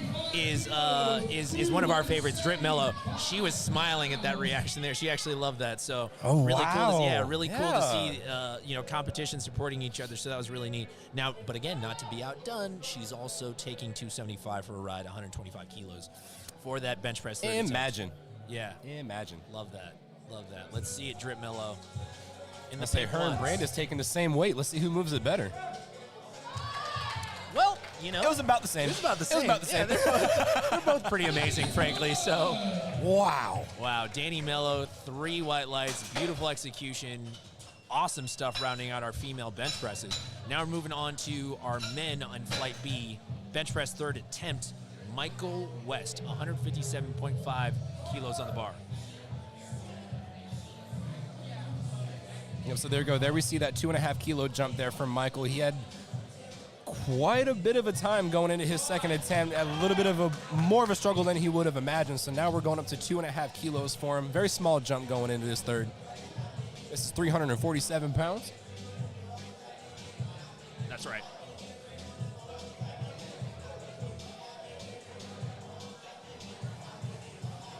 And a little bit more we'll see this bench here. Yes, that's going to be a no-no. Yeah, and so a little bit of specificity here. It looks like he separated his AC joint leading into the meet. So that was the injury that I was talking about. He was nursing a couple weeks out, so that definitely would have had an effect on his bench. Yeah. All right, here goes Mr. Matt Octaviano. I imagine he is going to want to scratch this lift. I would think we're going to see. So we're waiting as of now. And kind of like you mentioned there, Nick, is we haven't seen. And he's going to come out. Wow. He's going to do it. Yeah. Not to give up on the theatrics there. Yeah, for a minute there. So it's not uncommon, though, to see someone sometimes let the clock run out almost as a courtesy to your fellow lifters. Sure. And that's a nice courtesy to give them as well, give them some time to breathe and recover. So I was curious if that was going to happen there, but Matt going for that missed second attempt. We saw him point to his pec. We'll see what happens here on his third attempt here, retaking 185.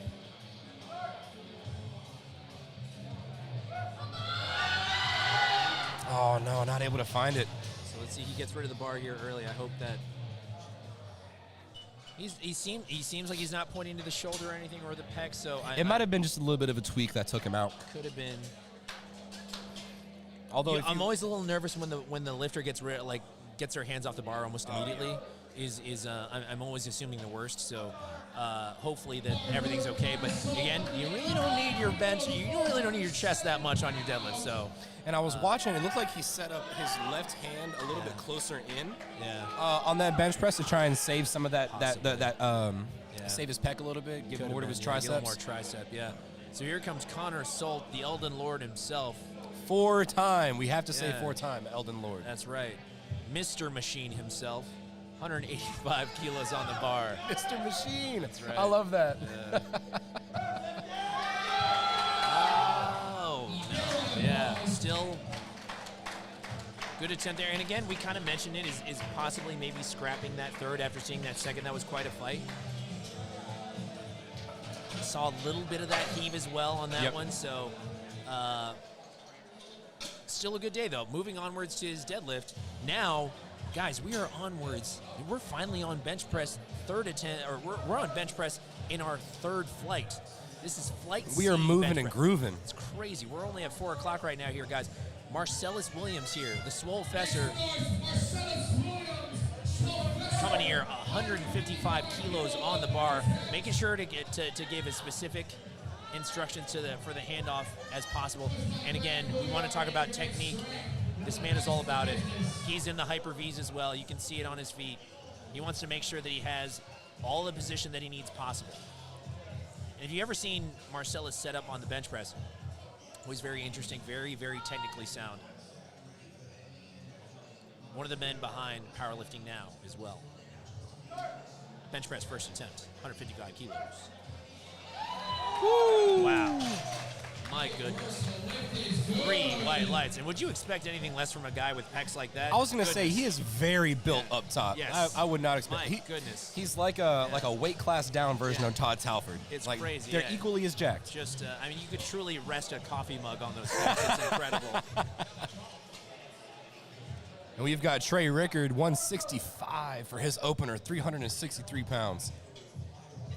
Trey coming into this meet with a lot of smoke he's asking for. Yeah, and he's looking to continue a very solid performance. I mean, I'm telling you, folks, if you get a chance and rewatch the stream, watch the preview show Do it. earlier, because what a job Marshall and team did, PSB Productions did on the preview show. That was so hyped, such great camera angles, really great production value, music and everything. And when he shot Trey Rickard's portion, man, it was so great. I mean, it really made you excited. I wanted to run through a wall. Same. 165 kilo bench press opener. My goodness. You know what's Trey interesting? It Rickard. looked like he paused that a little bit longer than he needed to. Yeah. Just in case y'all forgot, I'm He still said- here. Just in case y'all forgot, Trey Rickard. Yeah, that was actually like half-second pause there. Yeah. He said, I'm going to hold it. Yeah, I'll hold it a little bit longer. Yeah. Just for the lulls. Love that. Trey Rickard. We're moving right along. This is going to be a very fast flight. There's only 8 lifters in this flight. Oh, yeah. So we'll be going pretty quick. And that's interesting, too, then, Nick. So, I mean, do you adjust things in terms of your attempt selection knowing that the turnaround is going to be so fast? Absolutely, I do. Absolutely. And that's one thing that not a lot of handlers think about is the timing of the meet itself. Yeah, so they all assume that it's going to be, it's 14 every time, right? Nope. And within that 14, you can move up or down in the roster. Things change. You never know. So it's always You important could be to keep back up in tabs. 5 minutes. Yeah. Exactly. 5 people before you could be injured and you're up again. Yeah. You know, so it's always important to keep a pulse on how quick the meet is moving, how long the flights are, how long the flight is moving. Clay Kuhlmeyer, 170 kilos, successful attempt on the bench press opener. But yeah, no, it is interesting having that short of a turnaround. It does change things for your attempt selection. You're going to see it here. I would actually assume that we're probably going to see some lifters probably take some lighter bench presses to make sure they stay in the fight for deadlift. That's right. Yeah, and I've got a Hawkeye here on this lifting cast, so I'll be updating if I see any changes in the attempts here. Khalil Zaki, 180 kilos on the bar here for Khalil. Bench press opener.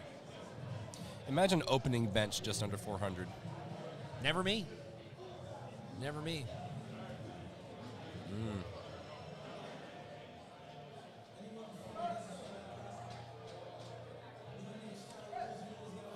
That was interesting. I wonder what the calls are going to be. Ray Williams-esque kind of move of the head slightly, 180 keys. I was curious what happened there. A little bit of movement. He might have jumped at the start. Oh, wait a minute. Pause. So there was like a pause movement. So it needs to be one continuous motion. So like that was very interesting. What could have happened there? Would that be considered an infraction from the referee side if it does kind of stop on the descent? Technically not. Okay. Yeah, technically that is okay. You can still do that. So I'm assuming that's something they probably saw there. Won't pretend to know. They might have seen it up and down. Yeah, they might have seen it up. So up and down would have been a blue. In that case, it could have been a jumped start, a jumped rack, because it seemed like his butt stayed pretty flat. So I don't, and his heel stayed flat too. So that's the only thing I could surmise from that one. Gotcha. Okay. Here comes JJ Falk, 185 kilos on the bar. Now Jalen had a little bit of a rough go for his third squat. What? Wow. Never mind. 3 white lights. Let me never speak ill on my man JJ again. Please. Yeah. I'm so sorry, yo. Man. Never again. I'm so sorry. I did not mean that. All love over here, JJ. All love. All right, we All got love. Daniel Morris coming right behind. And Daniel's a huge bencher. Huge bencher. I saw it in the research. I mean, yeah, this guy is. This is a massive bench press for Daniel Morris, 185 kilo opener.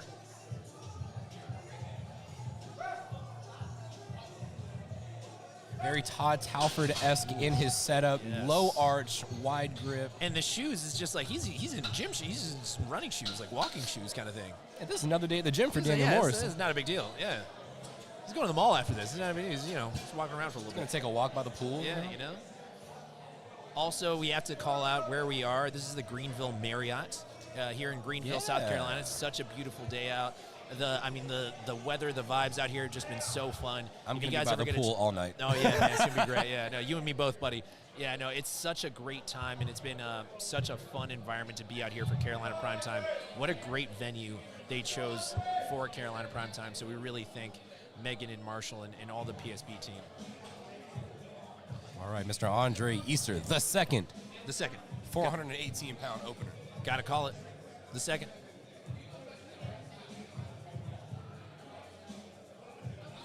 And if you guys follow Andre online, all those videos are in black and white. So epic. Now we see Andre in living color. Oh, yes. Whoa. Wow. Have y'all ever seen a 418 move that fast? I haven't. I for one, have not. Not on a bench press. Not on a bench press. That's right. And then we've got our last we do not have our last bencher. Excuse me. Goodness gracious, I'm forgetting half the roster here. We got Zeb, Brandon, Lars, Todd. We got a whole lot of benches left. That's right. Whole lot of benches. Whole lot of benches. A lot of benches. Nick, where you at? Whole lot of benches. Zebulon Moore, 190 kilos on the bar.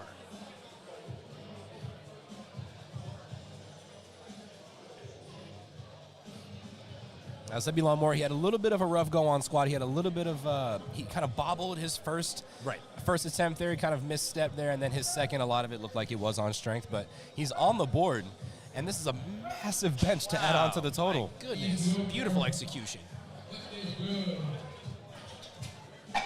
418 pounds. That subtotal just keeps getting higher and higher.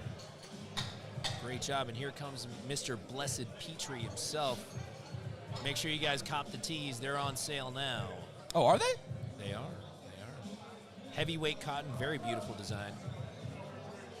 Mr. Brandon Petrie himself, the headliner for Carolina Primetime. Making sure to give his instructions, make sure everything's perfect. And again, people, I feel like we don't talk about it enough in terms of Brandon Petrie, because again, like we obviously knew like he was going to be the big name here, is I feel like what gets lost in who he is as a lifter is how incredibly technically efficient he is on all three, that my favorite lift of his is actually his execution of the deadlift. It is one of the quietest, simplest setups in powerlifting. I love it. I think it's so love quiet pretty. setups. It's such a pretty lift.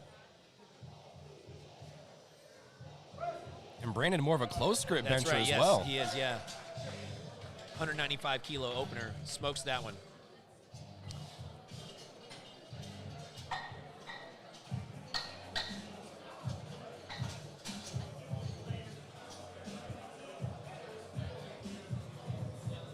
Camden Wilson's going to follow right behind with an even 200 kilo. That's 440 pounds. Freedom units. For an opening with the goodness. GBT singlet. my The first goodness. one of the day, ladies and Great gentlemen. job. All white. Looking like D. Wade out there. Shout out. Love the South Beach vibes. Big South Beach guy. I love that's why I love Palmetto State Barbell. Yeah, so that's pretty. why I love PSB. I actually picked up a T-shirt. They have those awesome Palmetto State barbell T-shirts. The summer drop? Yes. Very yes. nice. Picked one up for myself and the wife. It looks great. Camden Wilson, 200 kilos on the bar, bench press opener. That's a tempo bench. Oh, Doesn't matter. Goodness. Yeah. Maybe for other people. We My call goodness. it tempo, he calls Yeah. it control. Yeah, he calls it control, yeah. That's just staying stacked right there. Camden Wilson, great execution there. Here comes Lars Hinson, 200 kilos as well. Bench press opener.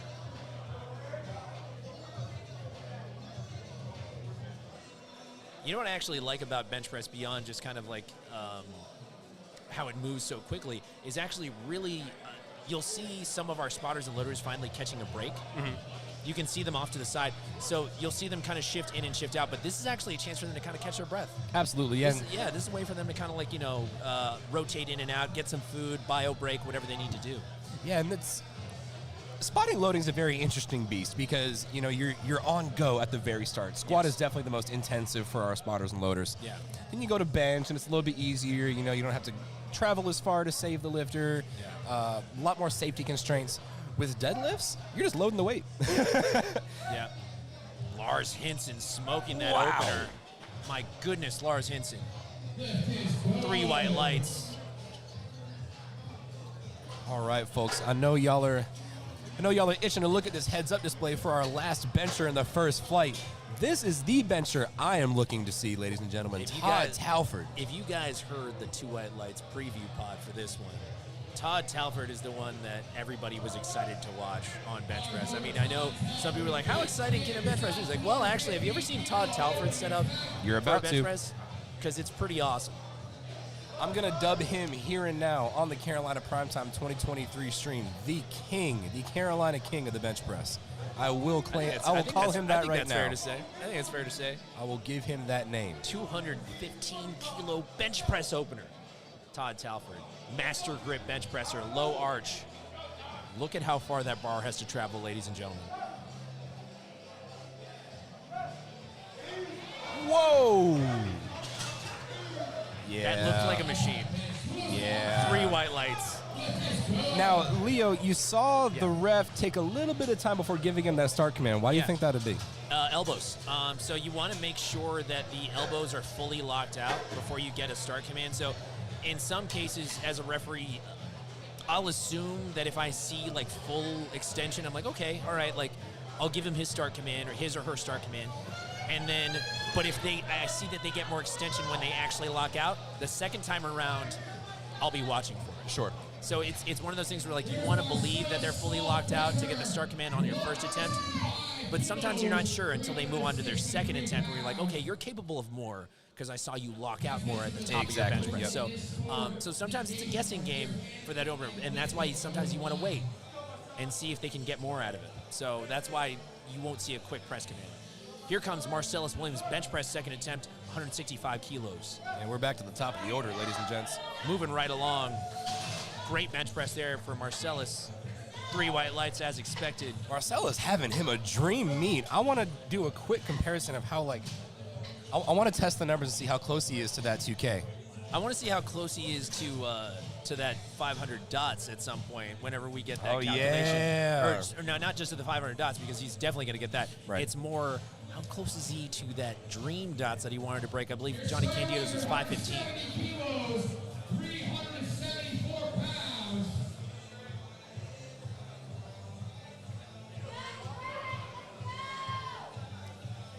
Yeah, Johnny Candido's 515.56, and that does matter.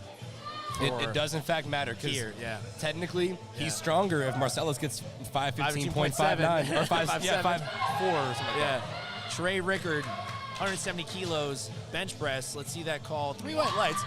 I'm curious. Let's see that. A little bit of a smile off the camera. Yeah.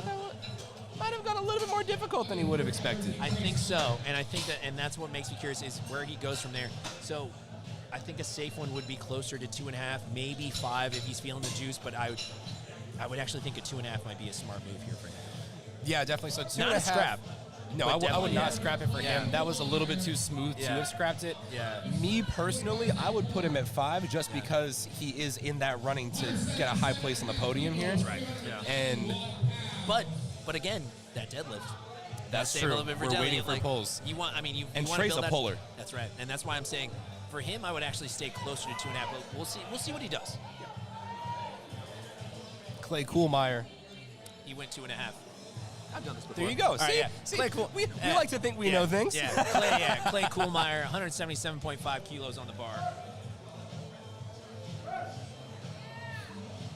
Oh, yes. Very smooth there from Clay. Now I'm curious to see that extension call. Okay, yeah, there you go. 3 white lights there. I was curious if those elbows got the full, but it looks like his extension is pretty consistent all the way around. So I do see what you mean there. Yes. It looked like his left arm was just a little bit more bent than normal. Yeah. Curious. Mr. Khalil, he's going up to 418. So this is interesting. Yes. This is interesting. I'm glad this is up here so we can talk about this. When you miss an attempt, you got to have a conversation with your handler. Yes. What do we do? Do we go up? And do it's we got to stay? be quick. You don't have a lot of time. How much time do you have? You have about a minute. That's right. Yeah. So that's got to be a quick conversation you got to have. And so if you missed your opener or you missed any sort of attempt and it wasn't on strength and it was more technique, then I could see you wanting to increase for that second. 10 keys, a little bit of a risk, but watch me be wrong. And there I go. I'll be wrong. There you go. Yeah. Hey. I'm fine with being wrong. Yeah, I'm There it okay is. with being wrong. Yeah. 3 white lights. Yeah, And- excuse me. And again, that's context that Nick and I don't have. We weren't sure what happened on that first attempt. Some wonky stuff happened. He missed it, but obviously the conversation with his coach was enough. There's like, hey, we're fine. We're sticking with the plan. But that's why just looking at the lifting cast sometimes, because sometimes I like to track meets of friends and other people that I know in the community, like on just on their lifting cast, like if there's not a stream, and sometimes that doesn't always tell the story.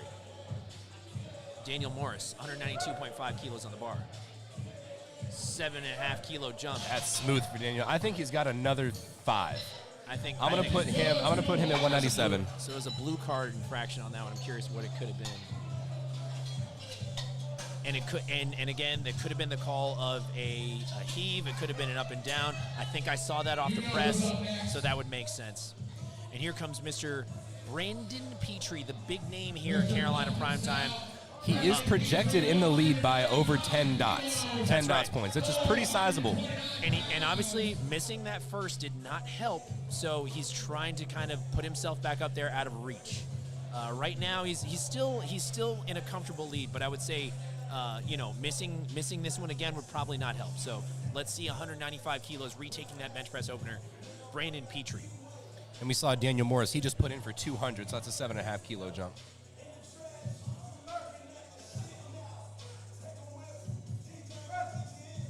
There it is. I'll see if that extension call, I'm curious. Yeah, okay, yes. 3 white lights. Thought I saw something. I think you said the same as much, Nick. Yeah, like I said, from this angle right at the very end there, Yeah. like you have that little bit of extra extension to lock out. But good enough, and again, and that's really all that matters here is we want to make sure that they're lifting according to the referee standards, right. according to USA powerlifting standards. So that was great execution there. So interesting you mentioned, I think you said Daniel Morris jumping up 7.5. That's up there. That's up there. That's pretty I'm big. curious. That's I'm pretty curious. big. And given how his second moved, I mean, it's a gamble. I think it's a gamble. I think he's got it. Yeah, I actually think 5 would have been a wiser choice at I the agree. highest end, maybe even 2. But we'll see.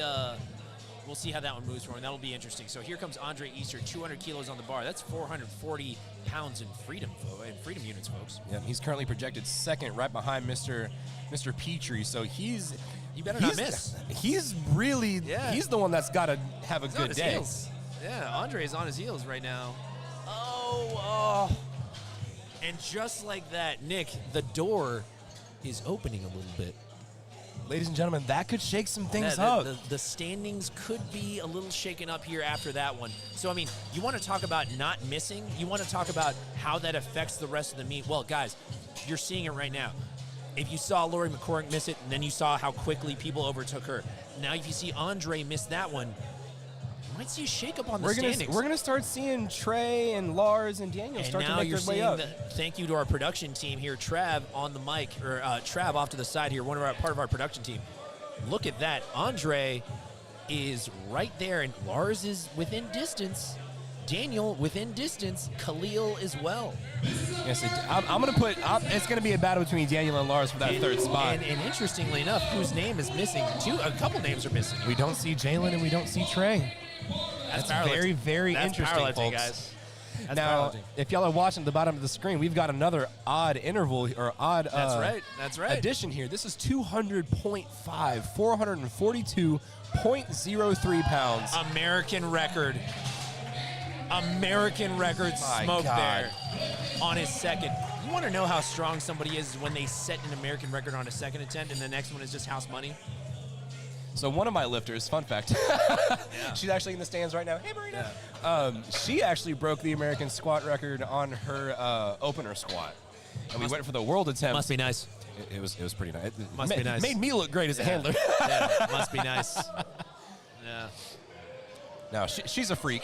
She's a freak. She's strong. Absolutely. We'll see her at the very next one. And JJ Falk, we fully expect to see another, probably break his own record, I would think, for that third attempt. So we'll see what we'll see what Joe cooks up there for their third attempt. Camden Wilson, 210 kilos on the bar, 10-kilo jump. I got Trey Songz playing. It's a party today. The That's spotters and right. loaders are dancing. That's right. That's right. Everybody knows. 210 on the bar. Oh, yes. That is the perfect sink. Yeah. That is the perfect way really to is, approach yeah. the sink If method. you're going to do it, shout out Camden Wilson. Also, not to be lost on the drip factor, by the way. You want to talk about? Oh, no, Yeah. he is icy today. Yeah, killing it. Killing it. I'm always excited to see some lifters who bring a little bit of the vibe to the platform. I'm a huge fan. Oh, yeah. Huge Because fan. anything to make the sport a show. Like, to, man. You got it's to, a man. show. We're competing. We're I mean, look, performing. if you're not coming to the platform, you didn't go to the barber the day before, like you didn't get the eyebrows done, you didn't get cleaned up a little Get bit, new socks, get a little little edged shave. up. Come on, man. Like, we got to come correct. That's right. The cameras are out here. 210 kilos on the bar, second attempt. Zebulon Moore. Love it. 20-kilo jump. This man is not afraid of big jumps. He's not. And Zeb, like, he's one of those just brute strong lifters. So he's actually very good at taking those larger You jumps. see it there. Like, he's very comfortable taking those big jumps. That's just what his body's used to. Yeah, let's see that replay. And great call by our chief referee to make sure that that bar was completely motionless before he got the press command. All right, here comes Mr. Lars, 212 and a half, 468. Lars Hinson. Service member, if I'm not mistaken, correct? Yeah, active Air Force. That's right. Thank you for your service there. Lars, 212.5 kilos on the bar. 12.5 kilo jump here from opener to second attempt.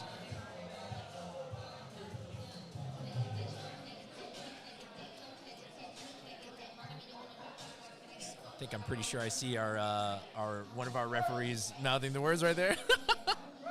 Love to see it. Lars Hinson, 12.5 kilos on the bar. Oh, yes. There it is. That's a, wow. 212. Great attempt. Great selection, too. Definitely got room for that third. Absolutely. I'm going to put him, I think he's got a solid 7.5. Like, that was really smooth for a second. Hold on a second here, Huh? folks. What I missed? State record attempt? Todd Talford. Huh? Todd's going for a South Carolina state record bench? I imagine he's going to break his own because I think he has all the bench records for South Carolina. It wouldn't shock me, frankly, but you want to talk about... Look at the number on the screen, 227.5. Folks, I want you to put that in your calculator. I'm going to give you 10 seconds before I tell you what that number actually is. It's a lot. I'm going to give you 8 seconds. That is 501 pounds, y'all. This man's benching 500 pounds as an 82.5. On a second attempt. Oh my! Stop the meet. Stop the meet. Stop the meet. I'm done. Stop the meet. He just lifted all the kilos. Wow. We can cut it there, right?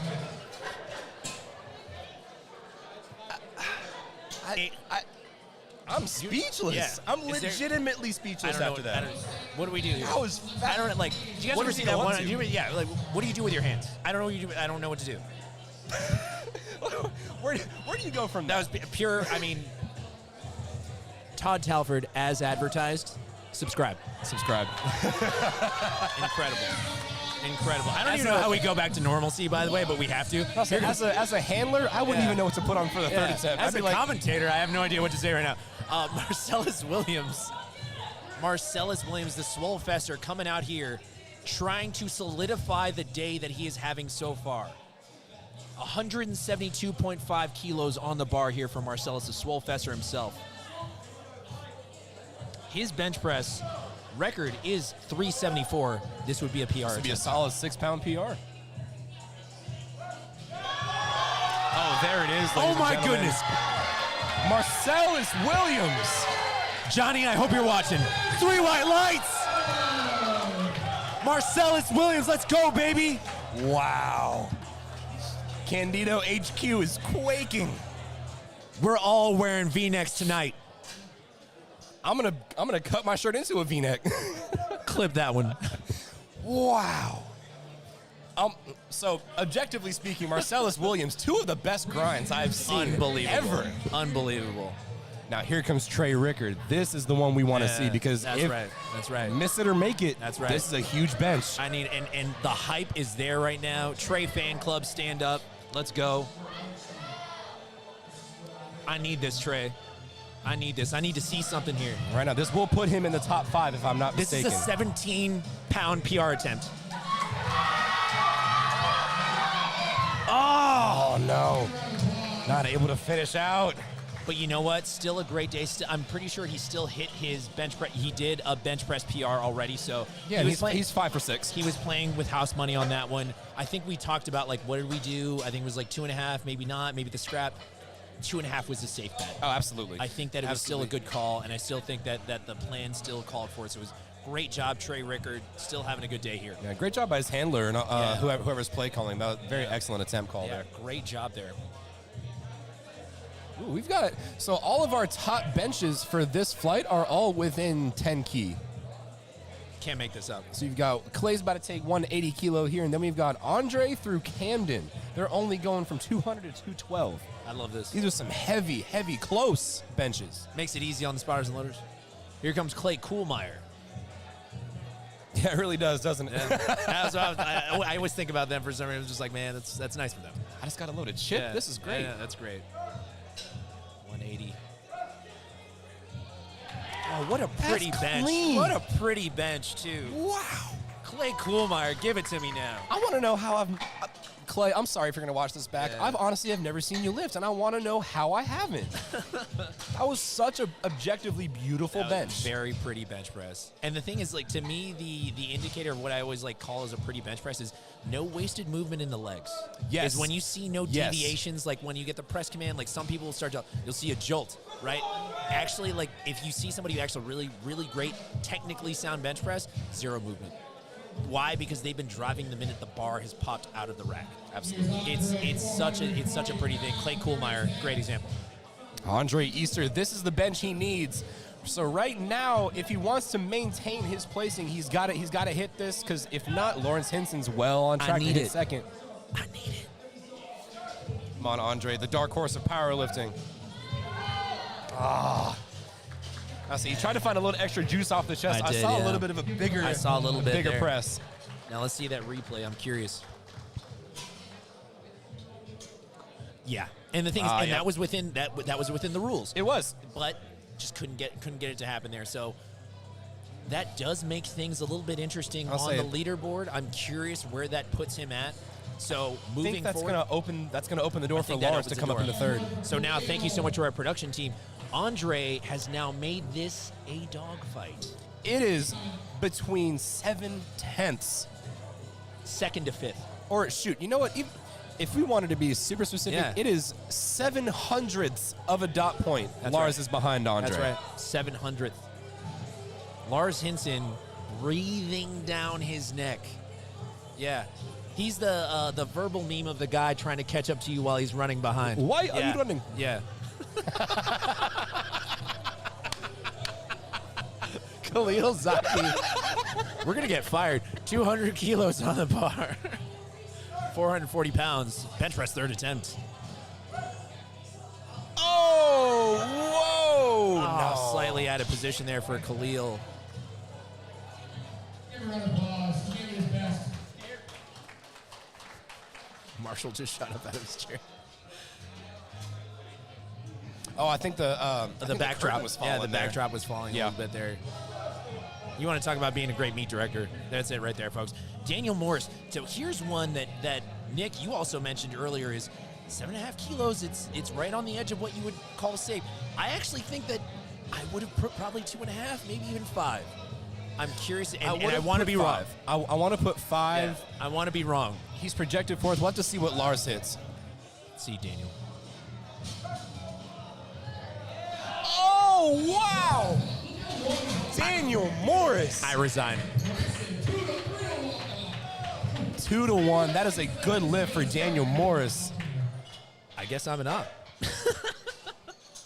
Yeah, so that's going to sit him pretty comfortably in 4th. If not, bring him within hold on. striking range of... Hold on, is it? Baby Keem?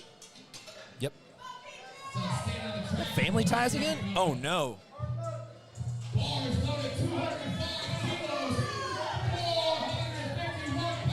All right, here we go, Brandon Petrie. He was able to come back from that first attempt, able to get on the board with 195. I need it. I need it. Turn up that Kendrick, please. All right, here we go, big Brandon Petrie. 205 kilos on the bar, bench press, 3rd attempt. 451. The gym is silent. Oh, my God! Oh! Talk to me nice. Give it to me. Give me the dismount. 3 white lights. Brother. My brother in Christ. That was absurd to watch. My goodness. I almost want to watch his first attempt to see, like, what went wrong, because I don't think anything I don't know what did. happened. Wow. I don't know what to say. That was incredible. That was incredible. We've got Jalen Falk. This is another American record attempt for Jalen Falk. Shocker. He's going up 11 pounds, 10 kilo, or 5 kilos, excuse me. Teenage phenom himself, 19 years old. You're going to know Jalen. You're should. going to know Jalen in a few years. You should. Well, you're going to know him at Raw Nationals, too. Oh, yeah. American record attempt. He said we're going to go up 5 keys on this one. He said it's 5 large now. 5 large. Oh, my. Oh, wow. JJ, give it to me. 3 white lights. Jeez, Jalen Falk. JJ Falk out of Midland powerlifting. My man, Midland, stand up. Let's go. He hit the rack a little bit on the come up. It didn't even matter. It don't matter. Clearly. Man. He said it's 5 large now. Joe Game Day very satisfied with that attempt. Little subtle fist bump. Yeah. Little fist bump of approval there. Quite, yeah. Subtle there. Camden Wilson dripped out. This is 212.5, so this is 468 pounds. I think this is a safe bet, too. It seemed like it, following the theme of his attempt selection, everything has been very kind of calculated. It's like, we want to make sure that everything is there, and so far it's been. That second moved a little bit wonky, so I think that this is a good call. And it's interesting, too, Camden, along with a couple others, they'll take those bigger jumps into second attempt. Come on, finish. Oh. Tough. But they take those bigger attempts going into the second and kind of use that as a benchmark to be like, let's see how much more we can add on for the third. Yeah. And I think that's more of a standard kind of practice, too, is trying to see, like, hey, let's see what's there after that opener in that second. But then kind of like see where we are going into third. So absolutely right. Still a good day though for Camden. Here comes Zeb, Mr. Zeb Moore, 215 keys. Can we turn that up though, real quick? The game is on balance. Never turn. Here we go, Zeb. Having a phenomenal comeback on bench after a little bit of a shaky start on squat. This is 215 kilo. 473.99. We'll just say 474 for the lad. Great song selection as well here, Zeb. 215 kilos. 3rd attempt bench press here for Zeb. It's a cold world for Zebulon Moore. You're right. We are in the Carolinas. Oh, yes. Oh! I'm curious. Did you see what I saw? We'll see it. I did. It looked like it got caught under the J-hook. And that's and a 2-1. It's a good lift. Let's go. Wow. So I see exactly what you mean. That up and downward motion trying to come out from under the J-hook. Yeah. He maintained it very, very well. My man literally just did the hardest thing you can do in powerlifting, which is when you run into the rack and still finish the lift. He benched around He the benched J-hook. around the J-hook. You don't do that, No. especially not on third attempts. No. Zeb Moore, different? A little bit. Yeah. Now here comes Lars Hinson, 221 American record attempt, 487 pounds. If he hits this, he might have overtaken Andre for the second spot. 221 kilos. Guys, American record. He's going for it. He's not thinking about anything else. He's going for a pro card here now. He's in the conversation. And he is the conversation. He is the conversation. Between him and Andre, Trey, This is a Lars. dogfight now.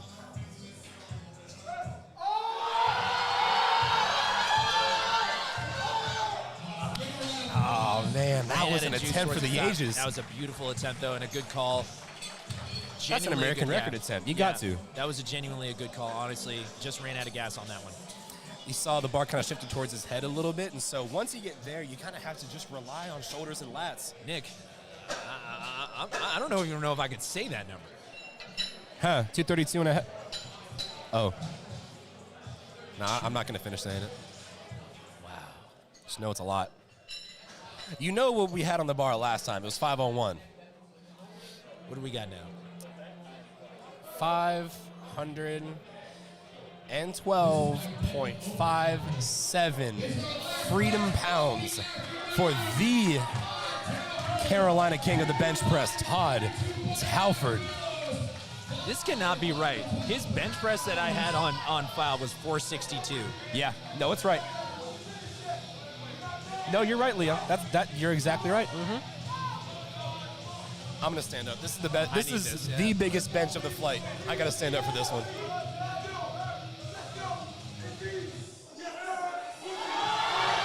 Oh no! Give me the fight. Oh no! Oh, what a fight there from Todd Talford. Unbelievable stuff to wrap up our third attempt bench presses on our flight C. Guys, that will wrap all of our bench presses. Todd Talford wrapping things up here with a massive bench press attempt. Nick, who has stood out to you so far on this side of the bench press? If we're talking bench press, I mean, Todd Talford. I mean, he'll always be, that's the first thing I gotta say. I'll always say Todd. He's one of the best benchers that we'll ever see. Also want to give a quick shout out to Camden Wilson. Very clean benches all the way throughout. Very Beautiful. clean attempt selection from him and his handler. We also want to give a quick just rundown. I mean, Matt Gray, Nick Gorham, Wesley Mull, a lot of those guys not necessarily in the running for a pro Not as card. much of the brand name, so to speak. Exactly, Right? Yeah. but they're still having absolutely phenomenal days and are very deserving of that recognition. So now we're actually looking at the standings now, Nick, and we see Brandon comfortably in front as expected, right? But just behind that, we have, like we said, these are dot points that can absolutely be made up on deadlift. We're talking about Andre Easter, Lars, Daniel Morrison, Clay Kuhlmeyer. I mean, all of these are separated only between 6 to 7 dot points. So it's going to be really interesting to see what happens on the men's side moving forward, because some of these people we're talking about Trey Rickard. He's within pulling distance, and he's a guy who has a big deadlift on him. So Absolutely. it's going to be very interesting to see how things move forward. And now on the women's side, Brandis Dye. Brandis Dye, she's taking care of business. I think she's pretty comfy up top. She's pretty comfy. Having said that, Carmen Hu, Lori McCormick, not to be outdone, literally within hundreds of a dots point. So, Nick, what do you see going forward on deadlift? It is going to be an absolute battle, Leo. I mean, Brandis Dye, she's a huge puller, but pulling obviously isn't her strength. So we're obviously going to look to Carmen Hu. We're going to look to Lori McCormick. We're going to look to Danny, who are very strong pullers, to see how they can close that gap to get Brandis to try and edge her out of that pro card position. Very interesting to see, especially when you go into deadlift. When you have some of those bigger subtotals, it's like, well, now you're kind of leaving the door open a little bit going into deadlift. So you always want to kind of make it a little bit closer if possible. So that will wrap up our bench press, folks. We're moving on to deadlift. We'll see you guys here in 10 minutes for the deadlift here at the 2023 Carolina Primetime. See you soon.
And we are back, folks. The Shield Sunnies are on. Nick, you know what that means.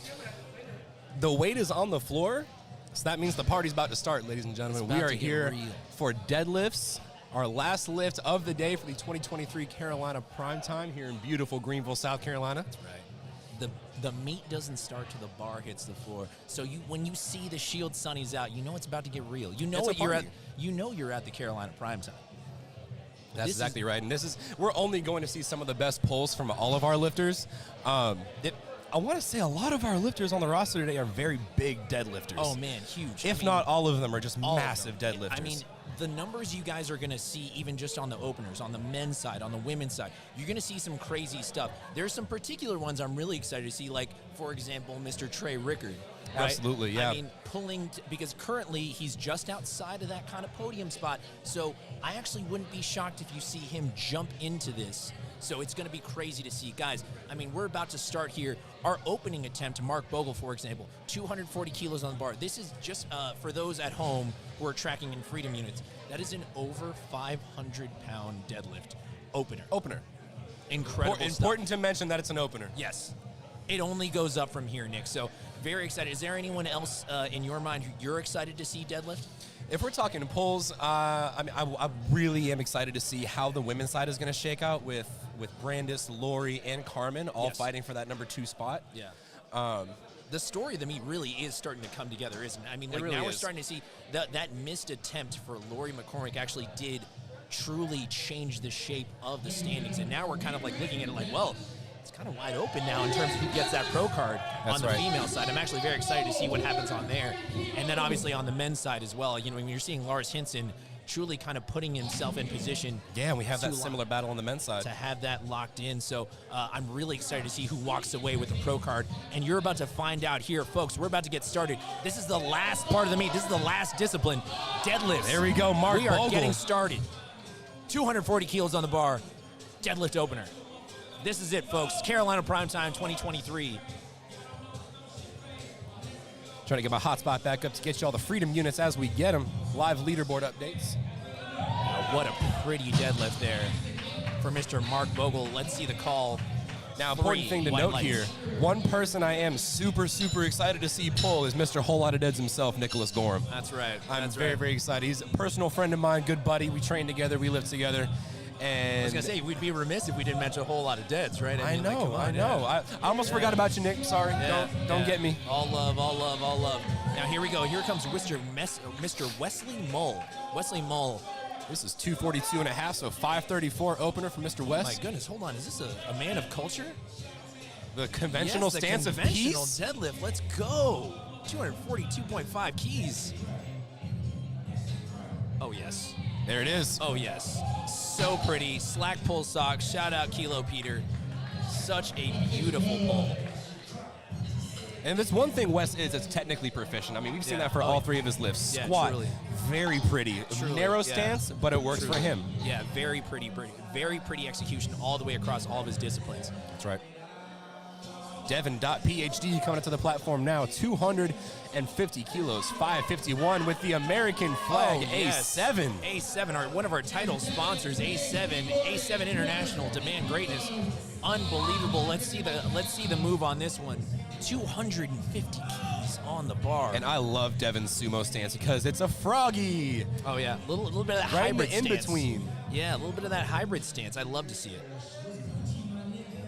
Oh yes. There it is. Oh yes. 250 keys smoked. Now, if it's one thing we're going to see things move fast of, it's opener deadlifts. Yes. Like opener squat, sure, they move fast. Yes. Opener bench, hey, it goes a little bit faster. Yeah. But opener pulls, Yeah. there's nothing faster than that. Oh yeah. And like we said, I mean, bench press tends to move fast on during a powerlifting meet. Deadlift moves fast as well. So don't be shocked. I mean, we could be wrapping things up here by 6:30. I'm very easily calling it 6:30. Yeah, I believe so. You could be seeing awards by then. You could be seeing somebody get their pro cards by then. That's what I'm excited about. My goodness, here comes Wayne Blakeney. Wayne Blakeney, I mean, those arms do not quit, sir. My goodness, 255 kilos smoked. Very, very jealous of your Arm development. Jeez upper Louise. body musculature, Yeah. we'll say that. Sir. Good for you. Congratulations on the genetics. I know, right? Good job. Congratulations. Shout out parents. Yeah, shout out parents. Wayne Blakeney fan club, stand up. All right, Mr. Wee's coming up right behind, 257.5 kilo. That's right. We took 257.5. We right now is having a phenomenal day. No missed lifts across the board. And actually, if I'm not mistaken, kind of near that top 5 or slightly in that, and our last projection, I believe he was in. He was 5th. Mm-hmm. Yeah, he was 5th. So it's like he's one of those lifter where you're actually kind of seeing sneak into that position. That's now. right. So it's very interesting to see what's going on, and as the meet has gone on, opting for that 10 millimeter deadlift belt now, a little bit of a smaller than his 13 millimeter squat belt. And that's interesting because, you know, when you're trying to set up for the deadlift, getting that setup and getting down to the bar, that's kind of that eccentric piece that we're looking for with the squat and bench. And so positioning. Oh, little bit of an error there on the setup. Let's see the replay. Oh, what happened? It was fast. It was just, I think it was a grip issue. And was it a hook grip? Yes, it was. And that happens. It was right at lockout, too. It was right at lockout. So I would assume that he still moves up. I wouldn't be shocked because of how snappy it was. Now, some of the discourse recently has been about actually against hook grip. Yes. And sometimes it's like it's not as foolproof as some people might make you think, and the learning curve is a little bit higher. So it is interesting to see that, like, you'll see it sometimes in cases like that where you can actually go against your thigh and it opens up your hook. So it's interesting to see. Josue Paredes, 262.5 kilos, deadlift opener, conventional stance. And we've got Josue kind of on the opposite side of that spectrum, choosing to do mixed grip. Yeah, and conventional. And the thing is we want to talk about, like, kind of what takes a little bit of a less of a learning curve. I mean, the conventional deadlift is it, and then on top of that is the over-under. Over-under is something you could do from day one. That's right. So seeing the sumo and then also the hook grip and stuff, it works great, absolutely. In some cases, it reduces the range of motion, but on top of all that, sometimes it can also be super snappy, but it does lend itself to some variables that we talked about where, you know, sometimes it doesn't always work out. So we saw it there. Hopefully Hui can bounce back. Quan Myers, 262.5 kilo. Got a little bit of that bar rolling there. A little bit of that strongman technique, right? You roll into the shins, right?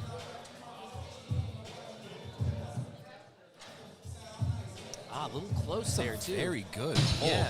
Looks like his shins ran into it a little bit. Yep. Okay, so 3 white lights there on that one. Yep, exactly what happened. So once you watch, right as it gets off the floor there, bumps the shins just a little bit. He's able to lock out perfectly fine, so not really affecting the finish of the lift there. Just a little bit too close to the bar, and you'll see that there sometimes. And you want to talk about a lift where inches, or not even inches, millimeters matter. Absolutely. The deadlift is you get even slightly out of position, you're probably either going to miss the lift or potentially slow it down, and then you end up subsequently hurting if you have multiple or subsequent attempts. That's exactly right, yep. Yeah. And here we go, one of my personal favorites, one of my best good buddies, Mr. Nicholas Gorham, whole lot of deads. The one-piece enjoyer himself. He's going to open us up with 584 for his opener, and this is a very easy opener. I've seen Nick pull this a million times. And there we go. Yep, that sounds about right. That's, I believe it. And does Nick use a different belt for deadlift versus squat? I don't believe so. No, I think it's the same belt. And the only reason I ask is obviously we're talking about like opting for a 10 millimeter belt. So in USA Powerlifting, you are allowed to use either a 10 millimeter or a 13 millimeter belt. And people tend to opt for the thicker belt on squat and then the thinner one on deadlift. Why? Because it tends to assist in terms of positioning. You want to get the best positioning possible.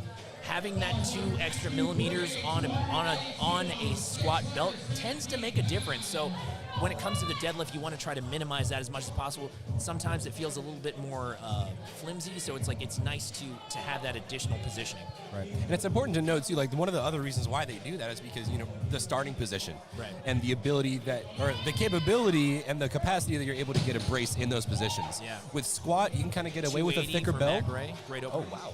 Yeah. I'll say with a squat, you can kind of get away with a thicker belt because you're kind of starting in an upright position. Your torso isn't crunched.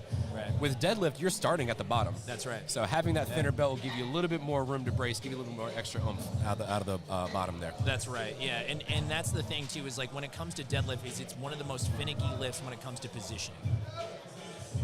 That's right. Especially, I mean, You get Yeah. conventional, and then we see Lord Thrax, Santiago come in and do sumo.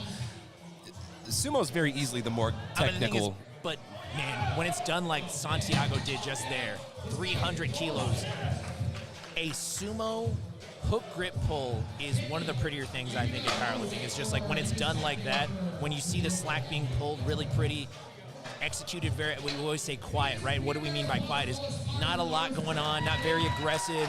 It's just like very calm and controlled setup. That's right. And very simple kind of like slack wedge go.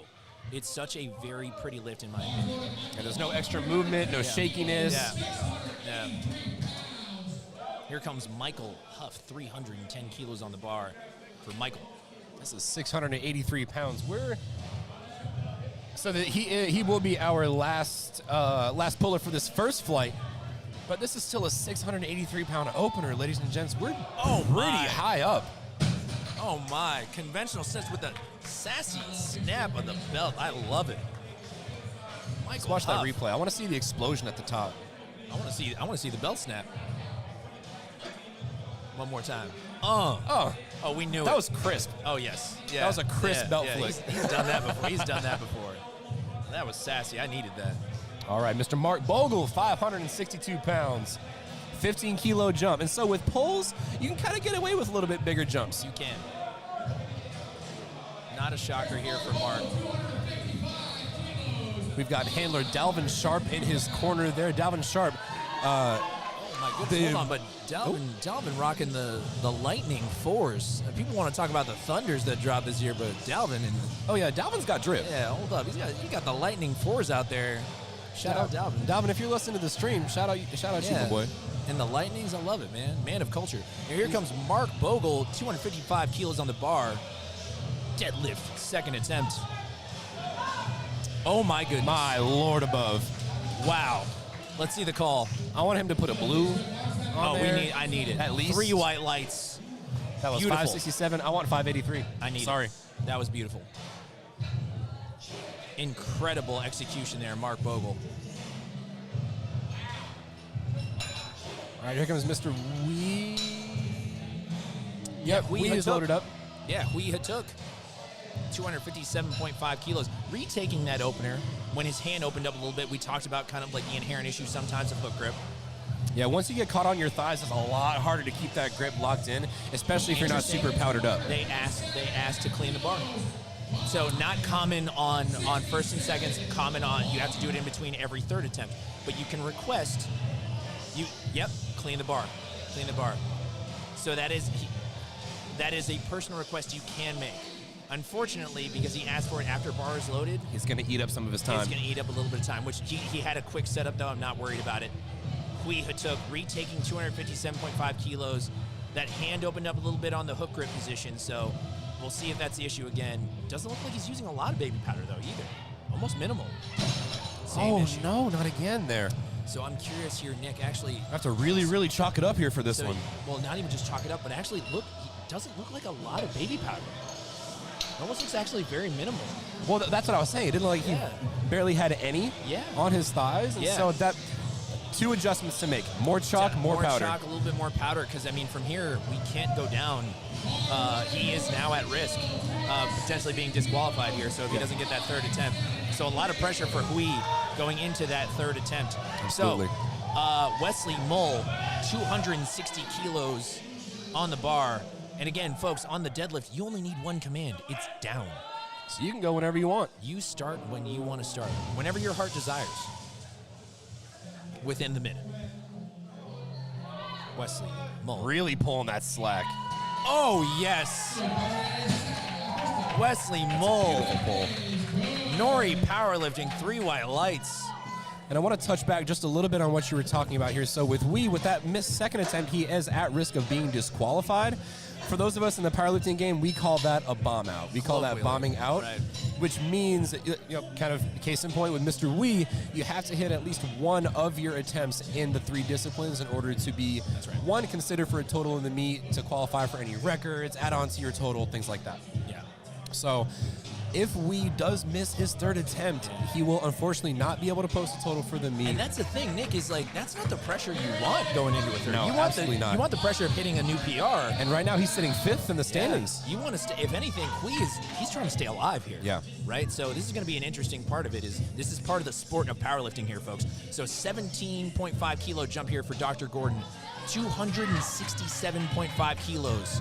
You got to think too. Where do the goals change on that as well? Because like, do we even shoot for a pro card anymore? Do we stay on the board? I want to stay alive at that point. Yeah. Devin Gordon, great job, great second attempt. Moved like a second should.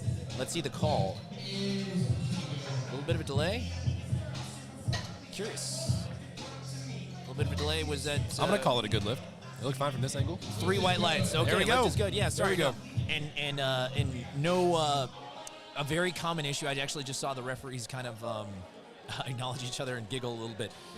Sometimes the day gets long, Nick. People get tired. There's a lot of things going on. Everyone is they need a little bit more food, a little more water. Sometimes 10 minutes doesn't do enough.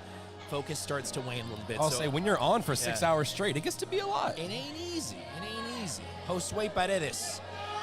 Oh my goodness. That's pretty. Yeah. Let's see the call. 3 white lights. I actually want to see something here, Nick, on the replay. How aggressive he pulls off the ground. So it's almost, you kind of see that bar bite back a little bit, where he could actually, in some ways, pitches him a little bit higher. A little bit too, and also could do a little bit more on that slack pull, because you can kind of see how like there was still some more there once he kind of like initiated it off the ground. So that was interesting. Still a great pull. Very strong. We'll see how that works on the third. I feel like it's going to come back and bite him for his thirds if he doesn't, maintain that slack. I didn't want to say it out loud, but I was just like, it was one of those things where I was like, I'm curious. That's okay. I'll say it out loud. Yeah. I'll always say it out loud. I was going to say that's. Yeah. All right, Mr. Quan Myers. Right. Quan, 270 keys on the bar, 7.5 kilo jump here for his second attempt. Oh, yes. Quan Myers. Let's see the call. That's pretty. 3 white lights. And we talked about this, I believe, before. Not sure if we talked about it on stream. I know Nick and I at least talked about it before, but you never want to bet against somebody who's got a conventional deadlift versus a sumo. Ever. Look no further than someone like Quan Myers and then Hui Hatuk. Yes, does the sumo deadlift have its advantages? Absolutely, inherently. But you'd be surprised how many times it starts to even out when you're in a competition environment, not just a gym. When all the variables you can control. But Absolutely. At a meet, it starts to even out. And if you're going to bet against somebody, usually bet sometimes against the sumo pull. Yeah, because, case in point, like you were saying, it's a lot more technical. There's a lot more inherent things to think about with the sumo pull. A lot more that can go wrong. Exactly. A lot more that can go wrong. Very few things go wrong like this. Wayne Blakeney showing us again. Conventional stance. Conventional elitist, if you will. Beautiful. And conventional, not the most wedged, if I'm going to be completely honest. He's sitting pretty high. That's almost a stiff leg. Yeah, it is. Yeah, it is. Again, we're taking applications to the Wayne Blakeney fan club if anyone wants in. I'll say I've got free flyers. Yeah, I'm a charter member myself. Going up 20 kilos from Mr. Whole Lot of Deads to 628. Oh my goodness. That's what I want to see. 20 keys, I need it. Now I've seen him pull this in the gym. I need it. I guarantee you it'll move a little bit faster here. I need it. I've got a lot of hope, a lot of grace for my man Nick Gorham, Whole Lot of Deads. Casual Wayno Arc Enjoyer.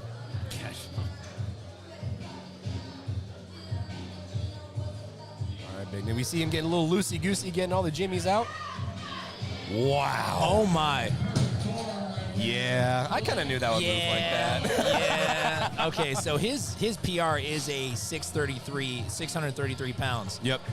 I think he's going to go 642. I think so. I think 642 would be perfect. I would actually even think even slightly under it if he wants to lock it in. So you think it's 638 kind of? Is the only reason I say this, I can see the conversation happening right now. Yep. And he's giving that face of like, I don't know. And as a coach, and as a coach, my response is we go for what we know we can do. Right. If we're not going to go for the win, I want you to lock in the best day we can possibly. Absolutely. And he's had, that's if he locks out and finishes out good on pulls, that's an 8 for 9 day. That's beautiful. That's beautiful. Here comes Matt Gray, a little Man, I'm loving all these conventional pulls, by the way. 660. This is awesome. Matt Gray. That's kind of strong. Kinda. Just a little bit. He's all right. He's doing all right. Matt, if you're listening to the stream, you're very strong. I also am very much a fan of all these conventional pullers. Oh, yeah. Shows that powerlifting is moving towards an era of peace. Oh yeah, it's I'm slowly hoping that the Carolina Primetime 2023 is the inflection point. Yes. To start to go back into the conventional deadlift. That's exactly right. Well, be careful now. Next, we're going to start adding bench depth. Conversation for a different time. Never me. Santiago Ramirez. 705. 20 kilo jump. Incredible. 700 big ones. Oh! Whoa! Yeah, I think he heard us talking about the conventional. He had something to say. 3 white lights. He said, y'all better stop. Put some respect Conventional on it. ain't it, yo. He said put some respect on it, though. I mean, excuse me. That was beautiful. Incredible. Michael Huff, he's going to top out our second attempts on there's one platform on our first flight of men here for USA Powerlifting Carolina Primetime 2023. 320 kilos. He's going for 705 as well. Let's see who moves it faster. Now, objectively speaking, I'm going to have to put Lord Thrag moving it a little bit faster, but Michael Huff, that was absolutely crisp and pristine. Watch the speed here. Oh, yes. Almost didn't slow down up until we yes. got to the very, very, very top there. Having a great day.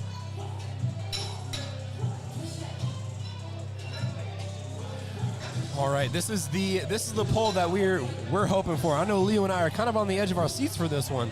Yeah. Hui Hatuk, he needs this attempt here in order to stay in the meet. Putting that energy out there, man. We want it. Hui Hatuk.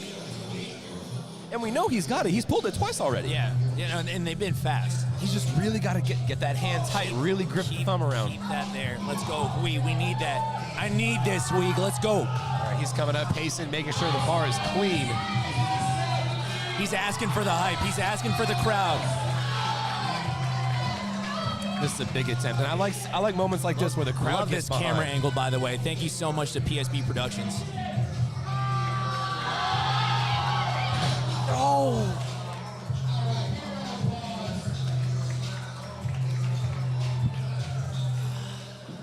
And unfortunately, folks, Hui Hatuk has been disqualified.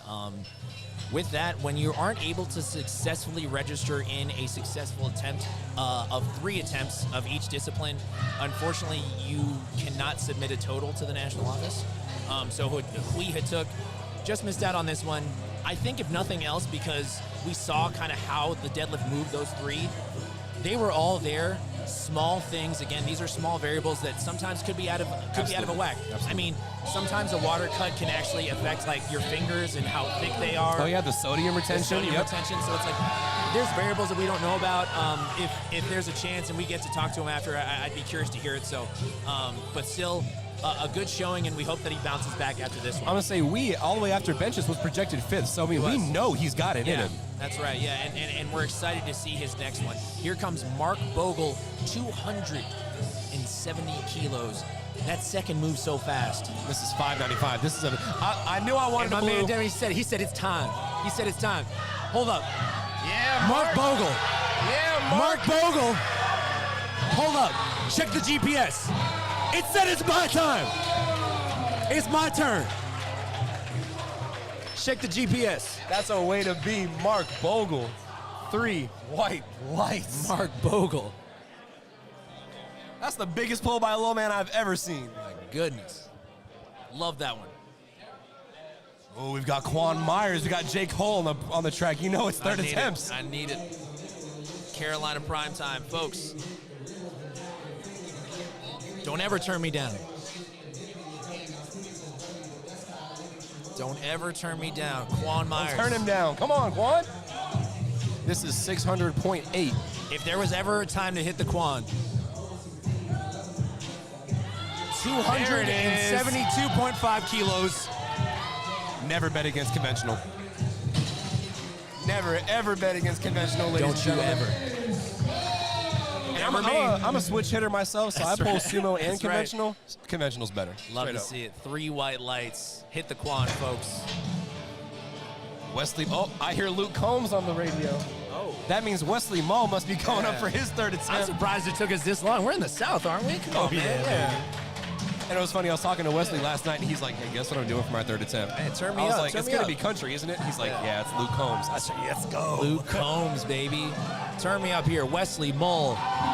Third attempt. Here we go, Big West. Nick, I only see reds on the bar. That must mean it's a 606 pull. Woo! Wesley, Come on, Wes. 275 kilos. Deadlift third attempt. Big slack pull, big slack pull. There it is. Let's see the call.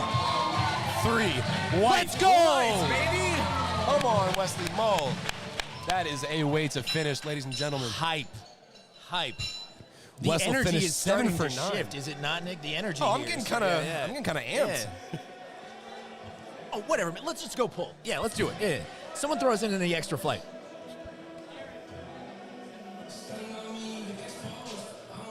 Josue Paredes, 277.5 kilos on the bar. This is 611. Fun fact: this is my all-time max squat. Wow. And he's about to just Rip it off the floor. Now again, remember center. the slack pull.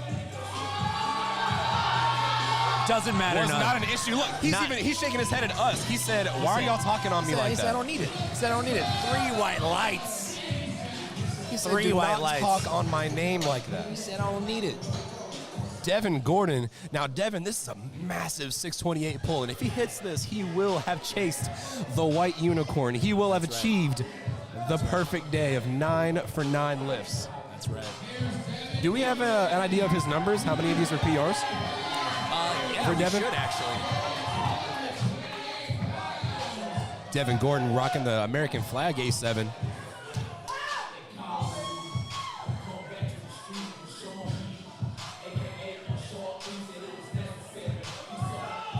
I love the music, by the way. Oh, I'm here for it. Great call. What's his top deadlift? 606. Top deadlift 606. This is a 24-pound meat PR, yo. Give it to me. So pretty. Oh, a little bit out of position. Wow. I'm curious on the call here. I'm curious on the call. I think it's going to be up and down. It might be. Yeah. Oh. That's heartbreaking, but that was the biggest, that was a beautiful effort. Still great. And let's see the replay. Most people, when they hit that downward spot right there, they give up. They give up, but he kept it all the way through the lockout. And you know what? Still a great attempt. Still a good, and he had nothing left. That counts in the gym. Yeah. Hey, it counts in the gym. It counts for me too, Devin. If you're watching, I believe in you. All love over here on the stream here, Dr. Gordon. What a great day. Absolutely. 8 for 9. Yeah, that's for right. nine. A lot of and our if you're next gonna miss two on lifters. anything, why not miss on the last The deadlift? very last one. Yeah. Why not? You're done. Yeah, you're done now. You're man. done at that point. Yeah. You can go home. Yeah. Now here we go. The Wayne Blakeney fan club, Here we guys. go. Wayne Blakeney. 287.5 kilos. I want to hear what the song is here. He's playing some heavy metal. man, I Okay, need it. Wayne. I need it. Respect it. Oh yes. This is 633 from Mr. Blakeney. This is going to move him up 2 spots into 8th place if he's successful. Oh, party on, Wayne. It's Wayne's world out here. 3 white lights. These references are unmatched, yo. Don't pay me enough. Oh my goodness. Now here comes Nick Gorham. He's got the Playboy Cardi on the track. Let's get it.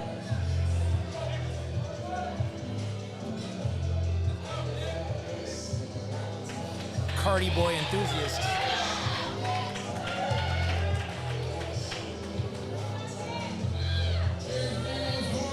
Cardi enthusiast. Big Nick Gorham. I've never seen him pull this. This is massive. This is 650. He's only ever gone 633. I've never seen this before. This is new to me. If there's any time to do it, It's right now. It's Here at we the go, last Nick. Carolina prime time. Here we go, Nick. Finish strong, bud. Just slightly started to get out of his hand a bit there. Just got to his knee too. Oh, so man, that close. was, and I knew it was going to be a slow lockout once it got to his knees. It was mid-thigh. Oh, That's the most heartbreaking part too. it's that close, and it's just the last bit of hips and shoulders back, like.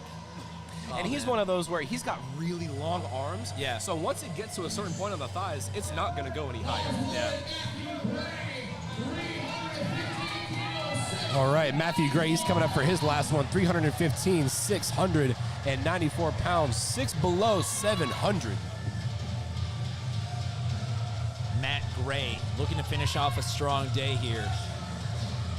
315 kilos. There it is, Matt. Matt, let's go. Don't bet against conventional. Never, ever. Let's go. 3 white lights.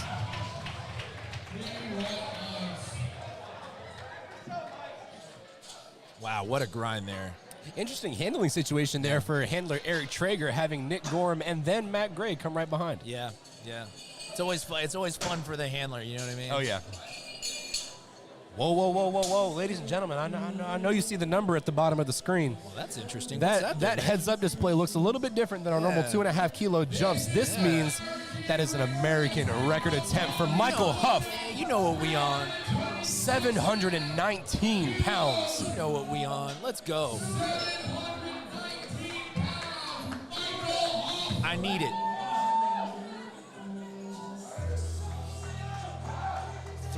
326.5 That's keys. absolutely huge, folks. American record attempt. What a wedge! Oh my gosh! Oh, let's see if he got the down command in time.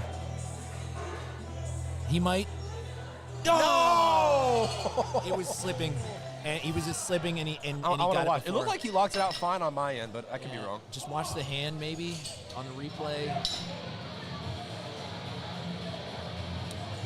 Yep, I can see that left hand. Yeah, No, the right hand, excuse me. Yeah. Right hand's starting to open up a little bit. Yeah. Still a great pull, you know.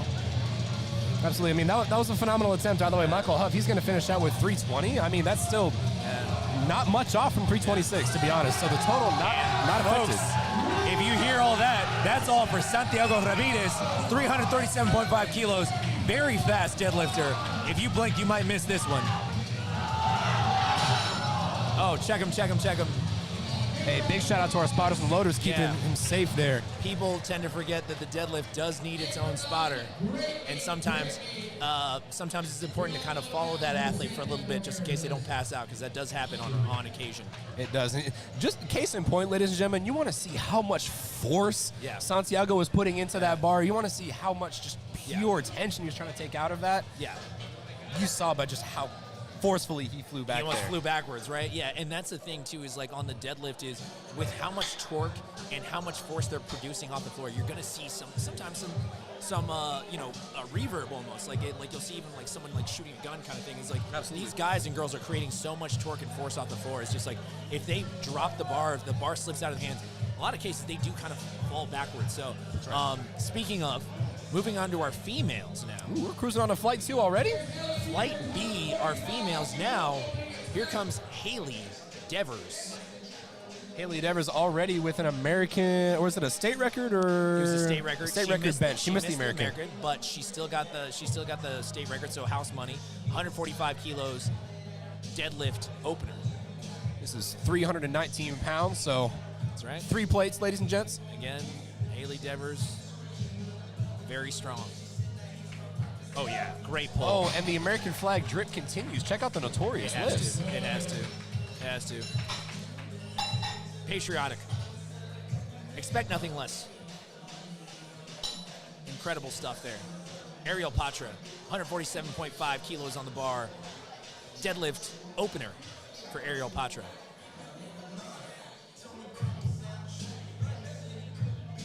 Cloud9 Performance coach. Absolutely. So this is going to be 321 pounds to open up for Ariel.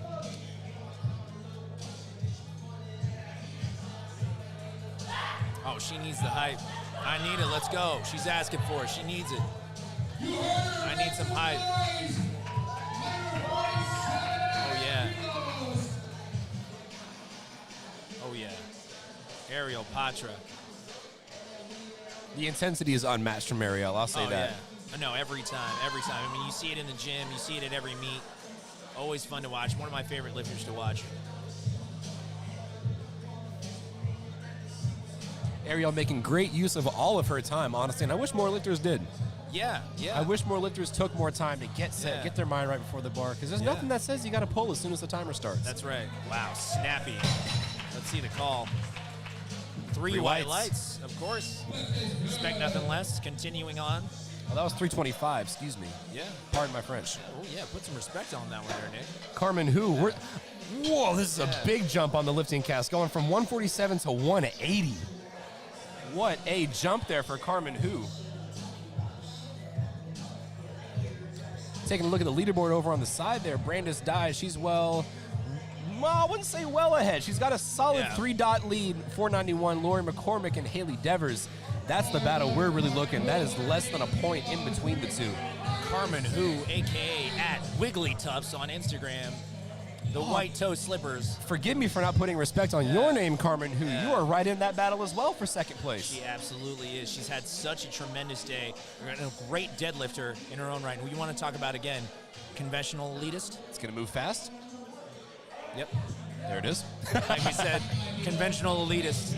It is taking over here at the 2023 So Carolina I'm Prime noticing. Time. It's awesome. So I'm noticing. I haven't seen many Love to sumos. see it. It's been great. It's been so fun. And again, not to knock sumo or anything, but it's been interesting to see kind of that technique really show out here. Oh, and she's got the Jigglypuff socks on. Let's go. Yeah. That's phenomenal. Here comes Miss Solana. Here comes our girl, Solana Lewis. The Power and Lifting Podcast, Two White Lights contributor. She's the only one that come up to the platform each time with a smile. That's the only one. It's a signature at this point. Solana Lewis. Oh yeah. Oh yeah. She didn't even look at. She didn't even know. She looked directly at the chief rep's eye like, wow. Give me the call. I have to go somewhere. So I've got deadlifts to pull. I got deadlifts to pull. My goodness, Solana Lewis. Let's go. Yeah. She right behind. She knows exactly. Oh, my goodness. Whoa. Wait a minute. We might see a little bit of a shakeup here. We saw Carmen Hu jump right to the top with a 500 dots. Brandis Dye got shot down to third, but I imagine that's going to shake up once we see this pull. We'll see this pull. And again, Brandis Dye, obviously a little bit more of a subtotal lifter. So subtotal, your squat and bench press.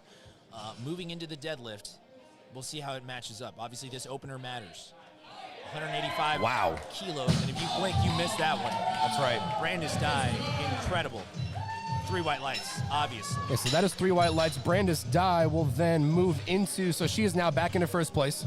So it will become a battle for poles, and Brandis will most likely have to make that third attempt to solidify first. This is the fight we signed up for, is it not? I mean, like, absolutely. And again, not to be outdone, Lori McCormick, 187.5 kilos, deadlift opener. Check out the stance, Nick.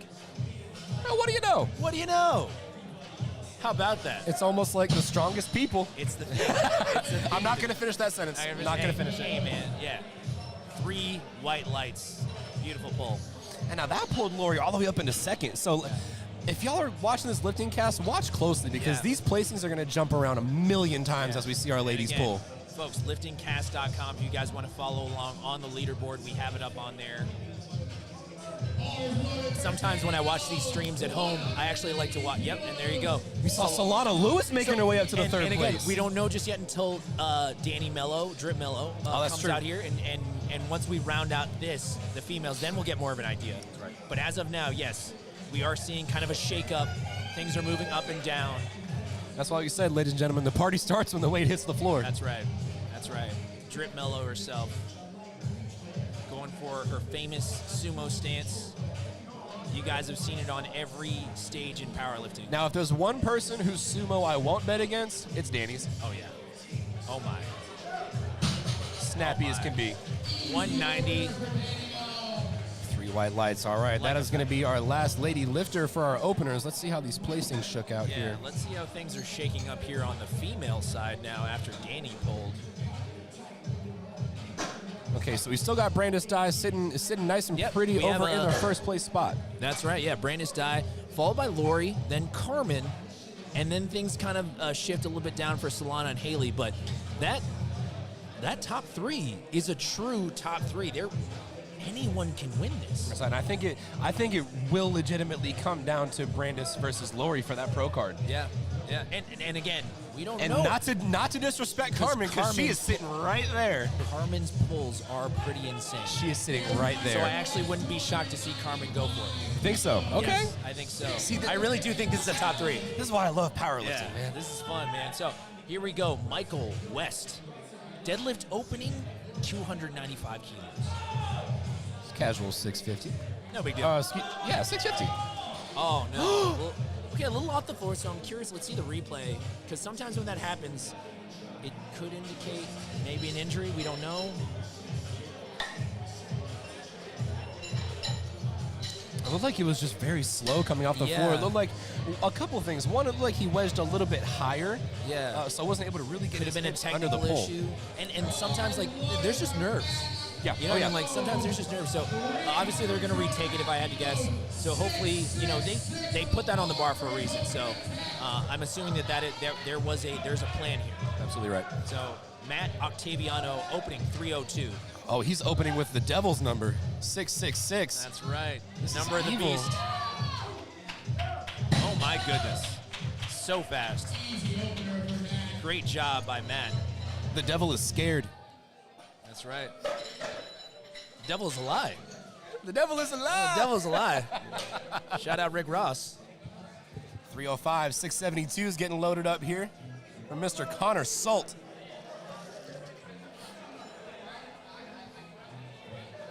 Connor Salt, Mr. Machine himself. 305 kilos on the bar here for Connor, the Elden Lord. Four-time Elden Lord. There it is. Oh, yes. Conventional. Was there something in the warm-up room where, like, before people came out here, like, we'll add some dots points to your score if you pull conventional? If you pull conventional? Yeah. It was like, because this is starting to get weird now. It's starting to get strange. I'm gonna say if we go into the next flight and I only see one sumo, Yeah. And it's just Brandon, and it's just Brandon. Yeah. My goodness. Also, again, I mentioned it before, but one of the prettier deadlifts, period, I've ever seen. Oh, absolutely. His setup, everything is just like, it's how you want to coach. It's how you want it to look when it's done right. So pretty. Over under as well, not a hook grip guy. So very interesting when it's done right. Here comes Haley Devers. She is starting off our deadlift second attempts. So Haley taking a little bit of a jump here, 12.5 keys on her deadlift second attempt. Curious to see how Captain America does here.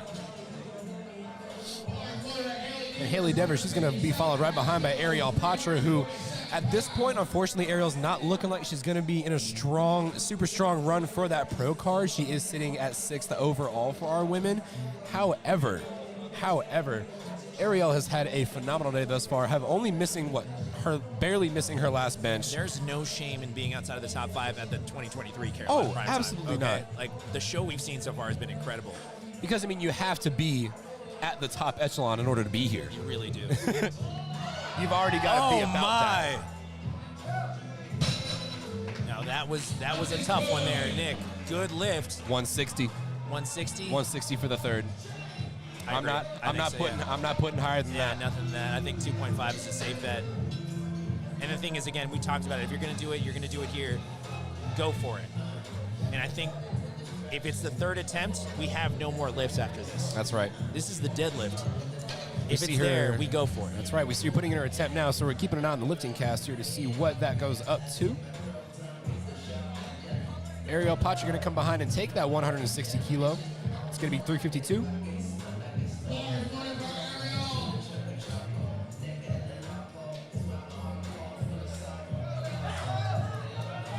So far, lifting cast not updated yet for Haley, but they are still over at the table there, so possibly some deliberation going on. Again, all they need to do is wait for the lifter to go. So they still have their time. Looks like they just input it.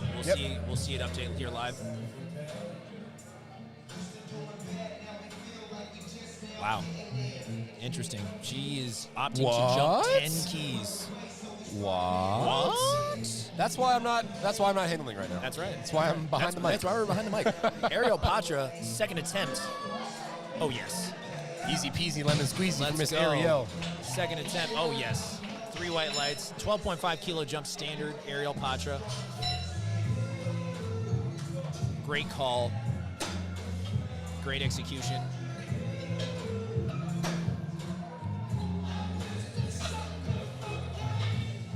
Solana Lewis. Oh, I am so sorry. It is Carmen Hu. I did not mean to skip over you. Carmen, you're going to be so mad at me watching this stream. I'm so sorry. Carmen Hu. Also, thank you for your service, Carmen Hu. She's an Army National Guard medic. Oh, shoot. Fun fact. So thank you for your service. A medic? Gotta respect. Yeah, gotta respect it. She actually mentioned that she's excited to eat after this. Me too. Girl, aren't we all? Yeah. Aren't we all? I am a little hungry. Not gonna lie. I know, Leo, you were telling me to eat something before we started, and I was like, I don't know. Kind of regretting that now. All right. I say it's almost 6 o'clock. I'm a little hungry. Carmen Hu. Let's see it. Carmen Hu could be the winner here today in the way things are moving. What? The way things are moving. Don't be shocked. And I know that we talked about, like, hey, sometimes, like, it's just all of them move fast. Don't be shocked. That one moved unnecessarily fast for a second with how much she added on. Yeah. So I'm curious to see what happens. I think the dub is within reach. And if you want to bet on somebody, it's someone with what we call deadlift advantage. And Carmen Hu has it's almost easier to pull for the win than it is to anything else. Have a big number on squat and bench and hope. Yeah, and then hope. Because Brandis Dye is essentially doing that here. That's Solana right. Lewis, 195 kilos, deadlift second attempt. This is a huge deadlift for her. It didn't look like it. It didn't look like it. What was her last PR? It was actually at the Arnold, and I think it was around this. Hold on. If that's the case, that is absolutely absurd. That was what was that? That was 195.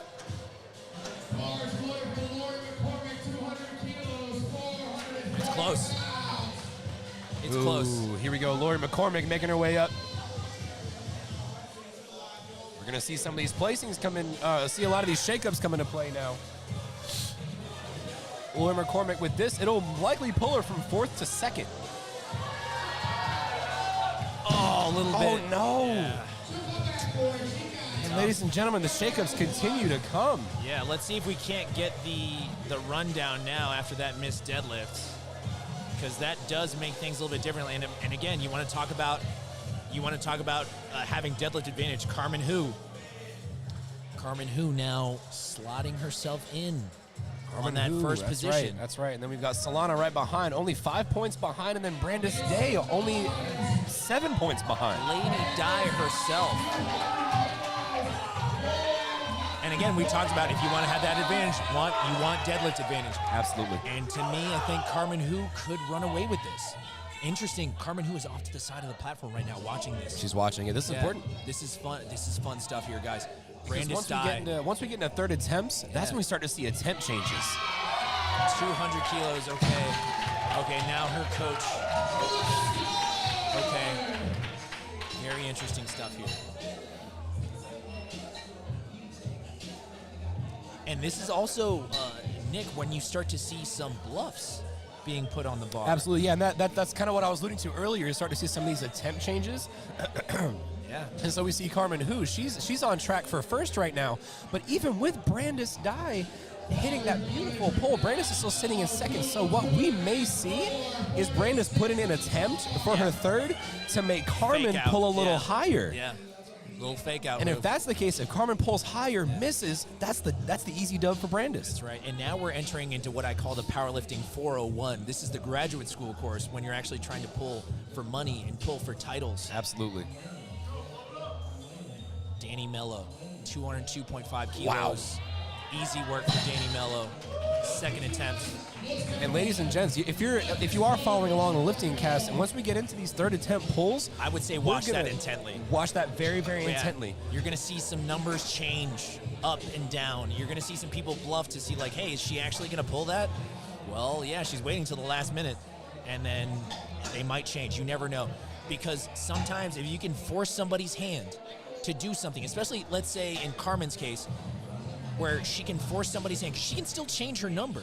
Absolutely. And that's kind of what I was just about to say. You have until the bar is loaded for the person before you to change that attempt. That's right. That's right. So you might actually see a little bit of jockeying here.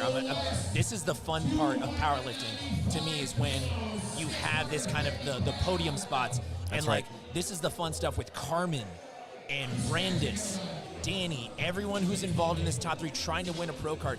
This is going to be interesting. Absolutely.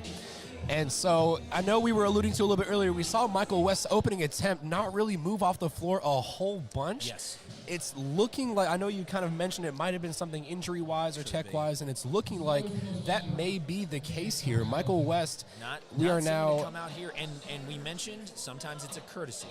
Absolutely. They want to just let the clock run. The clock should run just to give their fellow lifters a little bit more time to breathe. Gives us a chance also to speak a little bit about how awesome the production has been.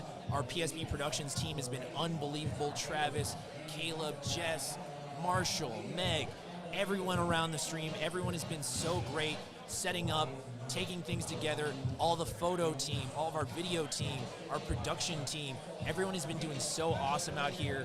We really appreciate everyone watching back at home, watching the 2023 Carolina Primetime. We could not be anything without the people watching at home. So from us here at PSP Productions, thank you guys so much, and thanks so much for consuming some content from USA Powerlifting. Thanks for listening to us jabber on the mic for 6 hours. Yeah. And apologies. And here comes Connor Salt.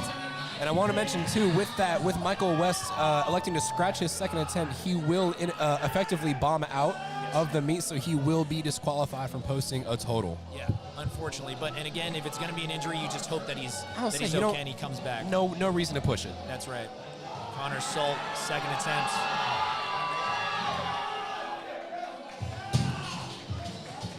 So we'll see the call here. That's three white lights. I could see you kind of gave me a look to the side there of a possible ramp. Not just a ramp, but also soft knees at the end, because sometimes if you overemphasize that shoulder lockout, you'll start to unlock your knees. That's right. Yeah. There's levels to this. Yeah. I mean, hey, the judges didn't think so. Yeah, that's right. We're good. Right. Yeah, but that's kind of why sometimes it's like is it just needs to be exactly, and if it's like, oh. And again, that's all depending on the referees and where they're looking. So exactly right. Yeah. Here comes Matt Octaviano, 322.5 kilos, super explosive lifter. Looked like he had a little bit of a shoulder, high pec, low shoulder tweak on bench. So didn't seem to affect him here. Let's see it here.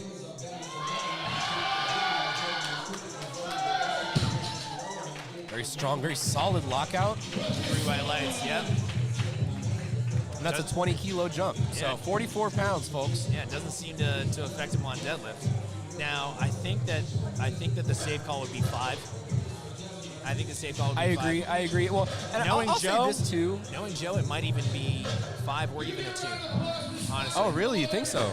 Yeah. And the only reason is that is you can see the conversation going on now is just kind of like, let's take what's there. Sure. Because if we know we're not going to win anything here, we want the 9 for 9, or we want the successful third attempt at least. That's right. So we'll see. I would actually think a 5 is a safe bet. All right, now, ladies and gentlemen, I'm going to need y'all to pull up Lifting Cast right meow. We're at third attempts for deadlifts. That means we're going to see some placings shake around just a little bit here.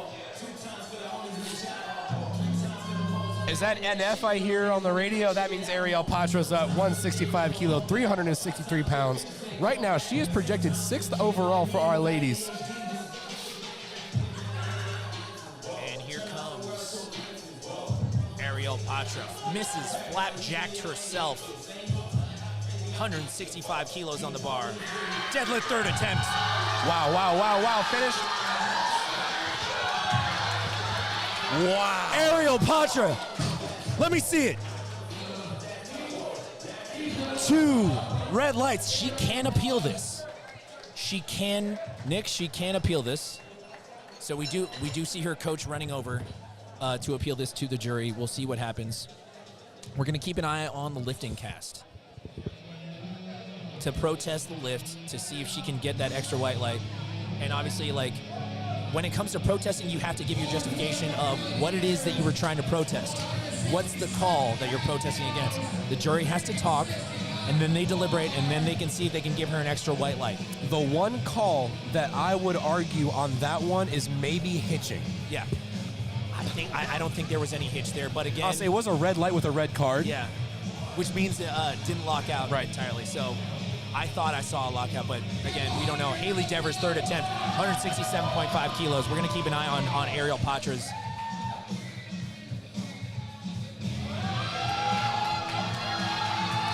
Haley Devers. Just out of position there. And we were shocked by that 10-kilo jump out of Haley.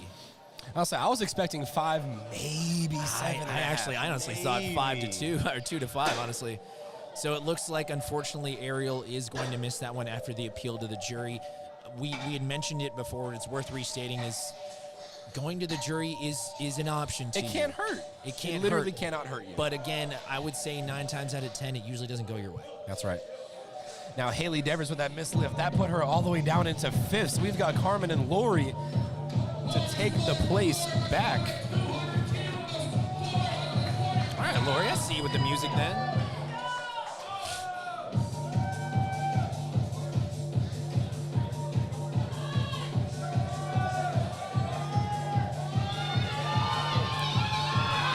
Oh, running into that quad a little bit. Oh, no. And Nick, something I noticed, let's watch on the replay. See it running into the quad. Watch the bar. A little bit of up and down there as well. You want to talk about one of the only times in your life you would hate to have large quads. Yeah. That's it. Yeah. And honestly, like literally, if her quad didn't flare as high as, flare out as much as it did, attempt change, folks. We've got attempt change. Hold on. What just happened? This is the changes we wanted to see. I believe Carmen, who just...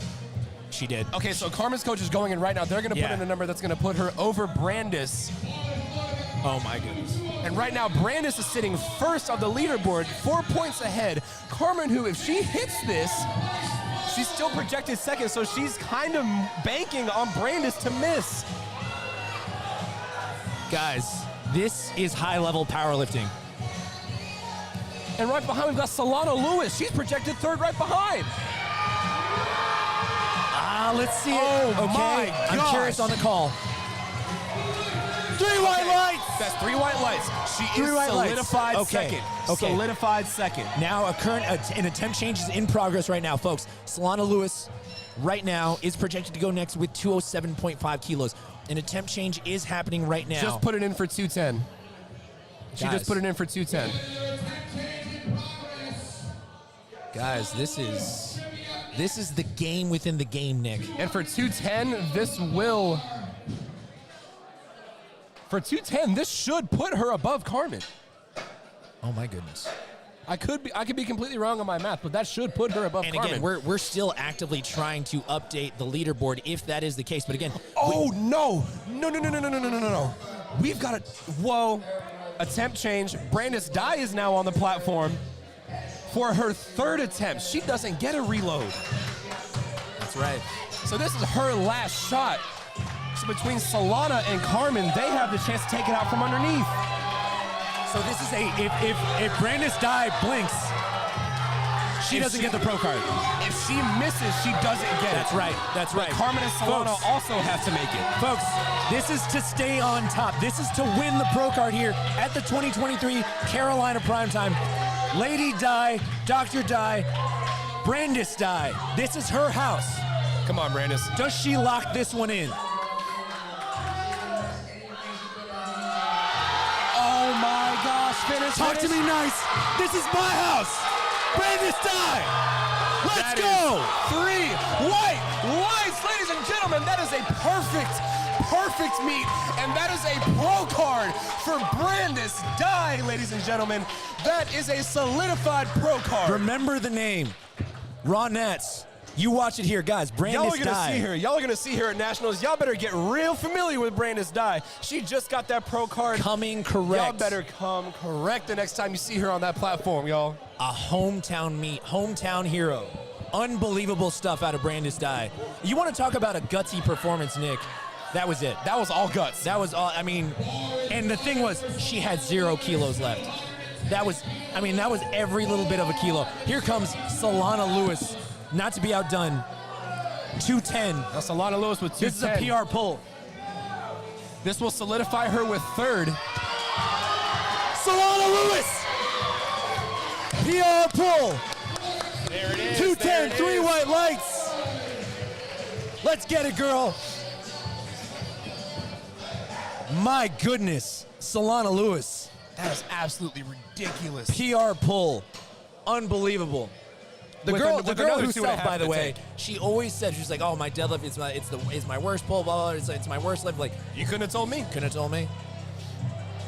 Incredible stuff. Here comes Danny Mello. Now, Danny Mello, 215 unfortunately, per dots, Yeah. she's unfortunately sitting in last place at the moment. How crazy is She that? is sitting at 7th place in the moment, Yeah. but she's got her pro card. That's right. So it doesn't really matter. For Solana and Danny was really kind of showing out what they had here at this point in their That's right. training.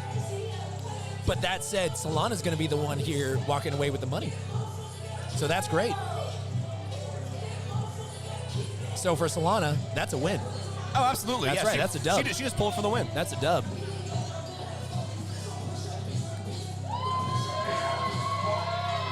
Oh, yeah. Very pretty pull. The signature smile from That's Danny right. Mello. That's 3 white Beautiful lights. work there, Danny Mello. Great job, third attempt.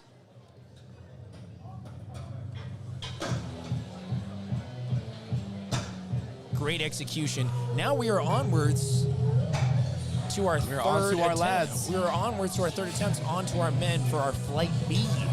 Now, as a reminder, Michael West, unfortunately, he did run into a little bit of an injury on that first attempt So deadlift. he will be disqualified here, unfortunately. He won't be able to submit his total to the national office. But still, nonetheless, he came out, he showed out, he did his best here at the Carolina Primetime. That's all you can ask for here is getting the chance to be here. I mean, it's truly an honor to be able to be selected, to be invited, to be a part of this production. So it's been incredible to be able to see him here. So if nothing else, still a good showing. We expect him to do well here at Raw Nats moving forward. And hopefully he's healthy.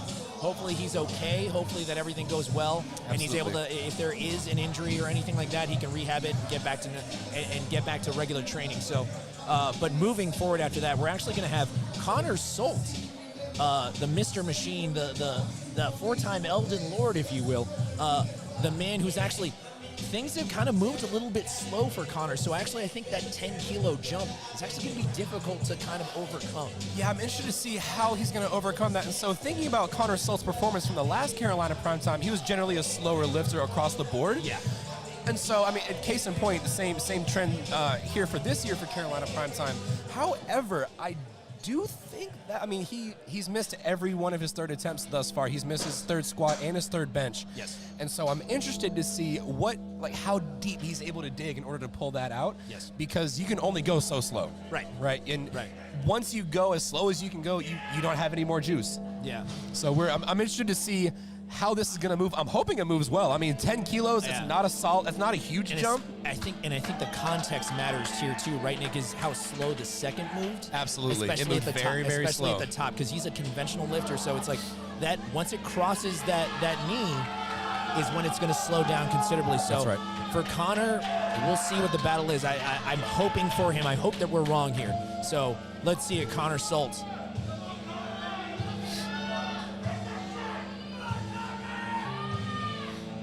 Very strong lifter here out of the Carolinas. A local guy. Saw a little bit of up and downward motion there. Tough. Honestly, 5 probably could have been there. I think. I agree. Yeah. But still, nonetheless, great effort there by Connor. Oh, see that little bit of a There's bobble the up there. and down and then a little bit of the hitch, too. Even if he did get it up there, it still would have been an infraction. That's right. All right, we're moving on to Mr. Matt Octaviano, our last deadlifter Flight B. for Flight B. We are cruising, yo. We have one more flight left, and then we're done. That's right. What am I going to do? I know. I don't know. I guess hang out by the pool. Have a drink. I guess it's still daylight outside. That's right.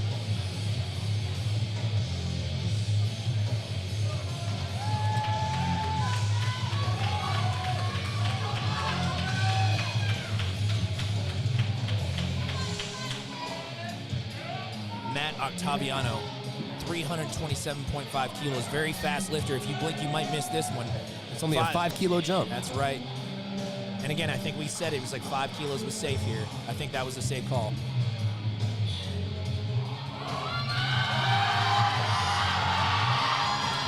Is that hand hold on now?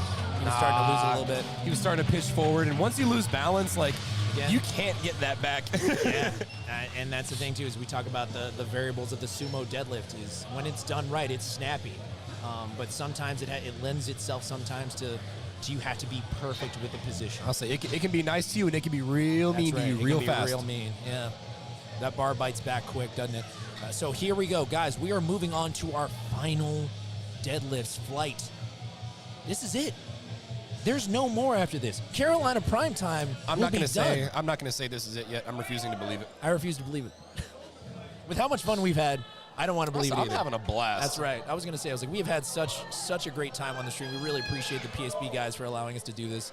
It's been such a blessing to be able to fly out here and do the thing. It's been so fun. So here we go, guys. This is the big one. The final flight here at the 2023 Carolina Primetime. And who else and to who start better us to off? start it off, really, than Swole Marcellus. Fesser. And again, conventional elitist. And guys, if we can get that, if it's possible to see that projected dots out of Marcellus after this pull, oh my. Wow. Yeah. That's 245 right there, guys. Opener. I'm curious to see where that projection lies.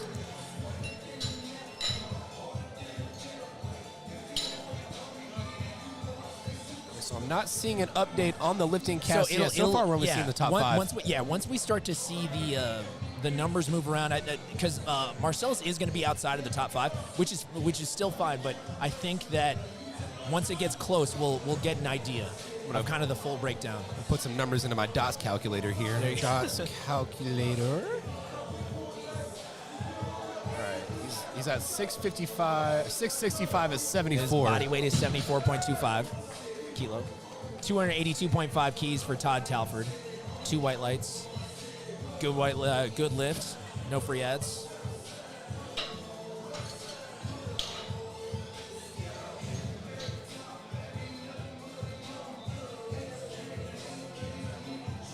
So he needs a 516 to break the. And right now he's sitting at 480. There's no way. No, he's sitting at 505. This calculator's wrong. Okay, no, that's fine. Okay, this calculator's wrong. No, that was off of just the one so far. So that's yeah. So he's still at a 505. So that number is still out there. But he likes to take those big jumps. Remember, so those that calculator isn't going to tell everything until we see the seconds. So Lars Hinson, 290 kilos for an opener, smokes that one. Shocker, conventional. I'll say 2-1. Yep, 2-1, 2 white lights. So. And it was very fast. So as expected, conventional is the theme out here. We're gonna convert everybody back to the conventional. I'll say I know Daniel's a conventional puller. Yeah. I know. Clay might be a sumo. I think Camden's conventional as well. I'm here for the resurgence. I really am. I am as well. Daniel Morris, 290 keys on the bar. Takes that slack out aggressive, wedges in, a la Pug the Goat. Oh, yes. I love Daniel's setup. I really do. So pretty. 3 white lights, as if there was any doubt. Love the shimmy. Oh, yeah. And that's just, that's case in point, just a textbook deadlift. Yeah. That looked very, very textbook from setup to finish. I've always noticed that a really great conventional pull, essentially at its core, almost just looks like a leg press. Once it's done, once it's done after the wedge and the slack pull is all set, it's a leg press, and it just looks like it as much. You're just standing up. Yeah. Clay Kuhlmeyer, here we go. 295 kilos on the bar here for Clay. This is an even 650 for the Integrative Strength Systems lifter. He trains out of Kilo Strength and Performance in St. Paul, Minnesota. Oh, this is a drive, sir. Yeah. Undergrad student at Concordia, St. Paul. Wow. What? Clay, I'm gonna need a little bit more on that, Chief. That was 650, right? They didn't forget a red. No, that was right. Yep. Wow. What? And again, you want to talk about a quiet, simple setup? That's right there. Clay Kuhlmeyer, very simple setup, over-under grip, sumo pull, takes the slack out and goes. There's not a lot of wasted movement. Absolutely. Camden Wilson going to follow behind. Hold up. Hold up. Do you see what I see? A new singlet? Not even just a new singlet, but the rows. Did he get The row cornrows? in between bench and deadlift. Who braided him up? Hold up. Because I'm going to need you to braid me up real I quick. know, real quick. My goodness. I'm completely distracted by the fact that this pull is so fast. 302.5 deadlift opener. There's a lot to unpack about this attempt. Goodness. Camden. Sheesh. You want to talk about, I mean, he's genuinely taking the Drip King title here at the meet. For real. Wow. Good for you, Camden. Man, not one but two GBT Yeah. singlets? Sheesh. Gosh, Lee. Sheesh. Must be nice. Must be nice. See, I'm broke. Yeah. Must be nice. And here we go. JJ. Jalen Falk. Jalen Falk finished out very, very well on bench. Good comeback from that missed third attempt on squat. Opening 305. Deadlift over under. And again, he's such a fast puller. Yep, there it is. Beautiful execution there, JJ. I reckon that's a good lift. Yeah, it is. Yep. 3 white lights. Y'all, we're just cruising right along. We're already almost done with the flight. Yep. The first attempts, anyway. We've That's got right. Andre Easter on his way up. Opening darn near 700. 683 pounds for the dark horse of powerlifting. Andre Easter. Handled by Jovi Kim, pro bench card holder for the USA Powerlifting. Also rocking some ones. I see it. If it's one thing powerlifters have, Drip. it's style and Bit of drip. That's A right. little bit of drip there. Andre Easter, 310 kilos, deadlift opener. Conventional, as if it were any other kind. Mamma mia. Beautiful pull. Now, you know what's interesting? So, have you ever seen Ray Williams squat? Yes. You know how he kind of, like, once he starts, he has that little, like, jolt, and then he goes into his Yes. movement? Yeah. That's exactly how Andre deadlifts. Yeah. If you watch, I don't know if we're going to get the replay. Yeah. We might. No, probably not. But if you watch his next lift, he kind of pulls, he has that little kind of jolt, Yeah. and then it's just smooth all the way up. It's like a positioning thing. Yeah. No, purely. Yeah. And you want to talk about a fast puller. And Trey Rickard, a sumo puller. If you ever watched him online, I mean, it is so speedy. Now, he is so going to be snappy. one person that's going to be in our This is the DMs deadlift, after this yeah. meet Yeah. talking about sumo. Yeah. I know. But I mean, his sumo is so strong, Ridiculous. though, and so It's snappy. ridiculous. So let's see it here. Deadlift opener at 310. This one should move incredibly fast. This is 683, folks. And it did. Falling back a little bit on that one. Let's see.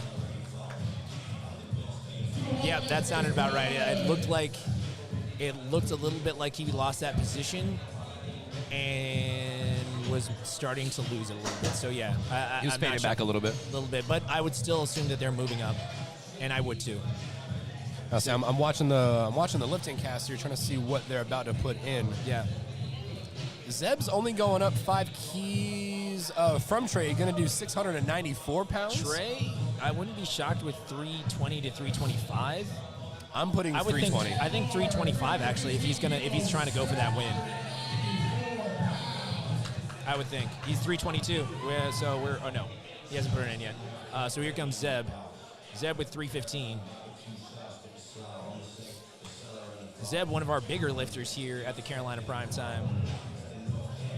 Hey, shout out big boys. Shout out all of my lifters That's that are right. over 110 kilo. All love. Oh yes. I hear you and I see you, bro. That's right. Yeah, I hear you and I see you. Beautiful Zeb with attempt a by for smoky Zeb. 315. And we were both wrong. Trey, we're going up to 330.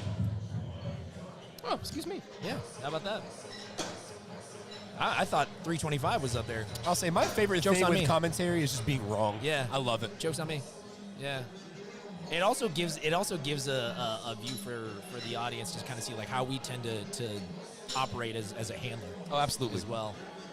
I'm more of a safe guy. Now, ladies and gentlemen, you're looking at that scoreboard right now. Brandon Petrie, just projected off of his opener, is sitting almost 30 dots points ahead of Andre Easter. Again, we're talking about he hasn't even pulled it yet. He's really, really running away with this. The thing is, and because he's coached by Marcellus, you know that the opener is so far below what he's actually going to pull for his third. Oh, yes. Now, The opener is always supposed to be, and again, folks, this is the prettiest pull to me, one of in all of powerlifting. Watch how simple and quiet the entire setup is. And once he gets down there, it's just very simple, quiet, takes the slack and goes. It's almost like watching golf. It really is. It's just it's synchronous movement. It's like, you watch, no wasting movement. Watch, he gets the slack out there, wedges quiet. And when I say wedge quiet, I mean it's a very slight hinge. He doesn't cock his hips back very high where he gets out of position. Yeah. He gets it, wedges in very silently, leg press off the ground. That's really what it is. And it was so, his pulls truly are, like, to me, it's textbook. And it's interesting you mentioned he doesn't have that massive kind of hip shoot once he's about to start the floor. Yeah, a lot of people like that hip hike when it comes to taking the slack out. But sometimes it's like having that high hip hike really doesn't do that much as people might think. I've come to find that having kind of like a medium, even or a lower hip hike is perfect to get that slack out. Yeah, because in a lot of ways that'll actually put you out of position if you do too much. Yeah, absolutely. So here comes Khalil Zaki, 345 kilos on the bar. Oh, yes. What an Khalil. opener. Beautiful pull. Beautiful dreads. He said, please give me a little bit more weight. That's just a little right, bit. just a just little a bit. crumb. 2 white lights on that one. Okay, asking for the infraction on there. Okay.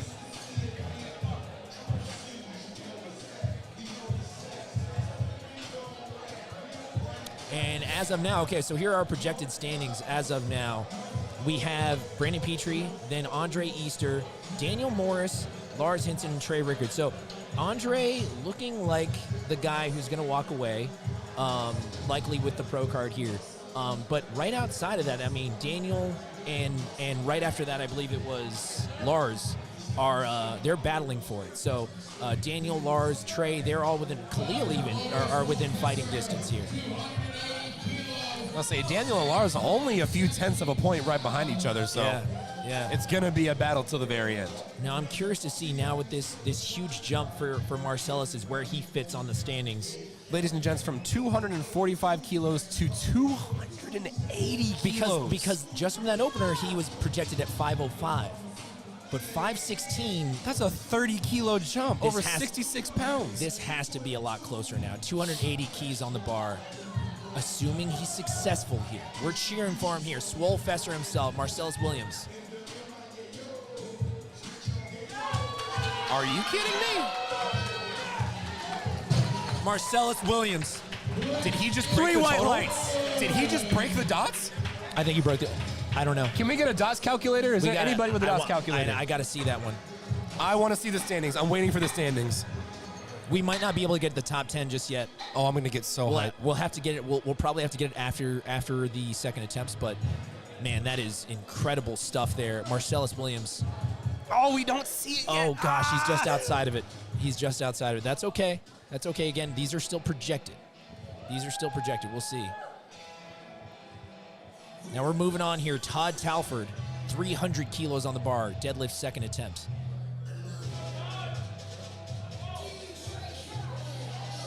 All right, I'm curious to see if that was fully locked out. 3 white lights. All right, 3 whites, there you go. And Todd's generally more of a forward puller anyway. Okay. He kind of sits a little bit higher up anyway. Oh, interesting. Okay, yeah, and I can see that from the front. Definitely a clean angle there. Great job by our even production too, team. his arms are just so big that it looks like he's just kind of. It looks like his shoulders are slightly, yeah, kind of a little bit more in that kyphotic position. You know what I mean? Yeah.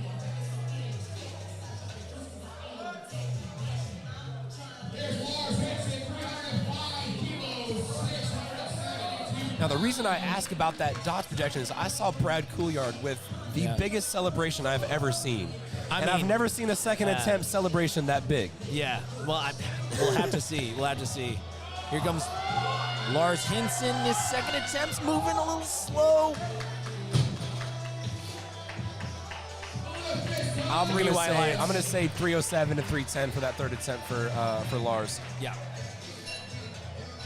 but right behind Daniel Morris. Now, Daniel Morris and Lars, they are very much neck and neck. But if Daniel is able to squeak out this deadlift, he pulls in and beats Lars for third place by 0.4 of a dot point.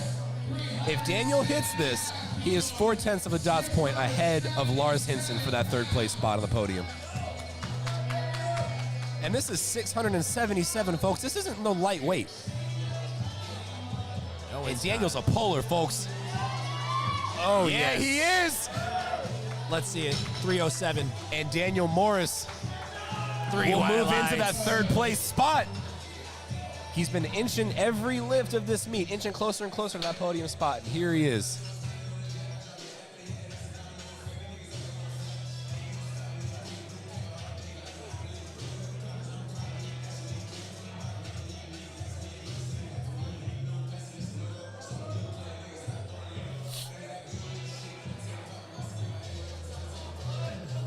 All right, Clay Kuhlmeyer, he's going 683 pounds for his second attempt.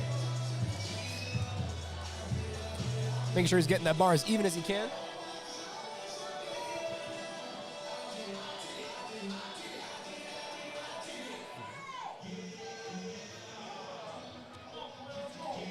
Ladies and gentlemen, we've got some insider information for you all. We'll see it after. We'll drop it after Clay Kuhlmeyer. Yeah, here. we gotta. Yeah, I gotta witness this I greatness know, yeah, first it's before crazy. we move on. 310 keys on the bar for Clay. Clay Kuhlmeyer. And that was pretty Beautiful. cool, Clay. Cool. That was cool. That's pretty cool, Clay. Yeah. 3 white lights there for Clay Kuhlmeyer. Deadlift second attempt. So, actually, what we were mentioning there, Nick, is, you know, the big thing, the big discourse for Marcellus at this meet, the Swolefester. Not so much about winning the pro card or anything. Again, it was like some people had to miss some attempts for him to open that door. But right. the big goal for him was to out-dots Mr. Johnny Candido to get him to compete again. Well, we did the math. We have done the calculations. I just got notice from his own coach, Bradley Couliard. They're taking a 15-kilo jump for his third attempt, and that would lock it in, if successful. 516 points. That's insane.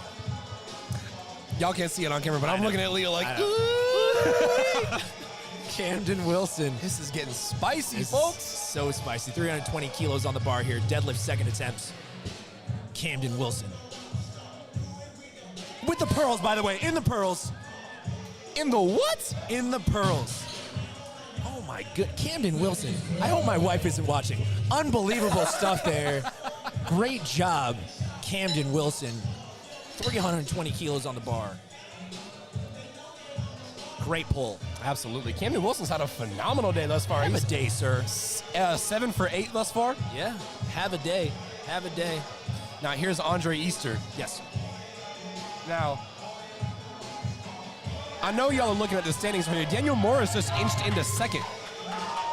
So Andre really needs this pull in order to stay in the runnings for that pro card. Because right now, these pro card rankings are shaking up quite a bit. Right now, it's Daniel, Lars, and Andre, and it was Andre, Lars, and Daniel. Andre Easter, folks. One of the heroes out here in the Carolinas. 7-10. He is one of our heroes. Oh, gosh. All right, let's see if he can retake this one. A little slow. And again, it doesn't get any easier at the knees once you're in conventional. So I'm curious if he can still fight back on that one. It seems like he's pretty comfortable to still win the pro card, though. I would think it would have to be. I would say so. Like I said, he is still he is sitting in that fourth spot right now since Daniel just pulled. Yeah. As did Lars, and they both got their second attempts. That's right. Yeah. So that does actually probably put him outside of it now. So he's right now sitting in fourth, but it's not a huge battle. I mean, it is a huge battle, but not a huge difference between the weights, right? Yeah, the deviation between the delta between second to fourth is actually not that far. That's right. Now, Trey Rickard, here's one that may come up out of nowhere. That's right. He That's may right. come up and get us out of nowhere right. and get that pro card. This is a 20-kilo jump. And again, we talked a little bit about it. I was like, okay, well, maybe what about a 15-kilo? Okay, like, no, he wants this. He talked about it. He said it in his video, and case in point, right here, ladies and gentlemen, he wants the smoke. 20 keys. And he's going to get it. Watch this. Oh, wow. Oh, no balance issue there, sir. Give me that. Wow. 3 white lights. Trey Rickard, successful. Wow. He said, I need it. I'm going up. He said it. He said it. He I'm said going run up. it up. He said run it up. We're running it up, ladies and Run gents. it up. Let's Talk do that it. talk. Talk that talk, young man. I love it. Now I want to see where that puts him for the placings. Does that put him over Clay just enough to get him into the rankings? I'm curious where he's going to sit now. I mean, now we're looking at it. Daniel Morris still outside of it, believe it or not. So Daniel Morris now here, almost kind of sitting comfortably. Again, we haven't seen Lars pull. We're still waiting. We have on not it. seen. Oh no, yes we have. Yes we have. Yeah, no, we're. Oh well, yeah. Okay, we're moving seconds, on to, yeah. for seconds. Yeah. So the story is starting to write itself here, folks. It is unbelievable what we're seeing here at Carolina Primetime 2023. 340 kilos on the bar here for Mr. Zeb Moore. Massive pull. Near 750-pound pull. Oh, yeah. Oh, a little balance there at the top. It was sitting on his heels. Let's see the call. So you know what was funny? Yes. If you were I don't know if anybody would have been, but if you were trying to follow along with kind of Zeb's training over the course of his in-season, that's happened 2 or 3 times. He's gotten a lot of force off the floor, a lot of explosion at lockout, and it's actually pitched him back to where he's actually had to step and drop the weight. Yeah. So I'm glad he was able to find that and hold it there for that I actually attempt. saw his toes fall off. Like his toes popped up. Now, is how much force he had. Now, important discrepancy for our viewers. Yeah. Your feet can shift Yeah. up and down. They Yeah. cannot slide and Yeah. they cannot lift off of their original place. Yeah. So here comes JJ Falk. And this is actually an American record attempt. Just casual. Another second attempt American record for Jalen. Ho-hum. Just another day. Oh, yes. Oh, JJ. He got caught on his right thigh. A little bit. That's going to be a 2-1. reds. Okay, so we'll see if looks like Joe's going to make an appeal here, his coach. And very experienced. I mean, you want to talk about game day. This is the guy, the roomie. So we'll see what happens. Brandon Petrie, again, the headliner for this meet. We'll update you guys as the appeal comes in. We'll see if it can be overturned. Knowing Joe, if anyone's going to have a chance to do it, it's Joe. Now, Brandon Petrie here, guys. The headline name, he says, I don't need it. He said, run it up. Run it up. He said, I need it. I need it. 360 kilos on the bar here for Mr. Brandon Petrie. There it is. There it is. And so looking at Jalen, looking at the jury table, that is going to be a no lift. That decision will be upheld. Let's see it, Brandon. Beautiful pull. Oh, my goodness. Oh, with the tongue out. Give it to me. Let's go, baby. 3 white lights. Let's go. Show him the money. He said run it. Give him the money. He said run it. I need it. All right, now. I need it. Here we go. Khalil Zaki for his last attempt. Excuse me, not Clay. I'm sorry. It's been a long day. It's been a long day. Honestly, if that's the first bumble I make this Yeah, whole time, I'm doing phenomenal. Not too bad. Not too bad, sir. Khalil Zaki. Here we go. 365 keys on the bar. You know what that means. Oh. We're into the 800s. This is our first 800 pull, and I don't think it'll be our last. Is that in Carolina Primetime history? Yes. Wow. That is the first ever 800-pound pull in the history of Carolina Primetime, ladies and gentlemen. My goodness. Khalil Zaki. What a beautiful pull.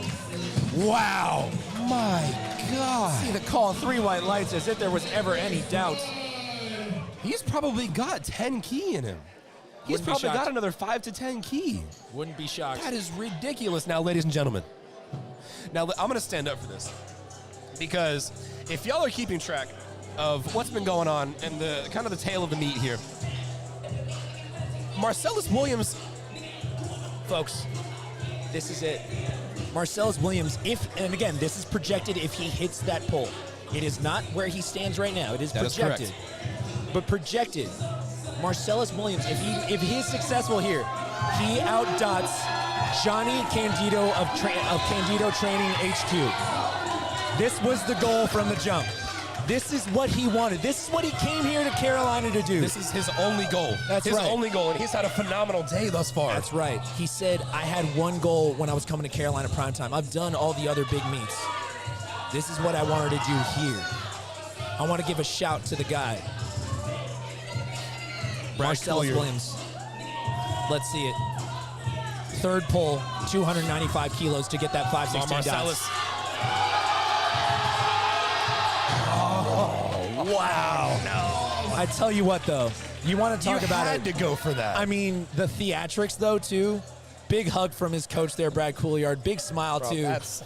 And you know what? And if nothing else, somebody is put on watch. Somebody's being put on notice. Absolutely. Johnny Candido. He might be. He's wiping the sweat off his brow for that one. He said, "Woo! I still got another year." Now, that was live to die another day, baby. Yeah, for real, though. Live to die another day. Now, here we go. Moving forward, Todd Talford. I need that height.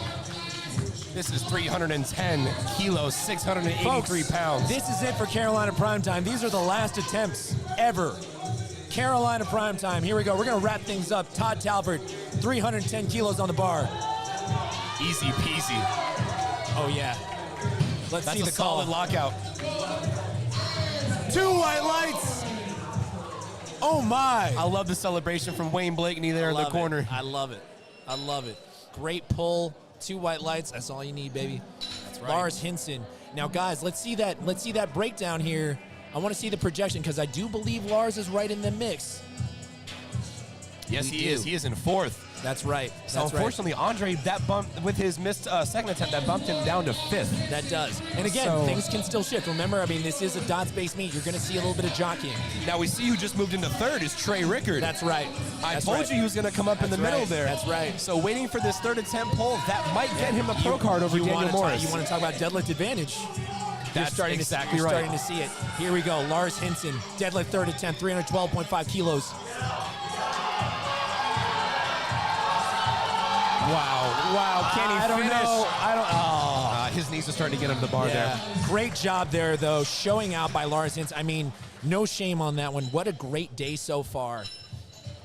Beautiful job. And a thing that actually I didn't notice so far, but Lars also acknowledges the referees at the end of his meet. So something that you don't see all the time, but it is really nice when you do see it, is when the lifters acknowledge the referees at the end of the meet.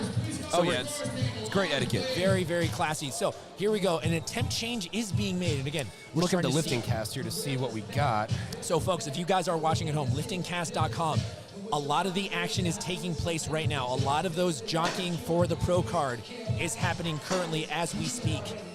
The attempts are being changed. People are starting to bluff their numbers, so to speak, to see if somebody blanks first and makes an attempt change. Okay, so Andre, wait.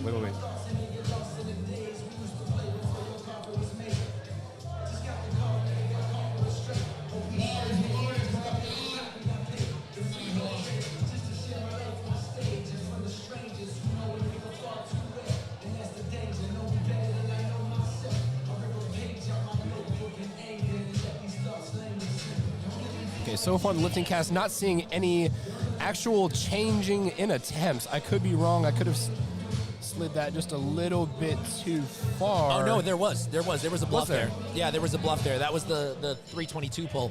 That was a bluff. Now was it really? Now it's back to 312. Oh, okay. That was a little slick by Andre. Oh, there's levels to this game. That was a little slick play there by Andre. He said, there's levels to this. And you know what, though? But it looks like that did force a couple people's hands. So we'll see now 312. Yeah, so now that Andre bumped his number up, his project. Whoa! Trey jumped up to 2nd? Trey. Whoa. Trey. That would be for a pro card. Wow. Ladies and gents, this is a game. Trey Rickard, if successful, will secure that pro card. But since Andre went up, and honestly, fairly comfortably, I actually think that might be a bluff by Trey. Trey might go back down to 352, maybe 350. He might. I think Andre put the number that he did in order to make Daniel pull this and solidify. So that way, Andre's got to go up. Daniel Morris. Such a gutsy pull. That's a finish. Daniel Morris. What a pull. He's finishing up. He is provisional second. He is in Unbelievable provisional stuff. second place. He is currently the top runner for that pro card. And again, ladies and gentlemen, that's assuming things don't shake up, right? That's exactly right. I said provisional That's right, second. provisional second. That's right. That's right. Now we've got Andre Easter. Now, this will not pull 8 him. hundredths of a difference. Oh, wow. With Andre. Andre cannot miss. That's right. Now, Daniel Morris, he's currently sitting at second. So, all the rest of the lifters, they've got to have some bad attempts. But Andre, he's got to hit this if he wants a chance of staying ahead of Trey. Now, Trey, he's got to miss his third if Andre wants that card. That's right. And the thing is, Trey has his projected dots 7 points higher, so I mean, pretty comfortably higher, because the difference between Andre and Daniel is 8 hundredths of a dots point. So let's see if Andre can get it here. Let's give it to him here, folks. Come on, Andre. Here we go. Here we go, Andre. Oh, couldn't not break enough the floor. juice. I mean, that was such a tough one. Sometimes it's glued to the floor, isn't it, Nick? It really comes out of nowhere too. Like your first two attempts will feel really, really great, and then that weight will just not move. Yeah, I mean, sometimes you never know kind of what it's going to be after that, so it's really tough. That's right. Really tough. So with that, now we're starting to see things. Trey, I would be surprised if he keeps it. I don't know if he needs to keep that 355 on the bar. I'm looking at the attempt changes now. 345, just changed it. Yep, yes he did. So he is back down. So again, that'll solidify him for second. Yes. Yeah. Which would be a pro card. Which Yeah. would blow everyone's everyone's predictions out of the water. That's right. That's right. He said, "Don't doubt on me. Don't doubt me." And sure enough, he's proven it here. Trey Rickard. Right. Trey Rickard fan club. 322.5 keys. Oh, tough there. Clay Kohlmeyer, though, still having a great day. That's a fight Yeah, too. man. I mean, That was those his first kind of missed shaky attempt. guys- Yeah. Oh, Fun yeah. fact, yeah. That was unbelievable stuff. And the guy you hear in the background telling people to clean things up, that's Mr. Kevin Papa of 110 Supplements, one of our title sponsors as well. 110%. That new flavor, iced tea lemonade. Gas. That looks great. Gas. And I'm not really an iced tea human. Yeah. But it's very, very Yeah. light on the tea. I like it a lot. Yeah, very nice. All right, here comes Camden Wilson. In the pearls, in the rose. I want to know who rode his hair in between attempts. I do too. Curious. Someone get me his braider. 15 keys jump between second and third attempt. Third attempt, 335 kilos on the bar. That is 700. Darn near 740 for our Americans.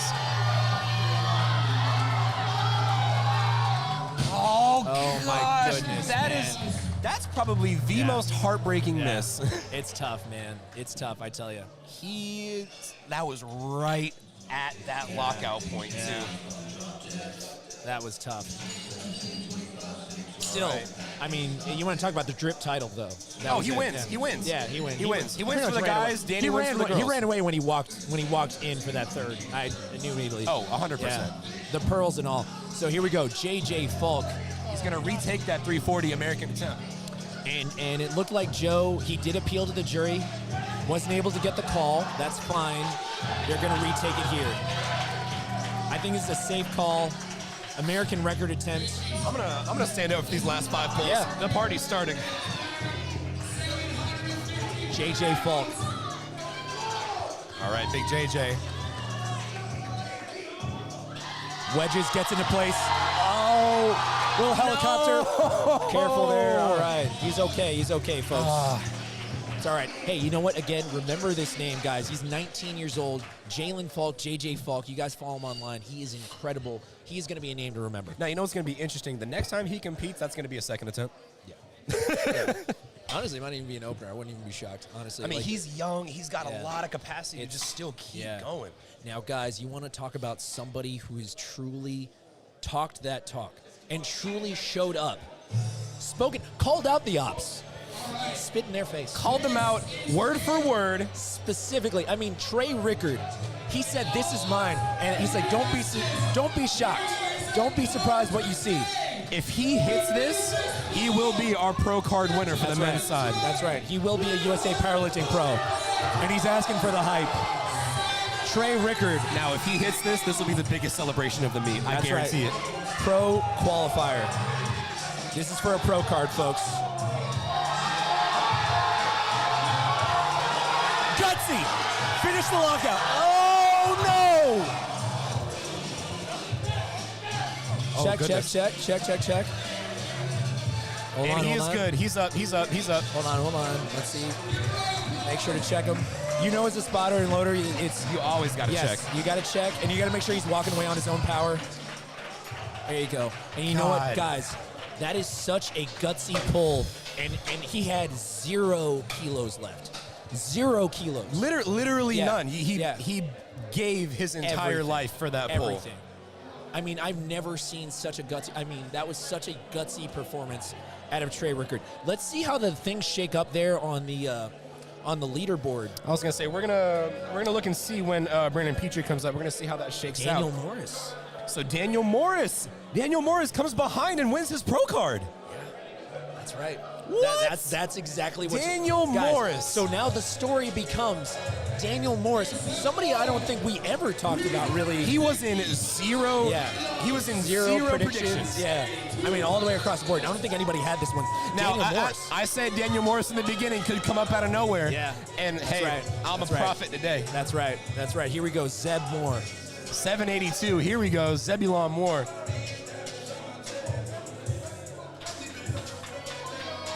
Oh, Zeb. There it is. Moving man. forward. Man. Still a great day. Zeb Moore, super strong lifter. Excited Absolutely. to see him moving forward. Ladies and gents, we've got 2 more lifters. That's it. We've got 2 more lifters, and then the party's almost done, y'all. I don't want it to be over. But it has to. I know. got- All parties got to end at some point. You ain't got to go home. But you can't stay here, baby. Come Can't on. stay here, baby. Folks, this is the 2023 Carolina Primetime. These are the big names. These are the people you're going to see at Raw Nationals, at the Arnold Pro Series finale. I'll say, this is just a teaser. Yeah, this is just a taste of what you're going to see later. Mid-September in Memphis. Do I see an attempt change in progress? For why? For who? For how? Brandon Petrie. Still projected first. What are you trying to prove, my man? He's trying to Oh no. Khalil Zaki changed his attempt to pull heavier than Brandon. Khalil went behind and pulled 380. They can't do that because we've got music chant. Hold on, wait. Respect for Keem.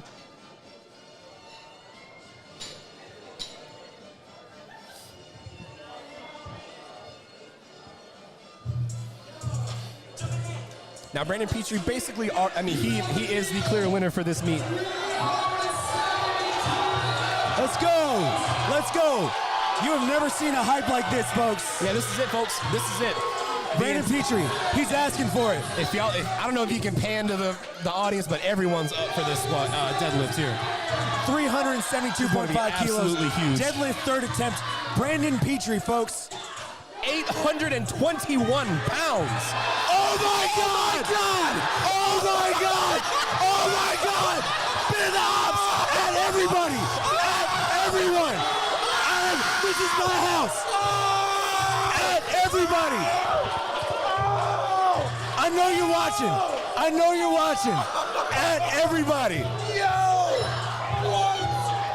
Brandon Petrie!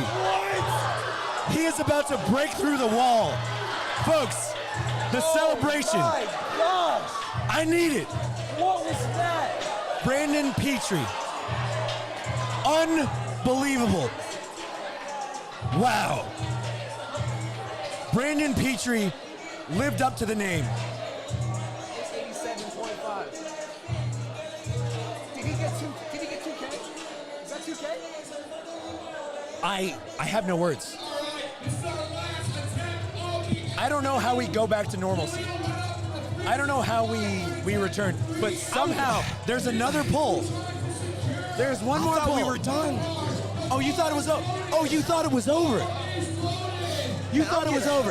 I'm amped. I'm ready to go. What is this? Oh, you thought it was over. Khalil Zaki.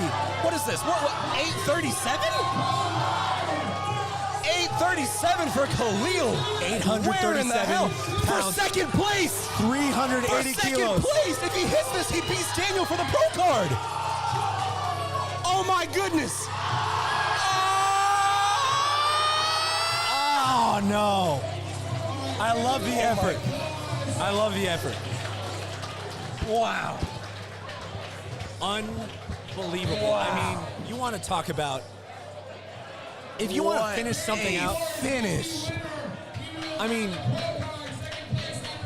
guys, so let's see the breakdown first before we move on to anything else. But unbelievable my stuff. gosh. So, guys, that finish, possibly one of the best we've seen all year across all of USA Powerlifting. Seeing Brandon Petrie go for that over 800 pull, go as fast as it did, do what he did right there, do what he came here he said he was going to do. Unbelievable. Finishes here with a 574 dots. The winner of our pro card was somebody no one had in place, Daniel Morris. Absolutely. Following Daniel that- really came out of the woodwork. I mean, I projected him at maybe 4th, 5th. Yes. But you know, as the meat kind of That's shook right. out, lifters missed their lifts, executions weren't made, and Doors so had Daniel, opened. Daniel came right on and took that pro card. So then right after that, Lars Hinson, Andre Easter, Trey Rickard, Khalil Zaki, Clay Kuhlmeyer, Todd Talford, Zeb Moore, and then Marcellus rounding things out on that top 10. So what an unbelievable job by everyone here on our men's side. Let's talk a little bit about the women. Women, I mean, my predictions were right. I was right. I was pretty much right on the money. Brandis Dye, we knew she was going to be our very clear heavy favorite. A lot closer than we thought, though, was it not? Oh, absolutely. Yeah. I mean, you're looking at the scoreboard here. It's only 2 points in between her and Carmen. And Carmen, you want to talk about someone who really just snuck into the top spots there. I mean, I really had had her Solana, third. Lori. Yeah. You know, I actually had Carmen third just because of that deadlift advantage, but man, it really shook out Solana. Such a gutsy performance. Lori McCormick, too, not to be outdone. Such an incredible job by our females. I mean, when we want to talk about individual performances, to me, it's hard not to mention, you know, some of the winners. I mean, like, Absolutely. obviously, Brandis Dye, such a gutsy performance on that third pull.